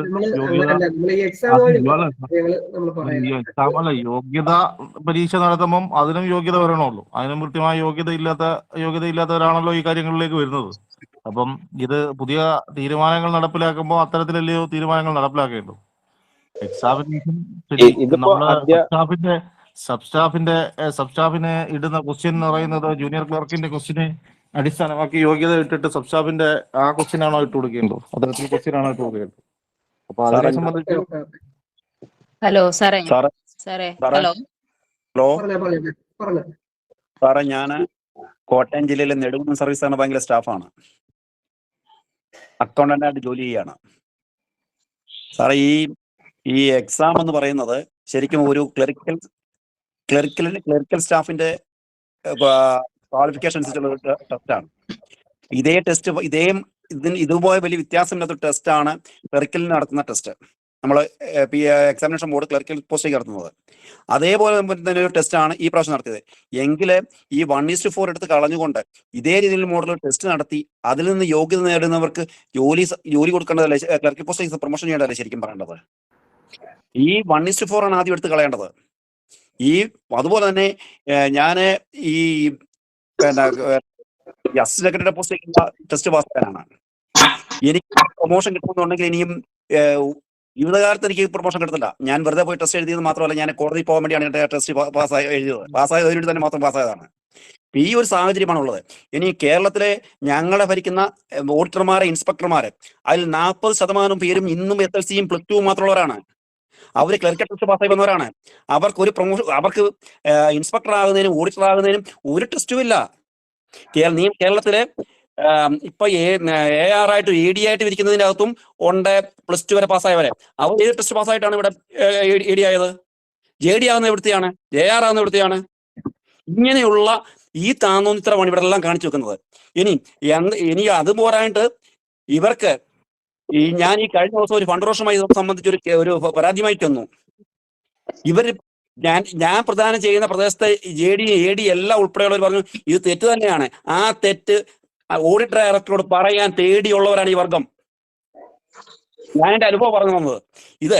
ഇനി അതുകൊണ്ട് ഇതുപോലെ ടെസ്റ്റ് നടത്തുന്നതിന് പകരം 1:4 1:2 എന്ന് പറയുന്ന മുഴുവൻ നിലപാടും നിർത്തലാക്കിക്കൊണ്ട് ഇതേ രീതി ടെസ്റ്റ് നടത്തി അതിൽ നിന്ന് പാസ്സാകുന്നവർക്ക് ക്ലർക്കൽ പോസ്റ്റിലേക്ക് പ്രൊമോഷൻ കൊടുക്കുകയാണ് ചെയ്യേണ്ടത്. അതിനുവേണ്ടിയാണ് ഓരോ യൂണിയനും പോരാടേണ്ടത് എന്നാണ് എൻ്റെ അഭിപ്രായം. ജോസഫ് സാർ പറഞ്ഞതിൽ ഒരു കാര്യം വളരെ നല്ലൊരു ആശയം തന്നെ ഉണ്ടായിരുന്നു. അതായത് CSEBയുടെ ക്വാളിഫയിങ് എക്സാം എഴുതി വരുന്ന ആളുകൾക്ക്, വിജയിക്കുന്ന ആളുകളെ ഈ പറഞ്ഞ 1:4 ഉൾപ്പെടെയുള്ളതിൽ നിന്ന് ഒഴിവാക്കുകയാണ് എന്നുള്ളത്. അതായത് അവർ CSEB നടത്തുന്ന എക്സാമിന് തുല്യമായ ഒരു എക്സാം ആണ് ജയിച്ചു വരുന്നത്. അപ്പോൾ ഒരു നല്ലൊരു ആശയം തന്നെയാണ്, പ്രിയപ്പെട്ട സംഘടനാ നേതാക്കന്മാരുടെ മുന്നിലേക്ക് സമർപ്പിക്കാൻ പറ്റുന്ന ഒരു ആശയം തന്നെയാണ് അത്. വിഷ്ണു അഡ്മിൻ പാനൽ അംഗം എന്ന നിലയിൽ ഞാൻ അതിനെ സ്വാഗതം ചെയ്യുന്നു. നമസ്കാരം. ഓക്കെ, ഞാന് പ്രധാനപ്പെട്ട ബേസിക് ആയിട്ടുള്ളൊരു കാര്യം പറയാം അരുണേട്ടാ. അതായത് നമുക്ക് ഈ നിയമത്തിൽ ഒരുപാട് അപാകതയുണ്ട്. അപാകത പറഞ്ഞാല് നമ്മുടെ ഈ സഹകരണ മേഖലയിലെ ജീവനക്കാർ പറഞ്ഞാല് ഈ പ്രതിസന്ധി, അതായത് നമ്മൾ നിലനിൽപ്പിന് വേണ്ടി പോരാടുന്ന ഒരു ബാങ്കാണ് സഹകരണ മേഖലയിലെ അംഗങ്ങളെല്ലാം. നമ്മൾ സർക്കാർ സർവീസ് മേഖലയിലെ ലാഭദൃഷ്ടം നോക്കാത്ത ഒരു മേഖലയുമല്ല, അതുമാതിരി രാഷ്ട്രീയ ബാങ്കുമാതിരി ലാഭത്തിൽ പോകുന്ന ഒരു മേഖലയുമല്ല. നമുക്കുണ്ടാകുന്ന നഷ്ടം എന്തുകൊണ്ട്? ഗവൺമെന്റ് പറയുന്ന പോളിസി നടപ്പിലാക്കുന്നത് നമ്മുടെ നാട്ടിലെ പാർട്ടിക്കാർ പാവപ്പെട്ടവരെയും, അതായത് ആശ്രയിച്ച ബാങ്ക് സഹായിക്കാത്തവരും നമ്മൾ സഹായിക്കുന്നത്. അങ്ങനെ ഉണ്ടാകുന്ന ഒരുപാട് നഷ്ടങ്ങളിലൂടെയാണ് നമ്മൾ മുന്നോട്ട് പോകുന്നത്. അപ്പോൾ ഒരുപാട് പ്രതിസന്ധികളും പ്രയാസങ്ങളും നമ്മുടെ മേഖലയിൽ. ഈ മേഖലകളാണ് സർക്കാരുമായി ബന്ധപ്പെട്ട ആൾക്കാർ നമുക്ക് ഈ പുതിയ ഈ റേഷ്യോ പ്രകാരം അസിസ്റ്റന്റ് സെക്രട്ടറി ചീഫ് അക്കൗണ്ടന്റ് കേഡറിലേക്ക് 1:1 അതുമാതിരി ക്ലറിക്കൽ പോസ്റ്റിലേക്കും ചെയ്യുന്നത്. പക്ഷെ അതിനെല്ലാം നഖശികാന്തം നമ്മുടെ സംഘടനകൾ കൂട്ടായി എതിർക്കേണ്ടതാണ്. അതായത് എതിർത്തില്ലെങ്കിൽ നാളെ അക്കൗണ്ടന്റ് പോസ്റ്റിലേക്ക് ഈ വിഷയം വരും, സീനിയർ ക്ലർക്കിന്റെ പോസ്റ്റിലേക്ക് വിഷയം വരും, സെക്രട്ടറി പോസ്റ്റിലേക്ക് എല്ലാം വിഷയം വരും. അപ്പൊ നമ്മളെ മേഖല ചർച്ച ചെയ്യുന്ന ഒരു സാഹചര്യം ഉണ്ടാക്കാൻ പറ്റും. നമ്മളെല്ലാ സംഘടനയും കൂട്ടായി പ്രവർത്തിക്കണം എന്നാണ് എനിക്ക് പറയാനുള്ളത്. നമ്മളൊരു പണിമുടക്കോ അല്ലെങ്കിൽ സഹകരണ മേഖല ഒരു ബന്ധവും ഉണ്ടാക്കിക്കൊണ്ട് നമ്മുടെ ഈ ചർച്ചക്ക് നമ്മളെ ഗവൺമെന്റുമായിട്ട് ബന്ധപ്പെട്ട ആൾക്കാരെ നേടിക്കഴിഞ്ഞാൽ നമുക്ക് നാളെ അല്ലെങ്കിൽ നമ്മൾ ഇങ്ങനെ കുറെ പ്രൊമോഷനും റേഷ്യോ കൊണ്ടും നമ്മുടെ പരീക്ഷ ചെയ്തും ഇങ്ങനെ കുറച്ച് പറഞ്ഞുകൊണ്ട് നിൽക്കും. അതിലൊന്നും വലിയ കാര്യമുണ്ടെന്ന് എനിക്ക് തോന്നുന്നില്ല. ഞാനിപ്പോ കഴിഞ്ഞ പ്രാവശ്യം ഈ ചീഫ് അക്കൗണ്ടന്റ് സെക്രട്ടറി കേഡറിന്റെ പരീക്ഷയുടെ ഈ പ്രൊമോഷൻ ടെസ്റ്റ് പാസ്സായതാണ്. പക്ഷെ എനിക്ക് എന്റെ സഹകരണ ബാങ്കിൽ, നമ്മുടെ ബാങ്കിൽ 7 MBA-കാരുണ്ട്. ഹൈ ക്വാളിഫിക്കേഷൻ 20 മാർക്ക് കൂടിയ 20 വർഷത്തിലധികം സർവീസിലെ 7 MBA-കാർ. അവരെ മറികടന്നുകൊണ്ടാണ് ഇപ്പൊ പുതിയൊരു 1:1 പുതിയൊരാൾ വരാനുള്ള സാഹചര്യം. അപ്പൊ നമ്മളിത് ഈ മേഖല പ്രതിസന്ധിയിൽ നേരിടുന്നത്, അതായത് ആ വരുന്ന ആൾക്കാരെ ജോലിയും കൂടി ചെയ്യേണ്ട ഒരു അവസ്ഥയാണ് നമുക്ക് ഉണ്ടാവല്. അപ്പൊ ഇതിനെല്ലാം ശക്തമായി നമ്മൾ നേരിട്ടുകൊണ്ട് മാത്രമേ നമുക്ക് മുന്നോട്ട് പോകാൻ പറ്റൂ എന്നാണ് എനിക്ക് ആമുഖമായിട്ട് സൂചിപ്പിക്കാനുള്ളത്. പിന്നെ വേറെ ടെസ്റ്റുമായിട്ട് ബന്ധപ്പെട്ടിട്ട് നിങ്ങൾ പറഞ്ഞു ഈ കഴിഞ്ഞ ടെസ്റ്റ് നല്ല ടഫാണെന്ന്. ശരിയാണ്. ഞാനൊരു ഉദാഹരണം, PSC നടത്തുന്ന ഒരു പരീക്ഷ, ഉദാഹരണത്തിന് ഇപ്പോ കേരള സ്റ്റേറ്റ് പ്രാഥമിക കാർഷിക ഗ്രാമവികസന മേഖല ഒരു ടെസ്റ്റ് നടത്തി. അതായത് DGM ഏതോ ഒരു പോസ്റ്റ് മാർക്ക് ഏറ്റവും കൂടുതൽ റാങ്ക് കിട്ടിയതിന്റെ മാർക്ക് 14 മാർക്കാണ്. അപ്പൊ അത് റാങ്ക് അടിസ്ഥാനത്തിലാകുമ്പോൾ ആവും ടഫില്ല പരീക്ഷ. പക്ഷെ ഇവിടെ നിങ്ങൾ ഇന്നലെ എഴുതിയ ഉദ്യോഗാർത്ഥികൾ കഷ്ടപ്പെടുന്ന ഒരു അവസ്ഥയാണ്. 40 മാർക്ക് കിട്ടാൻ വേണ്ടി കഷ്ടപ്പാട്. അവിടെ നിങ്ങൾക്ക് ആ മാർക്കിനനുസരിച്ച് താഴോട്ട് റാങ്കോ കാര്യങ്ങളോ വരുന്നില്ല. അപ്പൊ അതെല്ലാം ഈ പഠിച്ചു ചെയ്യേണ്ട കാര്യങ്ങളാണ്. അതായത് ടെസ്റ്റ് നടത്തുന്നവർ ആ കാര്യം കൂടി ആലോചിക്കണം, ഇങ്ങനെ മാർക്ക് കിട്ടാത്ത ഒരു അവസ്ഥ ഉണ്ടാകുമ്പോൾ. അപ്പൊ അതാണ് എനിക്ക് ഈ കാര്യമായിട്ട് സൂചിപ്പിക്കാനുള്ളത്. സംഘടനയിലെ കൂട്ടായി ഇതിനെ ശക്തമായി പ്രതികരിച്ചുകൊണ്ട് ഇതെല്ലാം മാറ്റുന്നതിന് പ്രവർത്തനം ഉണ്ടാവണമെന്നാണ് എനിക്ക് സൂചിപ്പിക്കാനുള്ളത്. സാറേ, ഞാനും പരീക്ഷ എഴുതിയ ഒരാളാണേ. സാർ ഇതിൽ ആദ്യം സൂചിപ്പിച്ചതുപോലെ തന്നെ ഒരു ചോദ്യമുണ്ട്. സംഘത്തിന്റെ IMBP ഒരു വ്യക്തി അധികരിച്ചാൽ ആ ക്വസ്റ്റ്യൻ ഇട്ട് തന്നെ ഒന്ന് നമ്മൾ വിലയിരുത്തിയാൽ മതി, എന്താണ് ഉദ്ദേശിച്ചതെന്ന്. ശരിക്കും നമുക്ക് ഇതിൽ സിലബസ് വ്യക്തമായി പറഞ്ഞിട്ടുണ്ട്. 27 വർഷമായി സഹകരണം പഠിച്ചു കഴിഞ്ഞിട്ട്. ലോയെ തച്ചിനിരുന്ന് 2 മാസം പഠിച്ചത്. അത് ലോയിൽ നിന്ന് വന്നതും സാർ ഇപ്പം അതിന്റെ തുടക്കത്തിൽ തന്നെ പറഞ്ഞിരുന്നു. ഒരു IMBP അധികരിച്ചാൽ എത്ര പൈസ സെക്രട്ടറി അടയ്ക്കണം എന്ന് ചോദിക്കുന്നതിന് വളച്ചു കെട്ടി ഒരു 6 ലൈനാണ് ആ ക്വസ്റ്റ്യൻ. ശരിക്കും നമ്മൾക്ക് ഇംഗ്ലീഷ് ഇപ്പൊ ഉത്തമർണൻ അധമർണൻ ഒന്നും വായിച്ചാൽ മനസ്സിലാവില്ലാത്തതുകൊണ്ട് പലതും നമ്മൾ മലയാളത്തെ ഡിപ്പെൻഡ് ചെയ്തിട്ടും മലയാളത്തിലെ ചോദ്യം പോലും മനസ്സിലാക്കാൻ പറ്റാത്ത ഒരു അവസ്ഥയിലായിരുന്നു ക്വസ്റ്റ്യൻ. അതൊന്ന് വളരെ വ്യക്തമായിട്ട് അധികാരികളെ ഒന്ന് ബന്ധപ്പെടുത്തി, കാരണം നമുക്ക് എക്സാം നടത്തിക്കോട്ടെ, ഇതൊരു നിയമമാണെങ്കിൽ അതൊരു എക്സാം നടത്തിക്കോട്ടെ, പക്ഷെ നമുക്കൊരു സിലബസ് തന്നിട്ടുണ്ട്. ആ സിലബസിനുള്ളിൽ നിന്നുകൊണ്ട് അങ്ങനെയെങ്കിലും ക്വസ്റ്റ്യൻ ചോദിക്കണമെന്നാണ് അഭ്യർത്ഥിക്കുന്നത്. ഓക്കെ, നമുക്ക് ഇവിടെ അവസാന ഭാഗത്തെ കടക്കാരിലും എന്തെങ്കിലും പറയാനുണ്ടോ? ഇനി ചെയ്യാണ് സംഘടനയുടെ നേതാക്കന്മാരാണെങ്കിലും പറയാനുണ്ടായിരുന്നു. പറഞ്ഞു. ഓക്കെ, നമ്മളിപ്പോ ഈ 1:4 എന്ന നമ്മുടെ ഈ റേഷ്യോ നിരക്കുണ്ടല്ലോ, ഇപ്പൊ നേരത്തെ ഇതിൽ സംസാരിച്ച പലരും പറഞ്ഞതുപോലെ 1:4 എടുത്ത് ഒഴിവാക്കണം എന്നുള്ളൊരു കാര്യമൊന്നും ഞാൻ പറയുന്നില്ല. പക്ഷെ ഈ എക്സാമിന്റെ ഈ പ്രൊമോഷൻ എക്സാം ക്വാളിഫൈ ആയി വരുന്ന ആളുകൾക്ക്, അതായത് അതിന്റെ യോഗ്യത നേടി വരുന്നവർക്ക് ഈ 1:4 എന്ന ഈ ചട്ടക്കൂട് ഒഴിവാക്കണം. കാരണം അവർ എഴുതി അതേ എക്സാം തന്നെയാണ് ഇപ്പൊ നമ്മൾ എഴുതിയത്, അവർക്ക് കൊടുക്കുന്ന അതേ ക്വസ്റ്റ്യൻ പേപ്പർ തന്നെയാണ് നമ്മൾ അറ്റൻഡ് ചെയ്തത്. അപ്പൊ തീർച്ചയായും ഈ 1:4 എന്ന ഈ ഒരു തീരുമാനത്തിൽ നിന്ന് സർക്കാർ ഉടനടി പിന്മാറണം. പിന്നെ അത് മാത്രമല്ല, പല ആളുകൾക്കും ഒരു പരാതിയുണ്ട്, സബ് സ്റ്റാഫ് വിഭാഗത്തിൽപ്പെട്ടവർക്ക് വേണ്ടി നമ്മളെ യൂണിയനുകളൊന്നും ചെയ്യുന്നില്ല എന്നൊക്കെ രീതിയിലുള്ള പല രീതിയിലുള്ള അഭിപ്രായങ്ങളുണ്ട്. പക്ഷെ അതിനൊക്കെ മറികടന്നിട്ട് നമുക്ക് ഈ 1:4 എന്ന ഒരു കാറ്റഗറിയിൽ നല്ലൊരു മാറ്റം വരുത്തേണ്ടതുണ്ട്. അതായത് ഈ എക്സാം ക്വാളിഫൈ ആയി വരുന്നവർക്ക് തീർച്ചയായും അടുത്ത ജൂനിയർ ക്ലർക്ക് ലെവലിലേക്ക് പ്രൊമോഷൻ നൽകാൻ വേണ്ടിയിട്ടുള്ള നടപടികൾ നമ്മൾ ഉടനടി സ്വീകരിക്കണം. അതിന് കോടതി എങ്ങനെയാ വെച്ചാൽ നമ്മൾ ഉടനടി ഫാസ്റ്റ് ആയിട്ട് നമ്മൾ ചെയ്യേണ്ട കാര്യങ്ങൾ തന്നെയാണ്. ഓക്കെ ഓക്കെ, പ്രിയപ്പെട്ട സംഘടനയുടെ നേതാക്കന്മാർ ആരെങ്കിലും ഉണ്ടോ? ഇല്ലെന്നുണ്ടെങ്കിൽ പറയാമോ?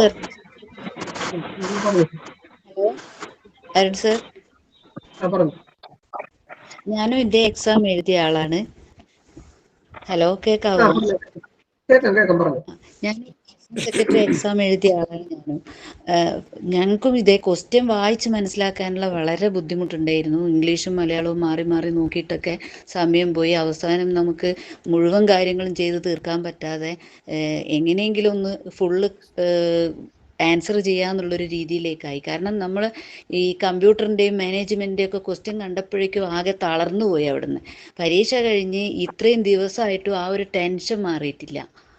കാരണം നമ്മൾ അത്രയ്ക്ക് മെനക്കെട്ടിട്ടുണ്ട്, അതിനു വേണ്ടി നമ്മൾ ശ്രമിച്ചിട്ടുണ്ട്. പക്ഷെ നമ്മൾ പഠിച്ച ഭാഗത്തു നിന്നൊന്നും വരാതെ ഇങ്ങനെ ഭയങ്കര ടഫായ സാധനം നമ്മൾ വീട്ടിലെത്തി ക്വസ്റ്റ്യൻ വീണ്ടും വായിക്കുമ്പോഴാണ് ഈ ആൻസർ നമുക്ക് അറിയാലോ എന്ന് പല ക്വസ്റ്റ്യനും തോന്നിപ്പോയത്. കാരണം നമ്മൾ പഠിച്ച ഭാഗത്തുനിന്ന് അത്രയും ടഫായിക്കൊണ്ടാണ് ഒരുപാട് ലൈൻസിലൊക്കെ ക്വസ്റ്റ്യൻ വന്ന് ഇംഗ്ലീഷും വായിച്ചു, മലയാളം വായിച്ചു, അപ്പോഴേക്കൊക്കെ ഒരുപാട് സമയം പോയി. അപ്പൊ ഈ ഒരു രീതി ആൻസറിന്റെ ഓപ്ഷൻ നോക്കിയിട്ടാണ് നമ്മൾ ക്വസ്റ്റ്യൻ എന്തുവെന്ന് മനസ്സിലാക്കിയത്. അതെ അതെ അതെ തിരിച്ചു വെച്ചേക്കുന്ന അവസ്ഥ സാറേ ക്വസ്റ്റ്യൻ വന്നേക്കുന്നത്. നമ്മുടെ സംഘടനാ നേതാക്കന്മാർ ആരെങ്കിലും ഉണ്ടോ? ഉണ്ടെന്നുണ്ടെങ്കിൽ നമുക്ക് സാറേ എനിക്ക് ഒന്നും പറയാവോ? കോഴിക്കോട് പറഞ്ഞു.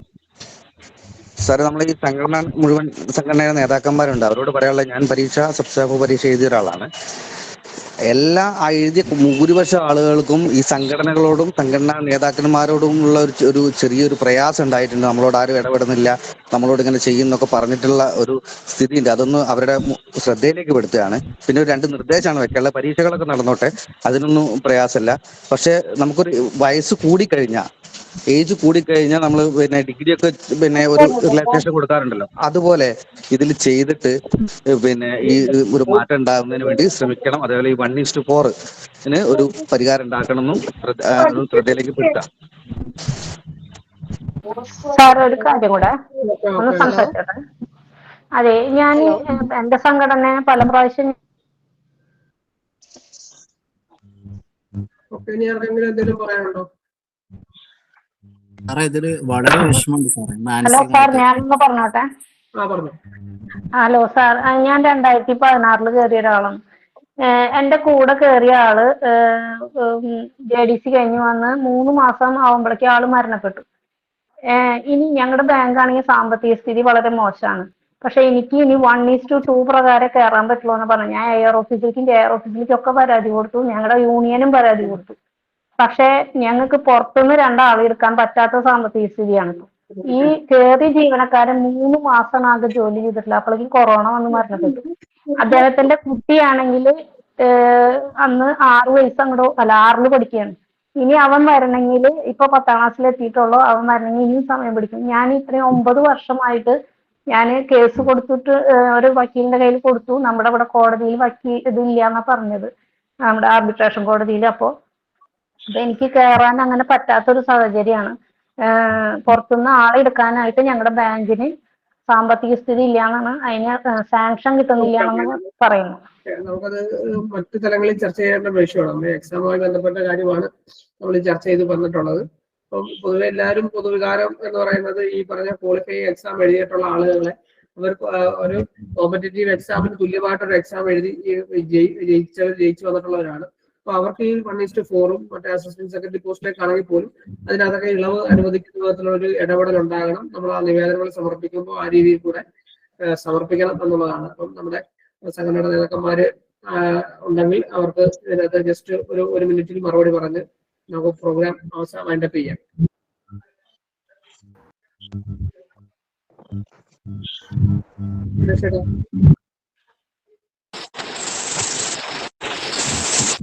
ഹലോ ഹലോ ഹലോ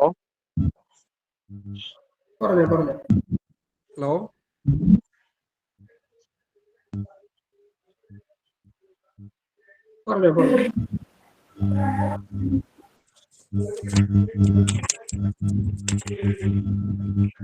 ഹലോ സാറേ, നമ്മളെ നേതാക്കന്മാരിൽ ആരെങ്കിലും സംസാരിക്കുവാ? അവരൊന്നും സംസാരിച്ചാൽ നമുക്കൊരു ആശ്വാസം. ഹലോ, കേൾക്കുന്നുണ്ടോ?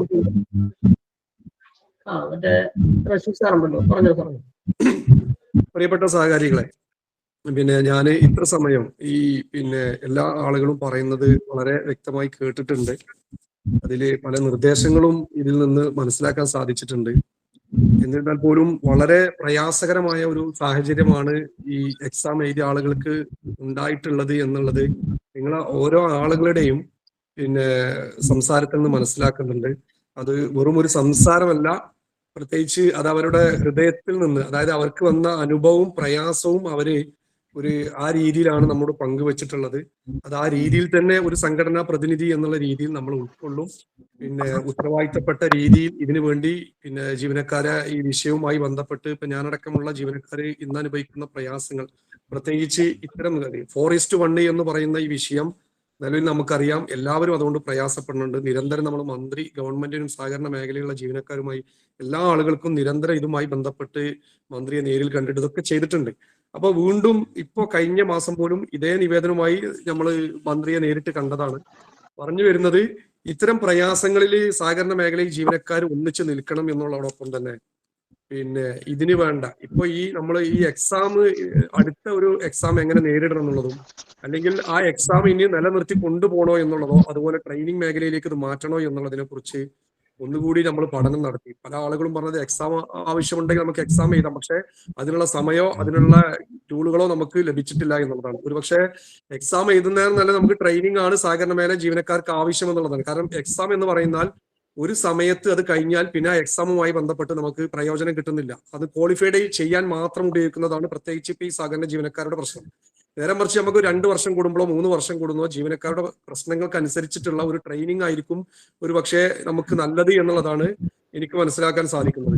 അപ്പൊ അത്തരം വിഷയങ്ങൾ നമ്മൾ ഗവൺമെന്റുമായി ശ്രദ്ധയിൽ കൊണ്ടുവരാനും ഇതിന് വേണ്ട ഇപ്പോ നേരത്തെ ഇവിടെ സൂചിപ്പിച്ചതുപോലെ ഇതൊരു ഫസ്റ്റ് തുടങ്ങിയ എക്സാം എന്നുള്ള രീതിയിൽ ഇതൊരു ട്രെയിനിങ് ആക്കി മാറ്റിക്കൊണ്ട്, ഞാൻ നേരത്തെ തന്നെ അത് സൂചിപ്പിച്ചിട്ടുണ്ട്, ആ രീതിയിൽ സംസാരിക്കാനും ഇത് എല്ലാ യൂണിയന്റെ ആളുകളും നേതാക്കന്മാരുമായി ഒരു കൂടിയാലോചന നടത്തി ഏതെല്ലാം രീതി ചർച്ച ചെയ്യുന്നത് എല്ലാ സഹകാരികളോടും കൂടെ നിന്ന് ഇതിനു വേണ്ടി എല്ലാ പ്രവർത്തനങ്ങളുമായി മുന്നിട്ടിറങ്ങാൻ തയ്യാറാണ് എന്ന് കൂടി ഞാൻ ഈ അവസരത്തിൽ അറിയിക്കുകയാണ്. ജീവനക്കാരുടെ പ്രശ്നങ്ങൾക്കനുസരിച്ച് ഈ മേഖലയിൽ പ്രവർത്തിക്കുന്ന ആളുകൾ ബന്ധപ്പെടുകയാണെങ്കിൽ അതുമായി സഹകരിച്ചും നമ്മൾ മുന്നോട്ട് പോകാൻ തയ്യാറാണെന്ന് കൂടി ഈ ചുരുങ്ങിയ സമയങ്ങളിൽ ഞാൻ ഓർമ്മപ്പെടുത്തുന്നു. ഇതിൽ പങ്കെടുത്ത എല്ലാവർക്കും, അതുപോലെ തന്നെ എന്നെ പങ്കെടുപ്പിച്ച ആളുകൾക്കൊക്കെ ഇതിൽ നന്ദി പറയുകയാണ്. എല്ലാത്തിനും കൂടെ ഉണ്ടാകുമെന്ന് കൂടി, ജീവനക്കാരുടെ പ്രശ്നങ്ങൾ കൂടെ ഉണ്ടാകുമെന്ന് ഉറപ്പു തരുന്ന ഈ വിഷയം നമ്മൾ വലിയ ഗൗരവത്തിൽ എടുത്തിട്ടുണ്ട്. ആ ഗൗരവത്തിനനുസരിച്ച് നമ്മൾ ഇതിനൊരു തീരുമാനം വരും ദിവസങ്ങളിൽ നമ്മൾ ഇതുമായി ബന്ധപ്പെട്ട് എന്റെ യൂണിയന്റെ ഭാഗത്തു നിന്ന്, അല്ലെങ്കിൽ ഞാൻ മറ്റു പ്രതിജ്ഞാനം ചെയ്യുന്ന ഈ അർബൻ ബാങ്ക് മേഖലയിലുള്ള ജീവനക്കാരുടെ പിന്നെ കോർഡിനേഷൻ കമ്മിറ്റി ഉണ്ട്. ആ കോർഡിനേഷനുമായി ബന്ധപ്പെട്ടിട്ട് ഈ മറ്റുള്ള ആളുകളുമായി ബന്ധപ്പെട്ട് ഒരു ഫൈനൽ അല്ലെങ്കിൽ ഇതിനൊരു ഫോളോ അപ്പ് ഇതിന് തിരിച്ച് നിങ്ങൾ അറിയിക്കുമെന്ന് കൂടി ഞാൻ ഈ അവസരത്തിൽ അറിയിക്കുന്നു. Okay okay sir. പിന്നെ ഞാനൊരു കാര്യം ഫ്രണ്ടിന്റെ മീറ്റിംഗിൽ പങ്കെടുക്കുന്നുണ്ട്. ബിനു സാർ നമ്മുടെ ഈ വെബിനാറുമായി ബന്ധപ്പെട്ട് അദ്ദേഹത്തിനുള്ള നമ്മുടെ അഭിപ്രായത്തിന് മറുപടി പറയുന്നതായിരിക്കും.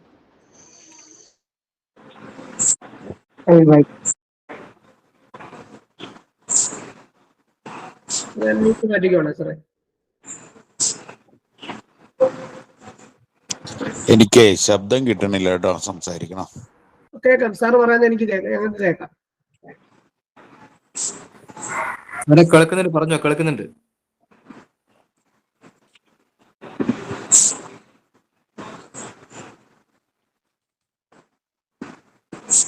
ഹലോ, ഒരു സെക്കൻഡ്, ഞാൻ ഒന്ന് പോസ്റ്റ് ആക്കി തരാം.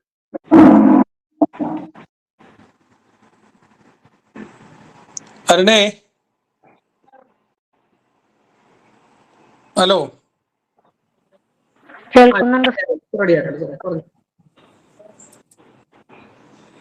അരുണ് കേൾക്കുന്നുണ്ടോ? കേൾക്കുന്നുണ്ട്. പറയട്ടെ. അപ്പൊ നമ്മളിങ്ങനെ ഒരു ചർച്ച വെച്ചപ്പോ തന്നെ നമ്മുടെ മനസ്സിലുണ്ടായിരുന്നതിൽ നിന്നും ഒരു 100 ഇരട്ടി വികാരം നിങ്ങൾക്കുണ്ടെന്ന് നമുക്ക് മനസ്സിലാക്കാൻ കഴിയുന്നു. ഞാനും ഒരു ജീവനക്കാരനാണ്, പ്രൊമോഷനൊക്കെ കിട്ടേണ്ട ആളാണ്, സംഘടനാ നേതാവ് കൂടിയാണ്. അപ്പോൾ ഇതിനകത്ത് ഒരുപാട് ചർച്ചകൾ ഞാനിവിടെ എല്ലാം നോട്ട് ചെയ്ത് വെച്ചിരിക്കുന്നു. തീർച്ചയായും ഇത് ഒരു സംഘടന മാത്രം ഇരുന്ന് ചർച്ച ചെയ്ത് തീരേണ്ടുന്ന വിഷയമല്ല. കൂട്ടായ ഒരു പ്ലാറ്റ്ഫോം ഇതിനു വേണ്ടി ഞങ്ങൾ ഉണ്ടാക്കും. മറ്റുള്ള സംഘടനകളുമായി ബന്ധപ്പെട്ട് തന്നെ കൂട്ടായ ഒരു പ്ലാറ്റ്ഫോം ഉണ്ടാക്കുകയും ജീവനക്കാർ ഇത്രയധികം വിഷമം ഇതിൽ നേരത്തെ പറഞ്ഞ മാനസികമായി തന്നെ ഒരുപാട് സംഘർഷം എല്ലാവർക്കും ഉണ്ടായിട്ടുണ്ടെന്നുള്ളത് നഗ്നസത്യമാണ്. പ്രത്യേകിച്ചും സ്ത്രീകൾ ഈ പണിയെടുക്കുന്ന ഇതിൽ ഏറ്റവും കൂടുതൽ സ്ത്രീകളാണെന്നുള്ള ധാരണയും നമുക്കുള്ളതാണ്. സ്ത്രീകളാണ് കൂടുതൽ രാവിലെ അവിടെ സ്ഥാപനങ്ങളിൽ കയറിയാൽ വൈകുന്നേരം വരെ അവിടെ ഇരിക്കുന്നതും ആ ജോലിയിൽ മുഴുകുന്നതും സ്ത്രീകളാണ്. പുരുഷന്മാർ ചെയ്യുന്നില്ലെന്നല്ല, എന്നാൽ കൂടുതൽ ആ തരത്തിൽ ജോലി ചെയ്ത് വരുന്നവരാണ്. അവരുടെ പ്രൊമോഷനുമായി ബന്ധപ്പെട്ട് ഇത്ര കടുത്ത അഗ്നിപരീക്ഷയൊന്നും നടത്തേണ്ട കാര്യം ഉണ്ടതായിട്ട് തോന്നുന്നില്ല. മുൻകാലങ്ങളിലെല്ലാം നല്ല ട്രെയിനിങ്ങും മറ്റുമെല്ലാം നടത്തി അതിൻ്റെ സർട്ടിഫിക്കറ്റ് എല്ലാം കൊണ്ടുവരുമ്പോൾ തന്നെ പ്രൊമോഷൻ കൊടുക്കുന്ന ഒരു സാഹചര്യമുണ്ട്. ഇതിൻ്റെ എല്ലാം അടിസ്ഥാനം പരിജ്ഞാനമാണ്. എത്ര വിദ്യാഭ്യാസം കിട്ടിയാലും ശരി തന്നെ, പക്ഷെ പരിജ്ഞാനത്തിന് ഉണ്ടെങ്കിൽ മാത്രമേ ഒരു സ്ഥാപനത്തിലെ കാര്യങ്ങൾ മുന്നോട്ട് കൊണ്ടുപോകാൻ കഴിയൂ എന്നുള്ള യാഥാർത്ഥ്യം നമുക്കെല്ലാം ഒരുപോലെ അറിയാം. പഠിച്ചിട്ട് വരുന്നവരെല്ലാം നമ്മളടുത്തെല്ലാം വന്നിരുന്ന് ഈ കാര്യങ്ങൾ വീണ്ടും ചോദിച്ച് മനസ്സിലാക്കേണ്ടുന്ന ഒരവസ്ഥയാണുള്ളത്. അപ്പം തീർച്ചയായും നിങ്ങളുടെ ഈ വികാരങ്ങൾ ഉൾക്കൊണ്ടുകൊണ്ട് എല്ലാ തരത്തിലും ഇതുമായി ബന്ധപ്പെട്ട ഇത് ഒരു നീതി കിട്ടുന്ന നിലയിലേക്കുള്ള എല്ലാ ശ്രമങ്ങളും കേരള കോഓപ്പറേറ്റീവ് എംപ്ലോയീസ് കൗൺസിൽ AITUCയുടെ പേരിൽ, KCECയുടെ പേരിൽ ഞാൻ ഇപ്പോൾ നിങ്ങൾക്ക് ഒരു ഉറപ്പ് നൽകുകയാണ്. അതിനുള്ള എല്ലാ ശ്രമങ്ങളും നടത്താൻ ഞങ്ങളുടെ സംഘടനയുടെ ഭാഗത്തു നിന്ന് കൂട്ടായും ഒറ്റപ്പെട്ടും അത് നടത്തുമെന്നുള്ള കാര്യത്തിൽ യാതൊരു തർക്കവുമില്ല. അതിനുവേണ്ടി പ്രയത്നിക്കുമെന്നുള്ള കാര്യത്തിൽ ഞാൻ ഇപ്പോൾ ഉറപ്പ് നൽകുകയാണ്. ഇത്രയും മാത്രമാണ് ഇതുമായി പറയാനുള്ളത്. സഹകരണ വീക്ഷണത്തിനും ഇതിന് ഈ വെബിനാർ സംഘടിപ്പിച്ചതിനുമെല്ലാം ഒരിക്കൽ കൂടി നന്ദി. ഇതിൽ പങ്കെടുത്ത മുഴുവൻ ആ ജീവനക്കാർ കൂടി നന്ദി രേഖപ്പെടുത്തിക്കൊണ്ട് നിർത്തുന്നു. നന്ദി, നമസ്കാരം.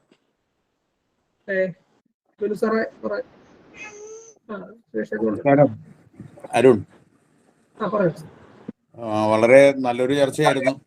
ഇടയ്ക്ക് ഞാനൊന്ന് വിട്ടുപോയെങ്കിലും ഞാൻ വേറൊരു മീറ്റിങ്ങിന് പങ്കെടുത്തെങ്കിലും ഞാൻ വീണ്ടും കേട്ടു.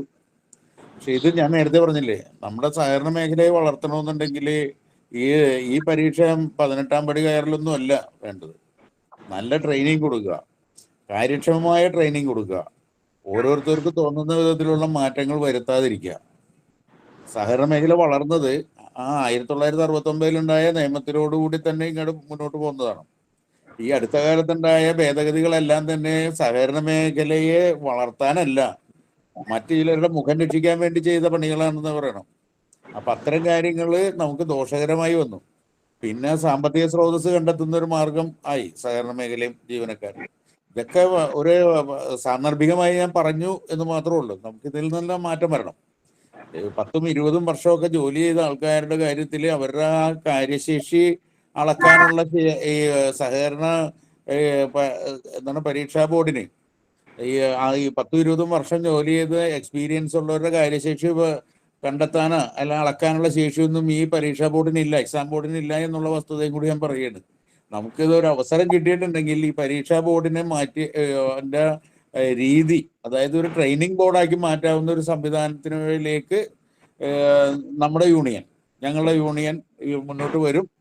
ആ രീതിയിൽ തന്നെ സഹകരണ ജീവനക്കാർക്ക് ആത്മവീര്യം നൽകുന്ന രീതിയിൽ, ആത്മവീര്യം കെടുത്തുന്ന രീതിയിലില്ല, ഇപ്പോഴുള്ള കെടുത്തുന്ന രീതിയാണ്. ആ രീതി മാറ്റിയിട്ട് ആത്മവീര്യം സഹകരണ ജീവനക്കാർക്ക് ഉണ്ടാക്കുന്ന രീതിയിലേക്ക് കാര്യങ്ങൾ മാറ്റാൻ സംഘടനാ നേതാക്കളോടൊപ്പം തന്നെ ഇവിടെ ഇപ്പോൾ കൊല്ലത്തു നിന്നുള്ള സുഹൃത്ത് ഉണ്ട്, മറ്റുള്ള നേതാക്കന്മാരും ഒക്കെ ഉണ്ട്. എല്ലാവരോടും കൂട്ടായിട്ട് തന്നെ നമുക്ക് ഇതിനൊരു മാറ്റം വരുത്തണം. അതിനെ മുന്നിട്ടിറങ്ങാനായിട്ട് കേരള കോപ്പറേറ്റീവ് എംപ്ലോയീസ് ഫണ്ടും ഞാനും നിങ്ങളോടൊപ്പം ഉണ്ടാകും, എല്ലാ സഹകരണ ജീവനക്കാരോടും ഉണ്ടാവും. ഈ ഒരു പ്ലാറ്റ്ഫോം തന്ന സഹകരണ വീക്ഷണത്തിന് വലിയ രീതികളിലേക്ക് എത്തട്ടെ എന്ന് ആശംസിച്ചുകൊണ്ട് ഞാൻ മറ്റൊരു മീറ്റിംഗ് ഉള്ളതുകൊണ്ട് ഞാൻ ഇറങ്ങിയാണ്. സന്തോഷം, നന്ദി. ഒരു സെക്കൻഡോടെ നമ്മൾ വളരെ കൃത്യമായി എല്ലാ സുരേഷ് ചേട്ടനുണ്ട്, ഞാൻ കണ്ടിരുന്നു. സുരേഷ് ചേട്ടൻ തന്നെ വൈൻഡപ്പ് ചെയ്ത് നമുക്ക് പ്രോഗ്രാം അവസാനിപ്പിക്കാം. അതിന് മുന്നേ ഇറങ്ങുമെന്ന് പറഞ്ഞുകൊണ്ടാണ് പറയാൻ വന്നത്. നമ്മൾ പ്രധാനപ്പെട്ട CATUവിന്റെ രവീന്ദ്ര സാർ തിരക്കിലാണ് എന്ന് നേരത്തെ അറിയിച്ചിരുന്നു. ബാക്കി എല്ലാ നേതാക്കന്മാരും ഉണ്ട്. അപ്പോൾ നമ്മൾ ഇന്നൊരു ക്യാമ്പയിൻ കൂടി തുടക്കം കുറിക്കുകയാണ്. നമ്മൾ ആ ഒരു ക്യാമ്പയിനിങ്ങിന് നിങ്ങളുടെ സംഘടനകളുടെ എല്ലാവരുടെയും പിന്തുണ ഉണ്ടാകണം. മറ്റൊന്നുമല്ല, നമുക്ക് ഇതിനകത്തെ പോരായ്മകൾ പരിഹരിക്കണം എന്ന നിലയിൽ നമ്മൾ എക്സാം ബോർഡിന്റെ മെയിൽ അയച്ചും എക്സാം ബോർഡ് ചെയർമാന് ലെറ്റർ അയച്ചും നിങ്ങൾക്ക് നിങ്ങളുടേതായിട്ടുള്ള രീതിയിൽ ആശയങ്ങൾ എന്തൊക്കെയാണ് ബുദ്ധിമുട്ടുണ്ടായെന്നുള്ള കാര്യങ്ങൾ മെയിൽ അയച്ചും ലെറ്റർ അയച്ചും നമ്മുടെ പ്രതിഷേധം രേഖപ്പെടുത്താൻ കൊണ്ടൊരു തീരുമാനം അഡ്മിൻ പാനൽ അനുമതി നൽകിയിട്ടുണ്ട്. അപ്പം അതിന് സംഘടനകളുടെ ഒരു പിന്തുണയും കൂടെ 100% പിന്തുണ, ആത്മാർത്ഥമായ പിന്തുണയും കൂടെ ഉണ്ടാകണമെന്ന് അഭ്യർത്ഥിക്കുന്നു. തീർച്ചയായിട്ടും നിങ്ങളുടെ ഈ പരിപാടികളും ജീവനക്കാരുടെ വിഷയങ്ങളും നടപ്പിലാക്കേണ്ട കാര്യത്തിൽ സംഘടനകൾ നിങ്ങളോടൊപ്പം തന്നെ, ജീവനക്കാരോടൊപ്പം തന്നെ, സഹകരണ വീക്ഷണത്തിന്റെ ആ ലക്ഷ്യബോധത്തോടൊപ്പം തന്നെ ഉണ്ടാവും എന്നുള്ളതാണ് എനിക്ക് പറയാനുള്ളത്. മറ്റുള്ളവരും നിങ്ങളോടൊപ്പം ഉണ്ടാവുമെന്ന് ഞാൻ പ്രതീക്ഷിക്കുന്നു. തീർച്ചയായിട്ടും പിന്നെ അത്തരം പ്രവർത്തനങ്ങളുമായിട്ട് പിന്നെ ഈ സഹകരണ മേഖലയിലെ വീക്ഷണം ഇവര് മുന്നോട്ട് പോകണം. യൂണിയൻ എന്നുള്ള രീതിയിൽ പിന്നെ ഒറ്റക്കായും കൂട്ടമായിട്ടും നമ്മൾ ഇതിന്റെ കൂടെ നിൽക്കേണ്ടതും അനിവാര്യമാണ്. അതുകൊണ്ട് അത്തരം കാര്യങ്ങൾ നിങ്ങൾ മുന്നോട്ട് പോകുക. യൂണിയൻ്റെതായിട്ടുള്ള രീതിയിലും സംഘടനാ നേതാക്കന്മാർ കൂടിയിരുന്നുള്ള രീതിയിൽ നമ്മൾ മുന്നോട്ട് പോകും. തീർച്ചയായിട്ടും. ഓക്കെ, നമുക്ക് പരിപാടി വൈൻഡപ്പ് ചെയ്യാം. നമ്മുടെ പ്രിയപ്പെട്ട എംപ്ലോയീസ് കോൺഗ്രസിന്റെ സംസ്ഥാന general secretary Shri Suresh Ambakkattu sir സംസാരിച്ച് നമുക്ക് പ്രോഗ്രാം വൈൻഡപ്പ് ചെയ്ത്. ബഹുമാന്യരെ, നമ്മുടെ ഈ ചർച്ച മുഴുവൻ ഞാൻ കേൾക്കുകയുണ്ടായി. ഇതിൽ ജീവനക്കാരുടെ വികാരമെല്ലാം നമ്മൾ ഉൾക്കൊള്ളുന്നു. ഇതിനകത്തൊരു പ്രധാന കാര്യം, ഇതിനകത്ത് ചെന്ന ചില തെറ്റിദ്ധാരണകൾ, അതായത് 1:4 ക്ലാസ് 4 ജീവനക്കാർക്ക് വേണ്ടി സംഘടന ഒന്നും ചെയ്യുന്നില്ല എന്ന് പറഞ്ഞു. പക്ഷേ കഴിഞ്ഞ 10 വർഷത്തിലേറെയായി ജീവനക്കാരുടെ സംഘടനയുടെ എല്ലാ സംഘടനകളും, ഇന്ന സംഘടനയില്ല, എല്ലാ സംഘടനയുടെയും ആവശ്യങ്ങളിലെ ഒന്നാമത്തെ ആവശ്യം 1:4 നീക്കം ചെയ്യണം എന്നുള്ളതാണ്. ആ സമരം എല്ലാ സംഘടനകളും, ഇന്ന സംഘടനകളൊന്നും ഇല്ല, എല്ലാ സംഘടനകളുടെ ഒന്നാമത്തെ ആവശ്യം അതായിരുന്നു. ആ സമരത്തിന്റെ തുടർന്ന് വന്ന സമരത്തിന്റെ ഭാഗമായിട്ടാണ് ഇപ്പോൾ കുറച്ചെങ്കിലും ഒരു ഭേദഗതി വരുത്താൻ സർക്കാർ തയ്യാറായത്. പിന്നെ രണ്ടാമത് നമുക്ക് ഇപ്പോൾ ഒരു പുതിയ നിർദ്ദേശം വെച്ചത് സ്വീകാര്യമാണ്. അതായത് ഈ പരീക്ഷ പാസ്സാകുന്ന പറയാൻ 1:4 നിന്ന് ഒഴിവാക്കണമെന്ന്. അത് തീർത്തും സ്വാഗതാർഹമാണ്. നമ്മുടെ ആ ഒരു ആവശ്യം കൂടി ഉൾക്കൊള്ളിച്ചുകൊണ്ട് തുടർന്നുള്ള പ്രവർത്തനങ്ങളിൽ ഇന്ന് ഇവിടെ ഈ ചർച്ചയിൽ പങ്കെടുത്തവരിൽ നിന്ന് വന്ന ആശയങ്ങളും എല്ലാം ഉൾക്കൊണ്ടുള്ള പ്രവർത്തനങ്ങളായിരിക്കും. ഇതിന് എല്ലാവിധ പിന്തുണയും നൽകുമെന്ന് അറിയിച്ചുകൊണ്ട് Kerala cooperative employees Congress INTUC എല്ലാ പിന്തുണയും ഇതിനുണ്ടാകുമെന്ന് അറിയിച്ചുകൊണ്ട് ഞാൻ നിർത്തുന്നു. നന്ദി. ഓക്കെ, നമ്മുടെ അസിസ്റ്റന്റ് സെക്രട്ടറി പോസ്റ്റിലേക്കുള്ളതിനകത്തും ഈ ഒരു ക്വാളിഫൈ എക്സാം, ഇത്ര കടുകട്ടികമായിട്ടുള്ള എക്സാം നടക്കുമ്പോൾ എല്ലാ നമ്മുടെ CSEB നടത്തുന്ന ക്വാളിഫൈ എക്സാം പാസ്സാകുന്ന ആളുകളെ പ്രൊട്ടക്ട് ചെയ്യുന്ന അല്ലെങ്കിൽ അവർക്ക് മറ്റ് മാനദണ്ഡങ്ങൾ ഒഴിവാക്കി പറഞ്ഞ പല സംഘങ്ങളിലും ജൂനിയർ ക്ലറിക്കൽ പോസ്റ്റിലേക്ക് ഡയറക്റ്റ് നിയമനം നടത്തുന്ന ആളുകൾ മാറ്റി നിൽക്കപ്പെടുന്ന സാഹചര്യം ഉണ്ടാകുന്നുണ്ട്. ഇത് ഉണ്ടാകാത്ത വിധത്തിലുള്ള ഒരു ക്രമീകരണം കൂടെ സംഘടന നേതാക്കന്മാരുടെ ഭാഗത്തുനിന്ന് ഉണ്ടാകണം. അപ്പോൾ നമ്മൾ ഇതുമായി ബന്ധപ്പെട്ടുള്ള ഒരു മൂവ്മെന്റ് ഒരിക്കൽ കൂടി ഒരു സ്റ്റെപ്പ് അടുത്ത തവണ എക്സാം എഴുതുന്ന ആളുകൾക്ക് വേണ്ടിയാണ് നമ്മൾ ആ ഒരു മൂവ്മെന്റ് ചെയ്യുന്നത്. നമ്മുടെ സിലബസ് ബേസ് ചെയ്ത് നമുക്ക് സഹകരണമാണ് നമ്മുടെ മെയിൻ സഹകരണവും സഹകരണ മാനേജ്മെന്റും ഒക്കെ ചോദിക്കണം, സഹകരണവുമായി ബന്ധപ്പെട്ട കമ്പ്യൂട്ടറിനും ഒക്കെ ചോദിക്കണം. പക്ഷെ അതിനപ്പുറത്തേക്ക് ഒരു ഇത് കൊണ്ടുവരുന്നതിനോട് നമുക്ക് ഒരിക്കലും ഒരു സംഘടനയും അനുകൂലിക്കുന്നില്ല, ഒരു കൂട്ടായ്മയും അനുകൂലിക്കുന്നില്ല, ഒരു ജീവനക്കാരനും അനുകൂലിക്കുന്നില്ല.